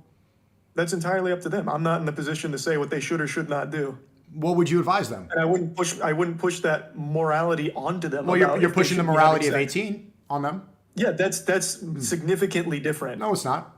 It really is. No, it's not. You're saying that this is the morally okay age to have sex. Okay, so what about these people once they get to that age? Would you encourage them now that they're 18 and they can fuck around? Would you encourage them to go fuck around? I wouldn't encourage them. They can do it if they want. I'm not going to say go out there and fuck. I don't care. You don't care? That's up to them. That's up to them. If they are of the legal age and they want to go do that, I'm not their fucking dad. What do you think makes for a better society? How about then? Because you don't need to tell them what to do. What society do you think is healthier? One that people are having a lot of sex with random people and cutting their penises off, or a society where they're getting married and staying loyal? That's a very generous framing, because your society of marriage is one that has children. Don't go back. Okay. Do you think it's better to live in a society where people are having a lot of frivolous sex or abstaining and getting married? Now, are we talking like marriage of the right age over 18? Over your idea of right age, sure, yes. What do you think is better? Okay, then yeah. In that society, if people are settling down and getting married, having long-term relationships, meaningful relationships, and they're all of the correct age, they're adults, then yeah, that's definitely better. That's exactly. I think most people would probably agree with that. And that's exactly why the Zionists who control the media, that's why they push this so much. Do you know who owns Pornhub, for example? MindGeek. MindGeek. You know who controls MindGeek? Couldn't tell you. A rabbi. Is that right? I mean, I didn't know. Okay, do you know who controls the music industry? The people like, Ice Spice, she says, Papa Perk twerk, Papa Perk twerk. You know who controls the music industry? Who? All Zionists. And they use black culture to promote degeneracy, and that's how you get these wiggers that run around saying nigga all the time and doing this stuff. That's how you get this culture, because they listen to rap music so much, they get brainwashed, they start shooting, popping perks, they want to be cool. The idea of cool now for white people is acting like a thug black person that they hear in the music. The reason that they do this is to keep us controlled, to keep us weak. Because when you're using your life force all the time, would you agree that watching porn, jerking off, would you agree that it lowers your energy? Well, that's a very real thing, yeah. Porn addiction, all that's a bad thing for sure. But you're taking things, you're taking actual things, like porn addiction, and you're tying it into a completely conspiratorial thing that doesn't do anything. It's not conspiratorial. What I just said was true. A rabbi owns Pornhub. But that's probably true. I imagine you're right. I'm sure you've done your research on it. But that's also so inconsequential, because I don't think it ties into this bigger narrative of the Zionists trying to keep Sneakos weak or anything like that. That is corruption. It's called corruption. My point is the reason that you hold on to this belief so dearly that 18 is the age of consent is because they want us to believe this so much. They want us to have this idea of age of consent, age of consent, age of consent, and now we don't even believe in marriage anymore. Now we believe in this idea of frivolous sex. Now we believe that, okay, I'm 18, I can consent now, I can have sex. When that shouldn't even be a term. The term should be age of marriage. Doesn't do that. Yes, it does. Age of consent, that word implies sex out of wedlock. Okay, but first, there's a couple things here. First of all, the age of consent, if it wasn't there, it's not going to lead to more marriages magically. There's a lot of societal things, such as job, economy, housing market, you know those things. Getting rid of the age of consent doesn't magically fix that. No, and if you don't, it doesn't magically fix that. But I'm telling you, that's why you hold on to that so dearly. Because they want us to believe age of consent. Well, no, even a girl who's 18, she's not even really ready to make that decision. Girls who are 18 and vote, they all vote for Joe Biden because they believe Trump's racist, and then they all regret it 4 years later because they get brainwashed and manipulated quickly. And even an 18-year-old woman, she's not even capable, in my opinion, and the Islamic, of being able to consent like that, jump into that, because it should be the father. The father is going to be smarter at guiding her to the right man. Women are emotional thinkers. They're going to see the bad boy with the motorcycle jacket, the guy beating up people, the drug dealer, the big tough alpha guy who's just going to fuck them and dump them. They're attracted to them. If we follow the age of consent, they're going to get sent to the fuck boy who's fucking all the girls and never wants to marry them. We should not even have these people. Have no authority of their own. You're making it sound like, okay, no age of consent. Now it's up to the dad, and the 14-year-old wants that bad boy on the motorcycle, and maybe the dad thinks that guy's fucking awesome, so he says yes. That still happens in your society. That dad is not going to think that, because the dad who... You don't know that. You do not know that. But what you can know is that under no circumstances... Well, that's not, you know why that's not going to happen? Because Islamically, you're not supposed to allow harm on another person. So a father would not allow his daughter to get harmed. You're going to go and evaluate the person. Everyone's perfect. You agree? Of course not everybody's perfect, and neither is the law. But this is a better metric of society based off the government that changes and allows things all the time. There's no consistency to it, which you think is, you agree, is a very important thing. Because it's always going to be variable. Like, that 14-year-old... in that society might want to be with the bad boy biker. He could come from money. The parents say yes. His parents say yes. That's okay in your world. In the current one with the age of consent, that's impossible. So now maybe that 14-year-old grows up, she's 20, she sees that same biker, she's like, oh, that guy's a fucking loser. That guy's just a douchebag. That could happen. All of these things. No father, in the majority, I know I'm generalizing this, no father is going to see this guy. Like, if he's a drug dealer, he's a bad person, is going to evaluate that and allow his daughter to get married. That's just don't know that. Of course, there's extreme outliers, but like that's even silly to think about. No actual father. Do you even know a father who would allow his daughter to get married to somebody like this? He would evaluate them in a God-fearing society where we allow marriage, allow his daughter to be harmed to go away to a marriage. I don't know a father that would be okay with their child being with an adult. First off, there's no one I know that would be okay with that.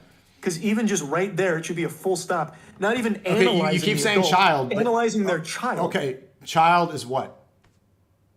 Oh my God. Child is what? Under 18. Okay, so you're not following the definition. It's okay. I can't have this conversation if you don't follow definitions of words. Again, I don't think a 14-year-old can ever be physically mature. Even though they literally can. Even though puberty actually defines that, it's fine. Nope, I don't believe so. So okay, so you have these. So okay, fine. Then you don't think your beliefs come from the Zionists that control the media, the government, and control America. Where do you get your beliefs from? We're just going in circles, man. We've gone over this so much. Where? Again, from my own experiences, from everything I see, and formulating my own thoughts on it. I was 14 once. I actually had a mustache when I was 14. Would you have looked at me and said I was physically mature enough to get married? If you were physically mature, if you were mature, yes, I would. Okay. Really? When I was 14. Yeah. If you were 14 and you were ready to go and you met another 14-year-old, yes, I would. No. We're talking adults. You keep going back to that. That is adult. I met... I told you my definition. I told you the definition. Adult. The definition, okay. If you went through puberty, you're an adult. That's the definition of adult. So yes, if you're an adult and you had a mustache, you're ready to get married, fine. Okay? Okay, you get your beliefs. A 14-year-old adult. We're going in circles. A 14-year-old adult. What is the benefit to society? A 14-year-old. How does that help your society? Mm-hmm. What? 2 14-year-olds just got married in your society. How is that helpful? They stay away from the Zionist degeneracy. They stop watching porn. They stop having sex out of wedlock. They stop, going to parties they shouldn't go to. They're maybe not drinking. They're in a healthy relationship. They're staying away from all this stuff. They're building with each other. They're having a marriage. They're praying together. They're focusing on building a family together in the future. This is much better for society. So I want to ask you. You said you get your morals from your personal experiences and the people around you. Everybody does. That's how everyone formulates. So their own your morality perspective is based off of the people around you? You take in all of the information around you. Everyone does. You do. You've taken in so many beliefs of people you've talked to. It changes your perspective on things. That's how it works. Changing your perspective is different than morality. Morality is right from wrong and good from bad. Do you change what you believe is good and bad based off the people you're around? I guess it depends on the situation, because there are going to be things that are bad in some situations that are not bad in others, like self-defense. If there's someone, like I would say killing someone is abhorrent, one of the worst things you can do. But there's a situation where it makes sense. You maybe saved yourself, saved somebody else. So yeah, morality changes based on what's going on around you and what you've taken in. Mm-hmm. So, well, I mean, this is where it's consistent, because self-defense, that doesn't count as murder. Like, yes, it is killing somebody, but it's not the act of murder. But right? killing, to me, is morally bad. But there are times where it's not, like in self-defense. Of course, that makes sense. But yeah, so where else in a scenario where good, because that's not based off of your personal experiences. That's just something that makes sense, and that's also it's still based off the things around me, which you seem to have an issue with. It's not based off of what's around you. That's been consistent throughout history, and even in the Quran it says that like you're allowed to defend yourself. Like you're supposed to defend yourself. That's not cold-blooded murder. Is there any situation where cold-blooded murder? I said you change what's good and bad. I understand that I've changed my perspective on things, but good and bad. Is your good and bad able to change? Some things will never change about what I view as good and bad. But there are, again, some that will, like in the case of self-defense. Because I would say killing is always bad until it's not, like in self-defense. But there are things that would never change. For example, I'll give you one that will never change. Cold-blooded murder. You kill someone in cold blood, completely innocent person, that's never going to change, no matter what happens. Because it harms someone. You shouldn't harm other people. Yeah, someone has just died here. A completely innocent person is now dead. So why can a child physically harm himself? I knew that was coming. So why could a child cut his penis off and harm himself? Again, that's entirely the decision, and this falls right in line with my beliefs, that people can make their own choices for their own bodies. If I decide to say, man, it's clips, not mags, and I decide to shoot you, that's a personal decision. Doesn't change the fact that it's wrong. You've taken it out on me. You've killed me. And from a personal decision. That's looking at it from a very naive angle. You said you didn't make a decision for yourself. You made a decision to kill me. It's still for myself to feel better. I mean, I guess that's still a personal decision. So why is it okay for a kid to cut his dick off? He and his family, or he and she and that family, is making that decision for that child's life. If that's the path they want to go down, it's like choosing a fucking sport. You can do what you want to do. You can do what you want to do? Yeah, that is not harming anybody. It literally harms their body. Their body changes physically. They have the highest suicide rate out of any demographic. That is their decision to make. It is their choice. No one is. It's their choice. So why can I not make the choice to shoot you and say it's clips on You are harming someone that's not you. Right. You're harming yourself by cutting off your penis. Same reason that suicide should not be allowed, because you're harming yourself. Why can I not kill myself, but I can cut my penis off as a child? I mean, you can do that. Right, but it's morally wrong to kill myself, correct? I would say so, yeah. Okay, it's morally wrong to kill myself. Why is it not morally wrong for a 9-year-old, if you're a doctor, to cut that 9-year-old dick off? Well, you've just changed two different things now. No. So are we talking from the doctor or the child? Say I'm the doctor. I can't kill myself. Is it morally okay for me to cut off a 9-year-old's dick? If everyone around that 9-year-old is giving you the green light that this is what they want, this is their decision. There is no one being harmed aside from the person who is making that decision, and they are wanting to do that for their life and their happiness. Okay. Then that is fine. Can I kill the 9-year-old? What? If everybody around, the parents decide, if everyone says like, yeah, kill this 9-year-old, can I do it? Healthy 9-year-old, no problems, not depressed, nothing. Everyone around, they get consent from the parents. Can I kill the 9-year-old? I think it should be pretty obvious why the answer would be no there. Why? There's a huge difference. Why? Dead. Dead? Okay. Why? Same thing. Dead. Okay, I cut the 9-year-old's dick off. I'm setting it up for death in a sense. They have the highest suicide rate out of any demographic of any people ever. They're depressed. Their body's warped. They're physically deformed. You are doing something permanent to them that is irreversible. That is harm. Harm is almost so do gamblers. So does every You know what's forbidden in Islam? Gambling. Yeah, I get it. You know what's also gambled? of course I have. I've drank before too, and I've had sex out of wedlock. Exactly. Does that make me perfect? No. Islam is perfect, but we are not perfect. This is why we need rules. Alcohol, same thing. It harms you. That's why we ban it. Sex out of wedlock, it harms you. That's why we ban it. Cutting your dick off harms you. That's why we ban it. And why are you not as outspoken about things like gambling? Like every kid. Oh, yes, I am. Oh my, yes, I absolutely am. On Aiden Ross. I absolutely do. I call them out all the time. Every single chance I must have missed that. I have called them, and you want me to do it right now? Encouraging people to gamble makes your audience worse.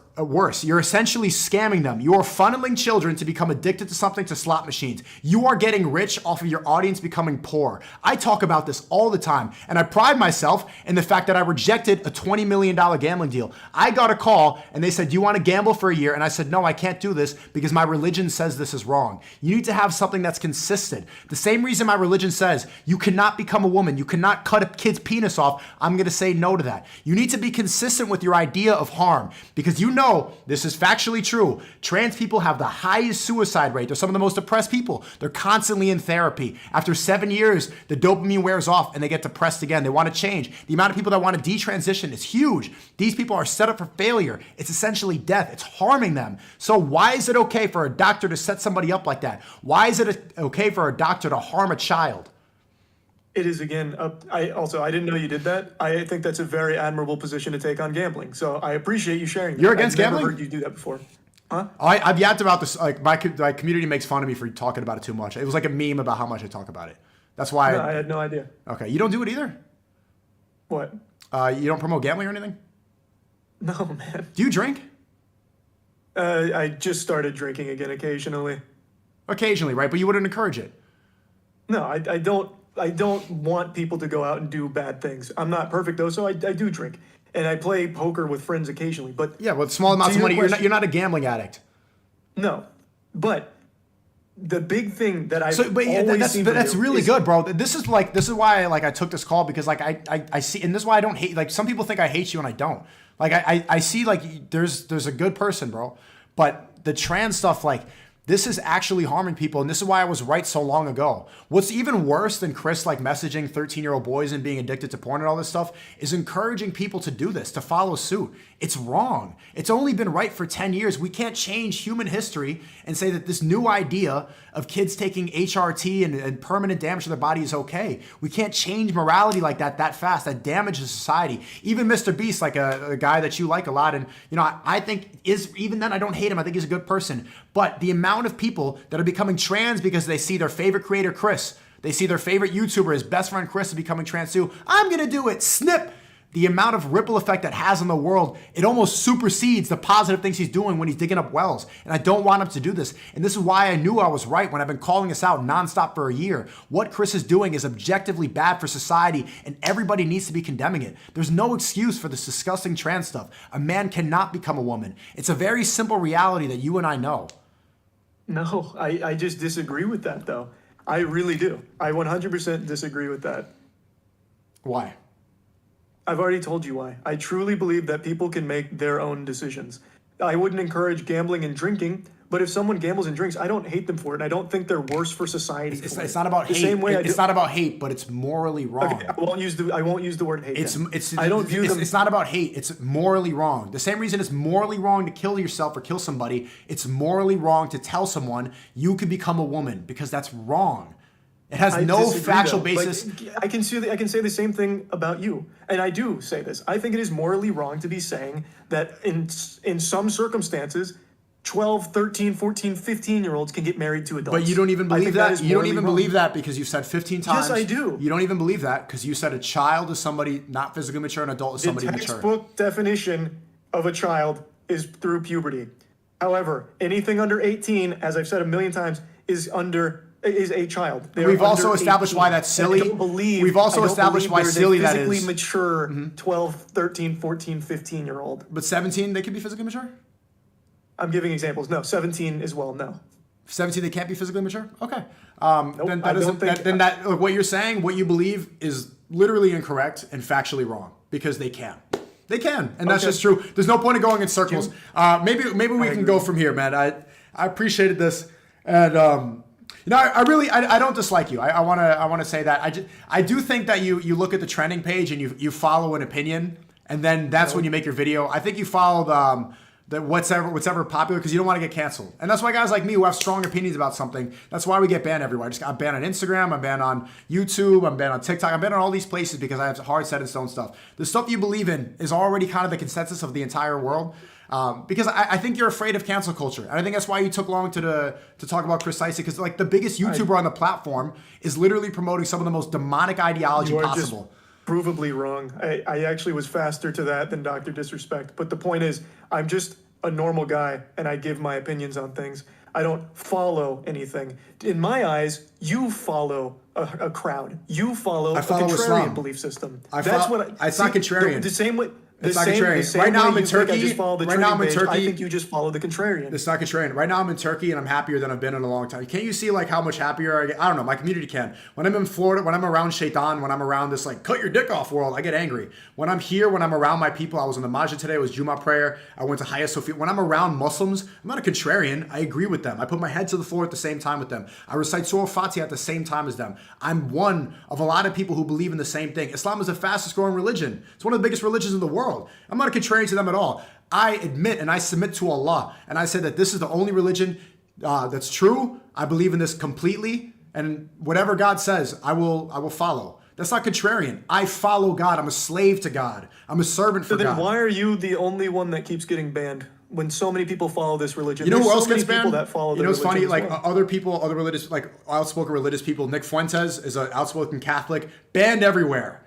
Everywhere. What did he say? What did he do? You know what's funny? Cr1TiKaL's, who you believe is a confirmed pedophile, still allowed on Instagram, still allowed on YouTube. Mr. Beast, who platform still allowed on YouTube. Number one, still going to be trending everywhere. Listen. Alex Jones, Christian, very public about it, banned everywhere. Andrew Tate, Muslim, banned everywhere. All the people that get banned are God-fearing. They don't want us to believe in God, Moise. They want us to be sad and sloppy and slow and taking in the vaccines and doing everything that I got banned. Everything that I got banned for is now true. I said that the vaccine causes myocarditis in 2022, and now it does. I said they rigged the election against Trump in 2020. You can now say that. When I said it, you couldn't say it. That were the two strikes I got. Instagram, they said, I don't know. They didn't even give me a message. TikTok, they don't even give me a message. They say hateful ideology. They don't even explain why. They push the clips that are negative so people like you think I'm hateful. I'm telling you, the people like you are supposed to believe I'm hateful because they want to push you as far away from God. Even though you were baptized and you grew up Catholic, you should go back to your religion, man. I really hope you do. You keep saying Catholic. I was never Catholic. Point is, though, Christian. I think we're about to wrap based on the way you're talking. Nick Fuentes, you just dropped that name. Are you a big supporter of Nick Fuentes? He's going to be the next president. He's going to be a future president of the United States of America. It's inevitable. So for someone that is all about love, he is. Do you think he spreads love? 100%. He doesn't even agree with your existence. He doesn't like race mixing. Mm-hmm. Not liking race mixing. He doesn't hate me. He does. He actually does, though. No, he doesn't. I know he's a good friend of mine. We're friends. No, brother, he is vocal about being against race mixing. He wants to continue the white race because the Zionists are trying to destroy the white race. They encourage. I understand his point of view 100%. Do I agree with his views completely? No. Does he agree with my views completely? No. We're different religions. This person is the future president of America because white people are being decimated right now. All of Europe is being completely diluted very quickly. In America, the immigrants are flooding through. Like there's no sense of a white identity anymore. You're white. You're not. Are you white? Yeah. You're not even allowed to say white power. Isn't that crazy? I would never want to. Isn't that wild? Black people get a movie called. No, it's not wild. You know what black people get? Wakanda forever. Black Lives Matter. Black Power. Black Pride. They are allowed to say that. They brainwash white people to be ashamed. Cr1TiKaL is so ashamed of being a white person who has so much privilege, he chops his penis off to become a minority. I'm telling you, the reason that people like Nick Fuentes get called a hateful person all the time is because the atheists, we're supposed to believe that. If you listen to his rhetoric, he's a pure Catholic. You know what Catholics believe? Love everybody. Love speech. Where'd I get that idea? At Ye24, working with Nick and Ye. Love speech. That's a Christian belief.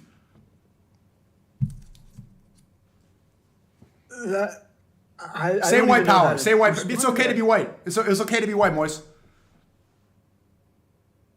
That was a shocking segment there. I feel like that just contradicts what you claim. Like saying that, white power? Well, yeah, that for one, and B. Why is it hateful to say white? Why is it hateful to say white power? What do you mean? We don't even have to go down. This is just simple so question. stupid now. You can say black power, Wakanda forever. White power has connotations in history where people would be legitimately racist and kill people of color. Like white power is not. It's not like an identity thing. Right. That's a historical awful thing. Are you proud to be white? What? Are you proud to be white? I don't care. Like my skin color doesn't matter. Skin color has never been something that matters to me. I view all people the same way. Are you proud to be American? I think that's how. Again, I am fine with all these things. I'm proud of all these things. You're proud. So are you proud to be white? Yeah, like I just said, it's totally like I think that's fine. Being white, I'm happy about it. The same way I view everyone else's skin color. There's nothing like there's no like saying white power isn't just saying like, oh, it's cool to be white. You are literally drawing on historical hatred.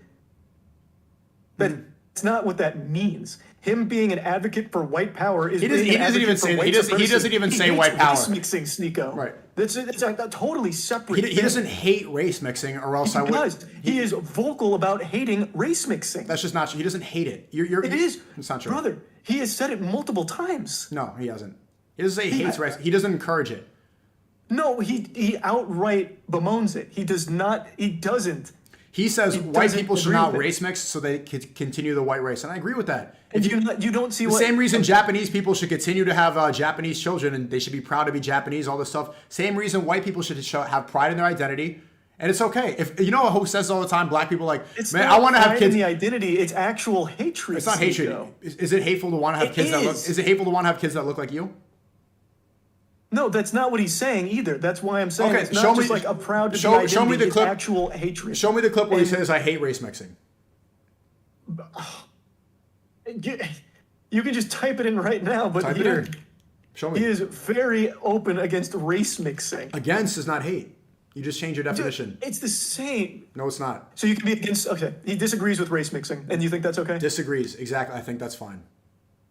Why? Because you can have your opinion as long as it's not hateful. If he wants to further hit the white race and all this stuff, if he wants to have nationalistic beliefs, fine, go ahead. I'm not going to tell you stop. Same reason I believe Japanese people should continue to Japan. If you can find a clip where he says hate. Nick Fuentes said race mixing should be reported to the FBI. That seems a little more than a disagreement. That's clearly a joke, bro. That's clearly a joke.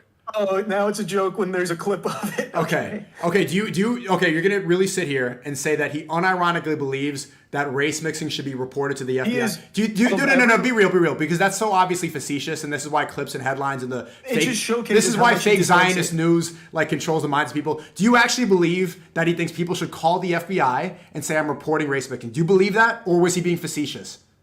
He's being exaggeratory for his hatred. Okay. He's making a joke. Based on how much he dislikes race mixing, Sneako, it's not just a disagreement. Okay, well, that's not a Catholic belief, and if you look at his bio, it says Catholic, it says America first, right? And the Catholic belief, and which he would submit to, and if you ask him, he would submit to it. He said, "I'm a Catholic first." He believes you should love everyone. There's no hatred. Love speech. Love everybody. He doesn't love everyone. Okay, that's all right. I'm telling you, he does. I mean, if you ask, why not just ask instead of believing headlines from fake Zionist news? Why don't you just ask him? It's just his own show. Why don't you call him and ask him then? Okay. You would? I'd talk to him, I guess, but I'd have nothing to say to him, man. Like for you, I wanted to understand where you were coming from with the age of consent. For Nick Fuentes, I know where he's coming from. There's nothing to learn. With you, there's nothing to learn. Well, I just taught you something. I just taught you something. I just taught you something. You thought he hated race mixing, and I just proved he does. You didn't disprove it. Well, show me the proof. I'll start linking articles. You'll link articles. Show me a clip of him saying it. Race mixing is a normal thing run by Jews media. Like there's so many clips. Where does he say he hates race mixing? What? So he needs to say that verbatim. He can't just talk about it. You're not allowed to put words in his mouth. What's that? You can't put words in his mouth. So he needs to say the word hate. Yeah. Okay. Yeah. All right. That makes sense then. Mm-hmm.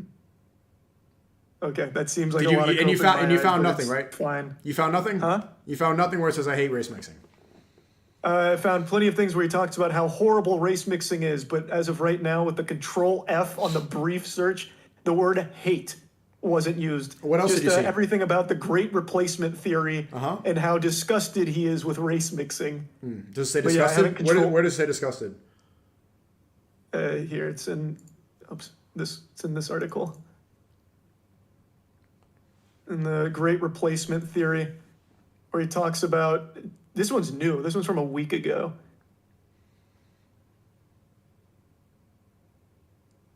Doesn't exist, does it? Here. Right here. This is the one about the supporting the white identity. Can you What can exactly you are read we the hatred? getting? Can you read the hatred to me?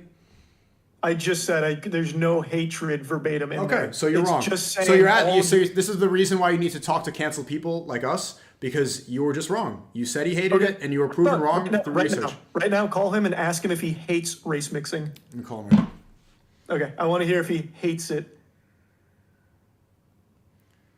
Let's see if he picks up. He's kind of a bug man. He's not really up this late. Okay, gotcha. Okay. My turkey thing. And this is one of many hateful things I mean, I could just from Nick Fuentes. I mean, you're even calling. I'm going to call him right now, but even saying that is stupid because you said something that doesn't exist. You could not show any evidence for it. Like even me calling him is I unnecessary. think most sensible people would hear things about the way he talks about race mixing and pretty much agree that that's more than just, oh, he doesn't see eye to eye with race mixing, which in and of itself is a horrible thing to disagree with. Race mixing is a totally fine thing. Like, your existence is not suitable for his beliefs, Sneako. Hey, he doesn't hate me though. So this is the reason that like this is maybe talk to him Oh, yourself. he doesn't hate you, but he'd want to get rid of you. He doesn't want to Okay. get rid of me. If it was up to him, you think he'd keep you around, even though he just really doesn't like race mixing? 100. Listen, Okay. listen. You could ask him for yourself, right now, because now we're both talking about another person. But the point is, That's true. Yeah, sorry, that was off topic. like you brought him up though. the point is like okay, he just texted back. I really can't talk him about a Goliath. Okay, it's fine. But yeah, it's important to talk to cancel people like this because you have access to the biggest platform. And again, I'm always willing to talk to people. Like, yeah, you are, but talking to you, it's I'm different. always open Most to it. people aren't. Most people aren't because, and you're probably not even going to be able to upload this on your YouTube channel, which is fine. It's not going to get the millions of views. We'll see if you upload it, but are you going to upload it? You're not. I probably will. Yeah, I did the last one. Like You edited it up talked though. to you. You cut it up. I gave you the full thing so you could post the full thing. The Yeah, only you- reason I you- did that was so it wasn't just a one-to-one from it. That's all. Okay. But it still had all of our conversation. The point is though, there's a specific type of person that dominates the platforms, and it's becoming really easy to spot nowadays, right? The queen of Twitch, the king of Twitch in a sense, Pokimane. If you even go to I just got unbanned on Twitch. If you look at the creator dashboard, you see her face right there as if she's the CEO. The number one YouTuber in the world is Mr. Beast, and he promotes transgenderism. Pokimane believes in transgenderism. She also didn't call it Chris Tyson. There's a specific narrative that they're so clearly trying to push. The people that are algorithm favored, the people that get banned are always people like me, always people like us, people that love everyone, people that love God, people that want marriage, who want a better society. The people that are allowed want kids to cut their penises off. And that's not an accident. It's very intentional. I disagreed with a vast majority of that, man. I'm sorry to tell you. So why? Okay, well, let me ask you. Why am I banned? You're banned because of You're banned because you come across as a very hateful person, Sneako. Like, I know that you like to think that you're not, but everything you say is. Like, you're right now defending someone who openly, as much as you want to deny it, does not like your existence. That's just not true. That's- You found that's- no okay, example of but that Sneak- one. Second, why do you think I was banned on Instagram? I don't know what you posted on Instagram. I have no clue. Right, I didn't post anything. I have no idea. I never even got political. I never said it. I never even spoke on Instagram. I posted pictures. My pictures Yeah, were no, like, I have no clue. yeah. And I've always been a strong proponent of anti-censorship. I don't think people should be banned, but for things like just speaking what they want to speak, as long as it's not threatening, as long as it's not like attacking or leading some. Should Chris kind of, Tyson be banned on YouTube? What was that? Sorry, you cut out. Should Chris Tyson be banned on YouTube? Yeah, at the very least demonetized, because at that point it is dangerous to the audience. That is someone who has preyed upon a child, and in the audience there is children. Do you think he's going to be banned on YouTube? I have no clue. He's not. There's no way of knowing. Do you think I should be Well, reinstated? Dr. Disrespect isn't either. Okay. Do you think I'm going to be reinstated on YouTube? I don't think so. Probably not. Yeah, funny, right? I never. And I didn't agree with the deplatforming on YouTube either. Funny how that works. I've said that before. Yeah, it can never be more clear, like how obvious the agenda is. Satanic people who have some sort of Dr. beliefs. Disrespect's immediately the monkey wrench in that. Well, I mean, has there been any proof of anything? Of what? Of what he did.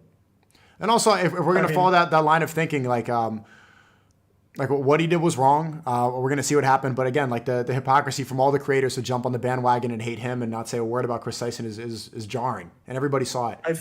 Did you not see that? I've been talking about it. Ava Tyson situation. Like, I feel like almost every single person. Did you see the difference in how your fellow Twitch creators like Pokimane, Valky Ray, Cinia, these people that dominate Twitch, did you see the difference in how they treated Dr. Disrespect and how they treated Chris Tyson? They called out the behavior. They called it out in both situations. You think it was the same? But one of them is a little different because the hatred against Ava Tyson was used beyond the situation. So there was more to talk about there. Like, Do you think to attack others completely outside of it? You think that overall creators spoke about Chris Tyson the same way they spoke about Dr. Disrespect?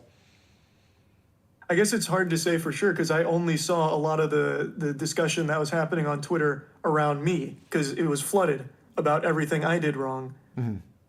Okay. So I may have missed quite a bit. You thought it was a fair balance?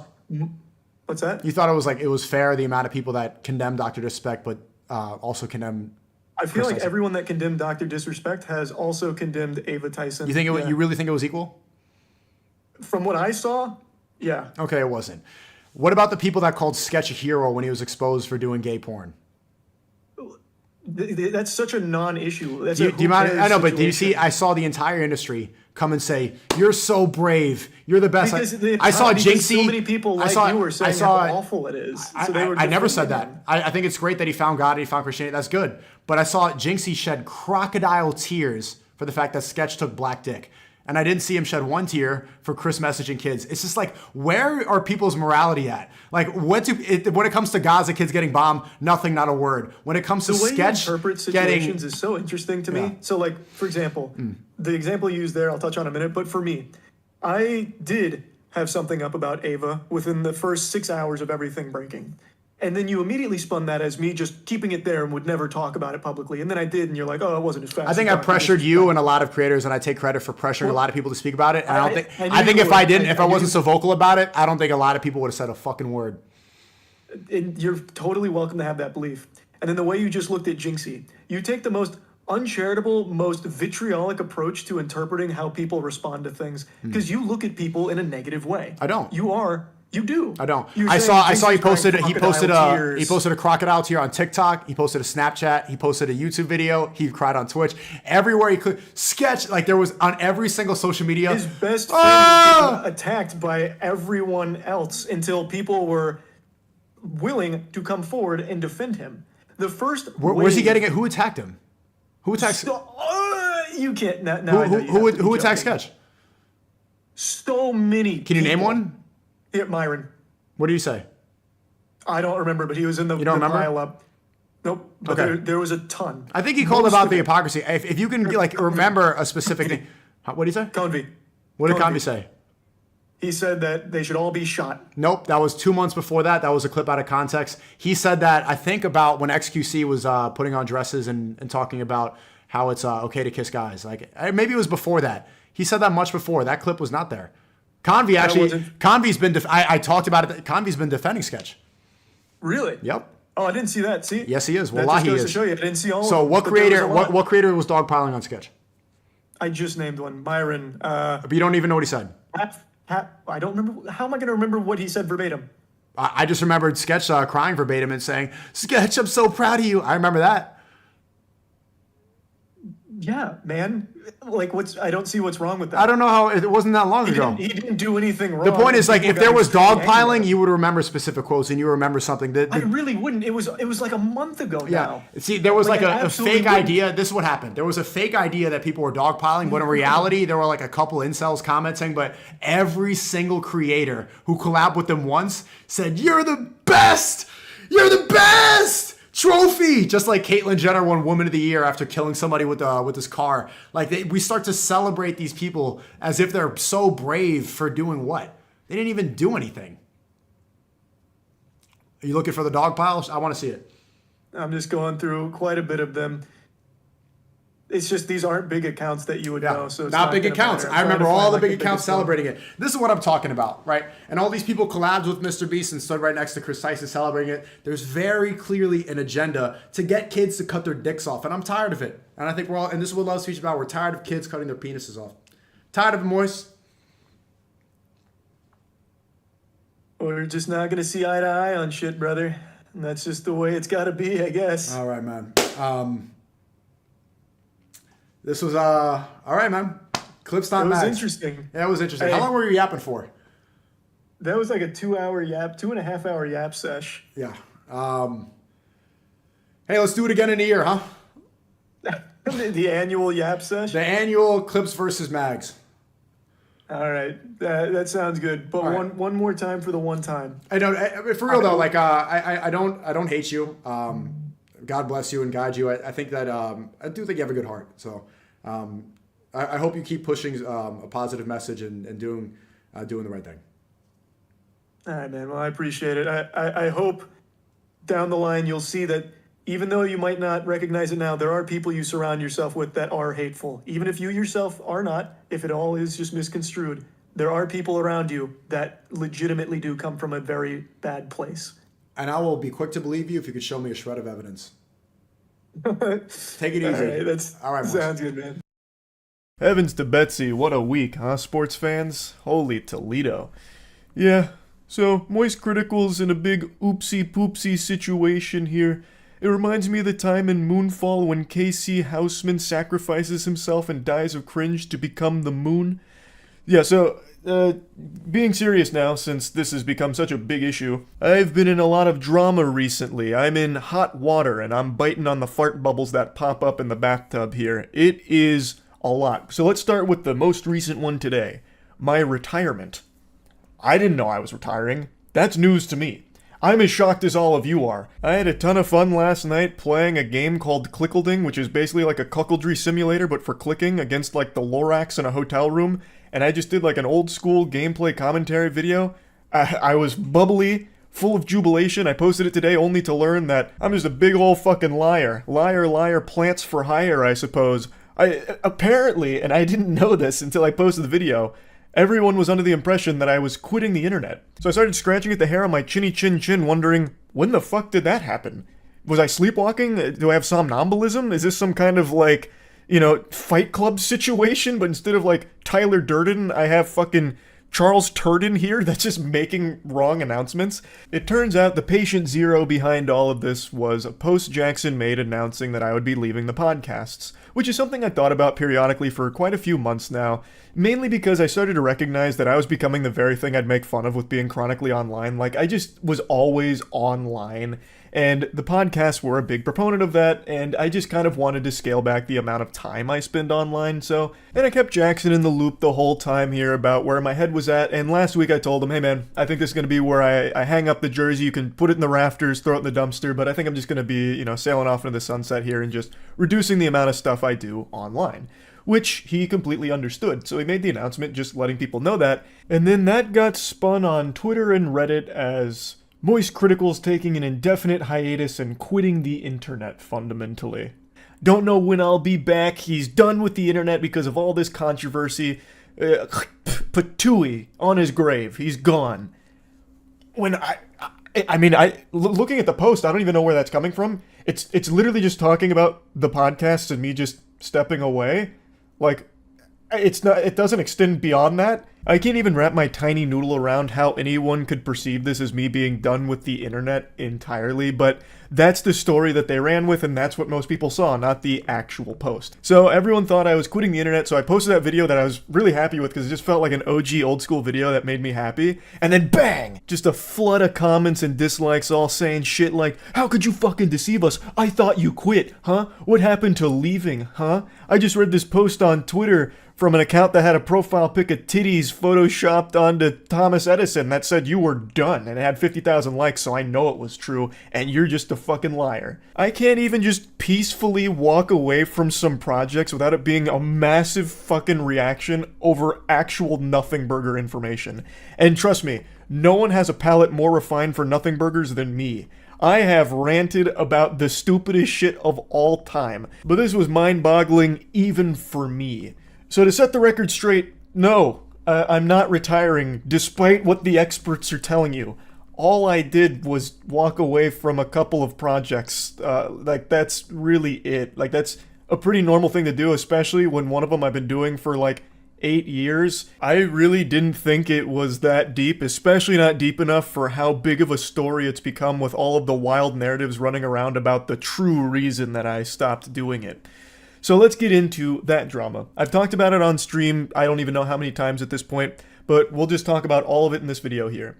So, when covering the Ava Tyson situation, I was attacked by a lot of people for not being quick enough. Even though I covered it within like the first 6 hours, people were unsatisfied that I hadn't made a video within like the first fucking 20 minutes of it dropping. And then when I did finally finish the full video covering all of it, it was another massive problem where now I only did it out of an obligation because people called me out, and then I also got accused of being a transphobe because I didn't use Ava Tyson's preferred pronouns, which were she, her. I didn't know that. I thought just calling Ava Tyson by her name was okay, and I had also heard when I went to the Mr. Beast thing, someone refer to Ava Tyson with they. So I was truly under the impression that that was okay.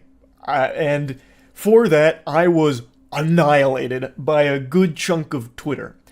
And then annihilated by another good chunk of Twitter because I called out Sneako, who was the main proponent about me covering for Mr. Beast to keep the collab alive. I wasn't talking about Ava Tyson because I wanted the Mr. Beast collab. And I talked about how absurd that statement was, especially given his history with fighting against the age of consent. He's been very vocal about how much he hates the age of consent, and so I talked about that briefly at the end of the video, which then changed the whole narrative for a lot of people where I never talked about Ava Tyson and only talked about Sneako. So it was a complete lose-lose, because if I didn't talk about what Sneako was saying, I would have been called a coward for not addressing it and talking about, like, well, he was going to cover for Mr. Beast until Sneako called him out. So, like, if I didn't do it, I would have been attacked. I did do it, still got attacked. It really was unwinnable. But from that spawned a conversation where I talked to Sneako directly, because he was very upset that I was talking about how him rallying against the age of consent is pedophile arguments, like defending pedophilia. As I've said since the very beginning of this channel, I'm always willing to engage with people I disagree with, and I thought that maybe there was a chance I misunderstood what he was trying to say, even though it's still abhorrent. I thought, okay, maybe he's not actually trying to defend pedophilia, he's like some kind of pseudo-intellectual debate bro who's trying to say something else. So I was willing to hear him out on it, and I talked to him in DMs, and he said he doesn't believe in the age of consent, he believes in the age of marriage, can't assign a number to it, but said that when someone can legally drive, they should be able to marry at the same time, which is literally like a 15 or 16-year-old, because you get your permit at 15, your license at 16, and both are way too young to be marrying. That shit is completely unacceptable. It is downright disgusting. He then said that he was happy to discuss it in a call, which I said I was willing to hear him out on, and he said that he would do it later because he was outside doing an IRL stream in Turkey. So I was willing to hear him out because, again, if this is some kind of crazy misunderstanding, I'd like to know that, because it'd be really fucking scary for someone in his position with his level of influence to be actually advocating for adults marrying and fucking children. That's a huge problem. That's a big fucking problem. So if there was something that he was like trying to say but failing to do so, I was willing to at least hear it. And this is where the infamous debate came from. The debate that people are calling the debate of the century. I'm kidding, not a single soul on the planet said that. It's actually one of the most dogshit debates I think human beings have ever had. He eventually called me on Discord. I was under the impression this was just him and I talking. I had no idea this was going to be a debate. I thought he was going to try and explain himself like, hey, no, this isn't actually what I meant. This is what I'm trying to say. I thought this was a conversation between him and I, not this kind of debate show that he was putting on for his audience. There is nothing in our DMs that indicated that's where it was going. When I joined the call, he asked if I was going to record it, to which I said, I can if he wants me to, but I was also down to just talk. So I thought maybe he wanted it as a recording to like explain to people like, no, he's not actually a pedophile defender or advocating for that kind of thing. So I thought that is why he asked. I didn't know it was because it was being streamed. Especially because one of his last DMs was about how he's doing an outside IRL stream and he would call me after. To me that says when he's done streaming, that's when we'll talk, not as a part of his stream. I didn't know this was a debate nor a stream until about an hour and 40 into it, roughly somewhere in that ballpark. I am not a debater. I've never claimed to be one. I never want to be a debater. I've always said that I believe conversations are the most productive because debates always devolve into what side can score the most points by explaining their thought process even if the position is wrong. Whereas a conversation is a very different thing to me. So I didn't even know that's what this was. So obviously I was unprepared for a fucking debate. So I entered into the Thunderdome and we started talking. I made it clear that I found his statements on the age of consent and children marrying adults being fucking hideous. Absolutely revolting. And then he started arguing about, well, what is a child? We must define a child, you know. It's not actually being under 18. It's all a bunch of hooey.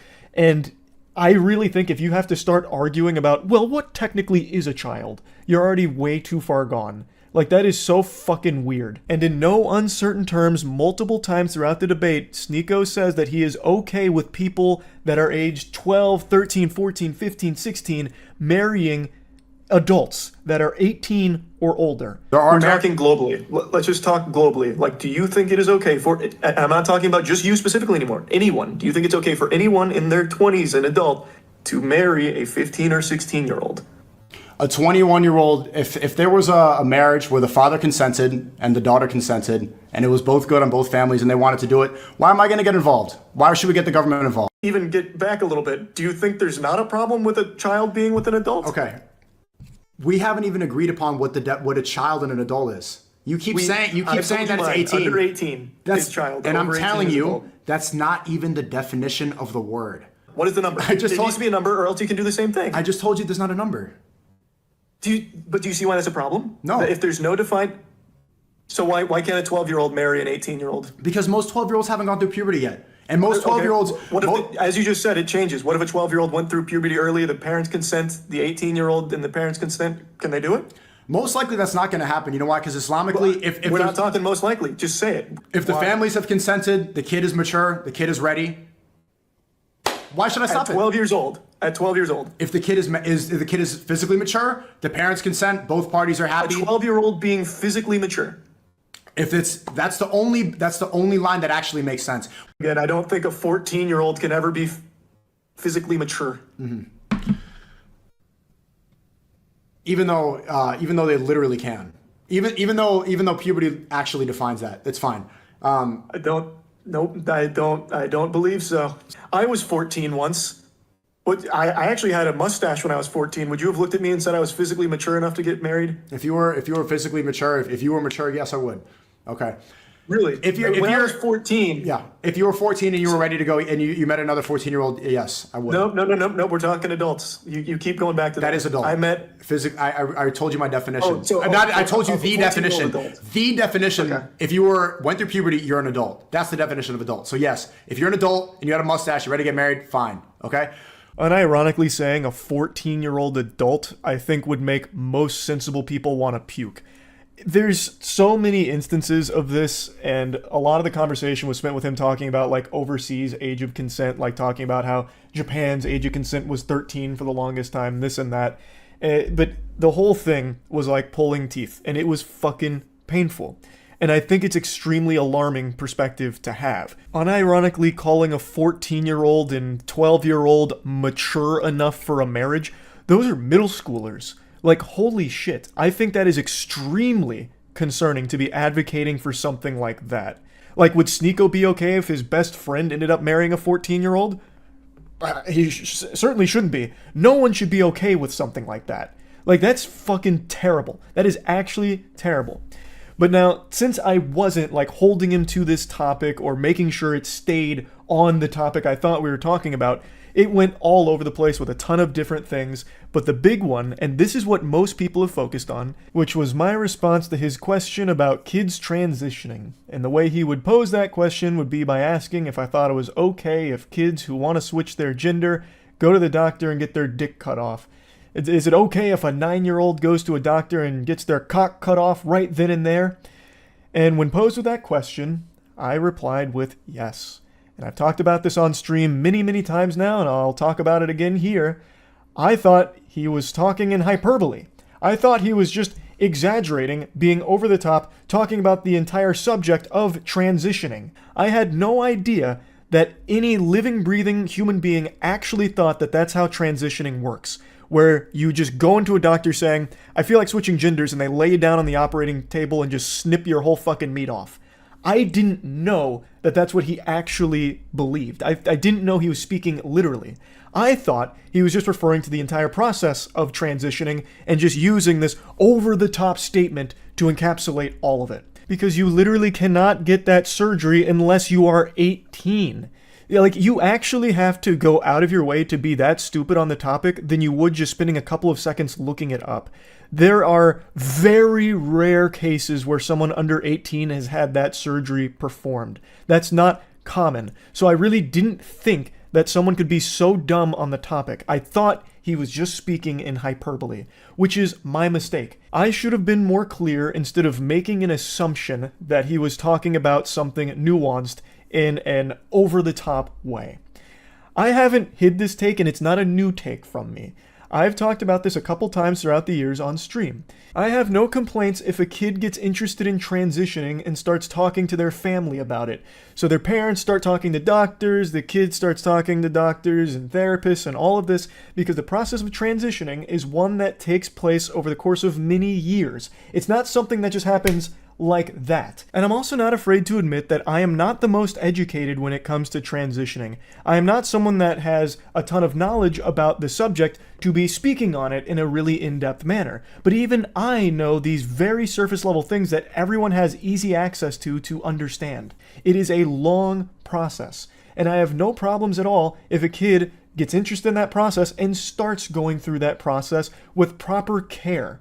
And then when they reach the age where they can consider that surgery and decide they want to do it, then that's all power to them. That's entirely up to them. They have reached that age. They can now do that surgery if they want to. That is not a surgery that's being offered to like a 9-year-old who just says, I feel like changing genders today. It's just not how it works. And I didn't think that that's what was actually being discussed because it's so fucking silly. Now, I'm sure there's some really fringe cases you can point to where that kind of thing did happen, but it's not common. Thus, I didn't think that's what was being referred to in the conversation. And it is, again, my mistake for not recognizing that at that moment, it was being spoken about literally. So all that shit that people keep dogpiling and spouting about me about how I want all kids to go out there and get their genitals chopped off is just fucked up. Like, it's so ridiculous. I recognize I did a horrible job of arguing in this debate, which isn't surprising considering I don't debate. This is not something that's in my skill set, which of course led to some embarrassingly dog shit arguments. Like the one I've seen people reference a couple times is when I briefly mentioned sports in this topic.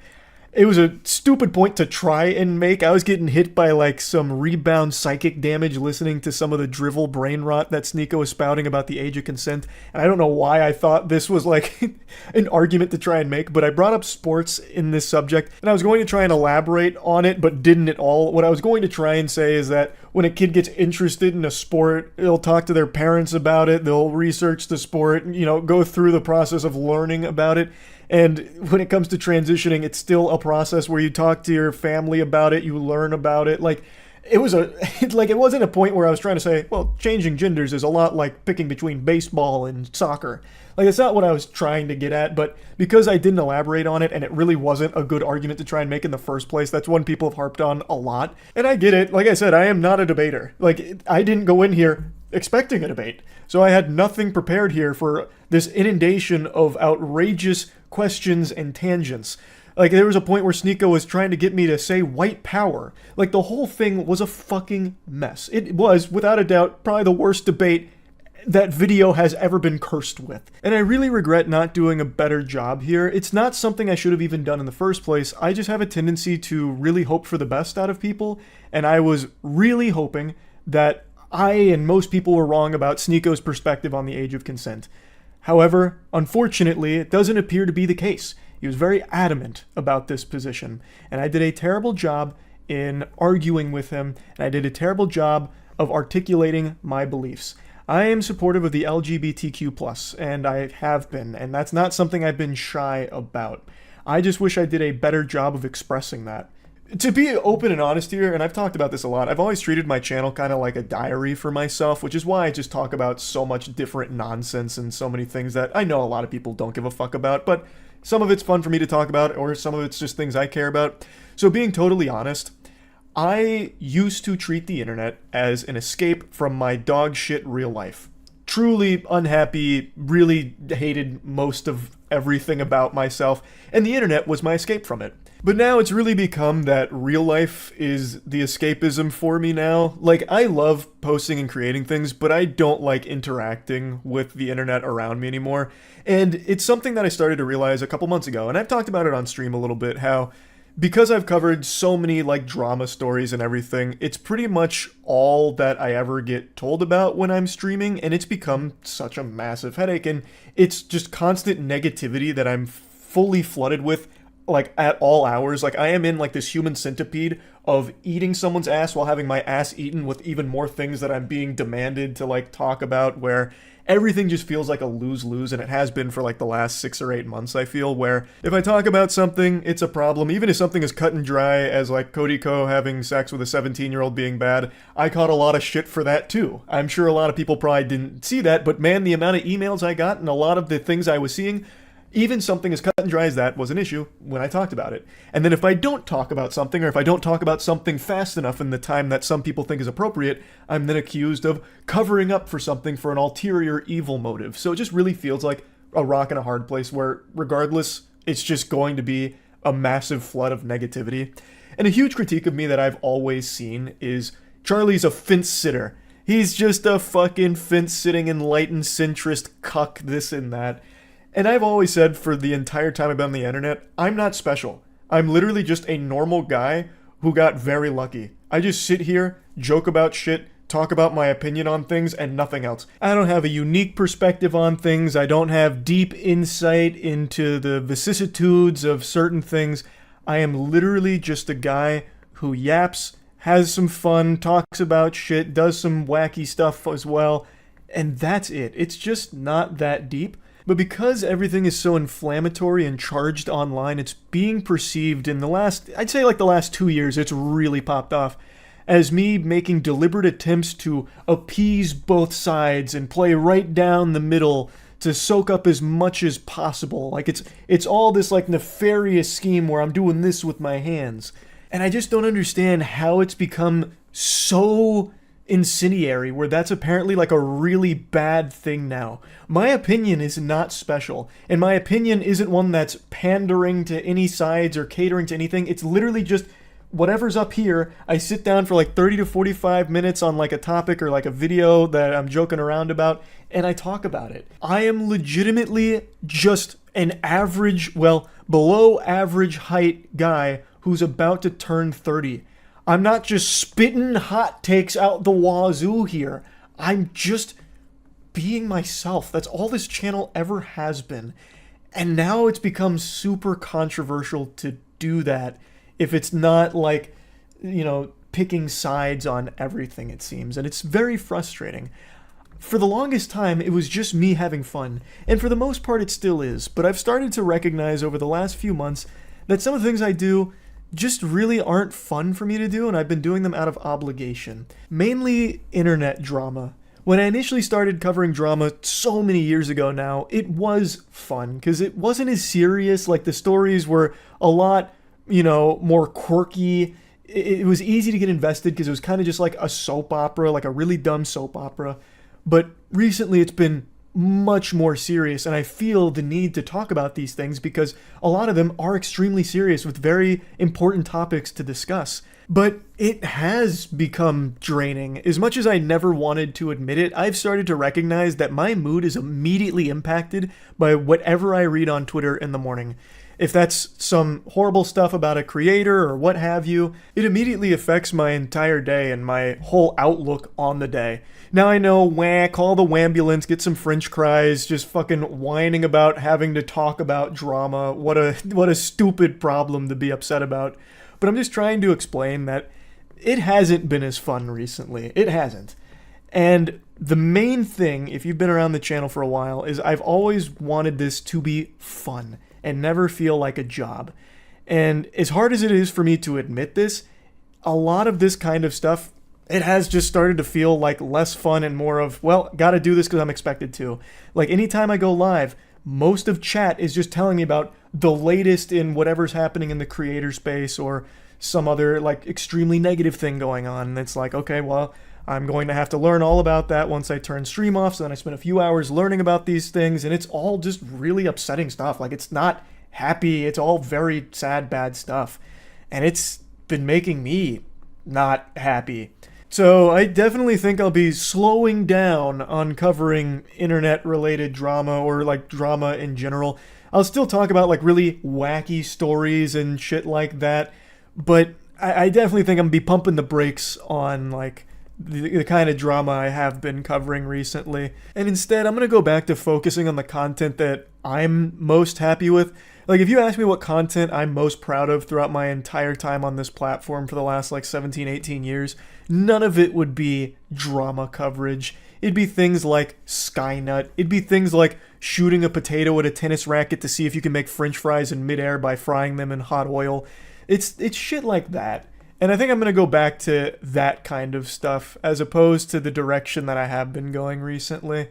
So, yeah, this was a lot to go over here, but I hope this has cleared everything up. And, yeah, that's really about it. So, yeah.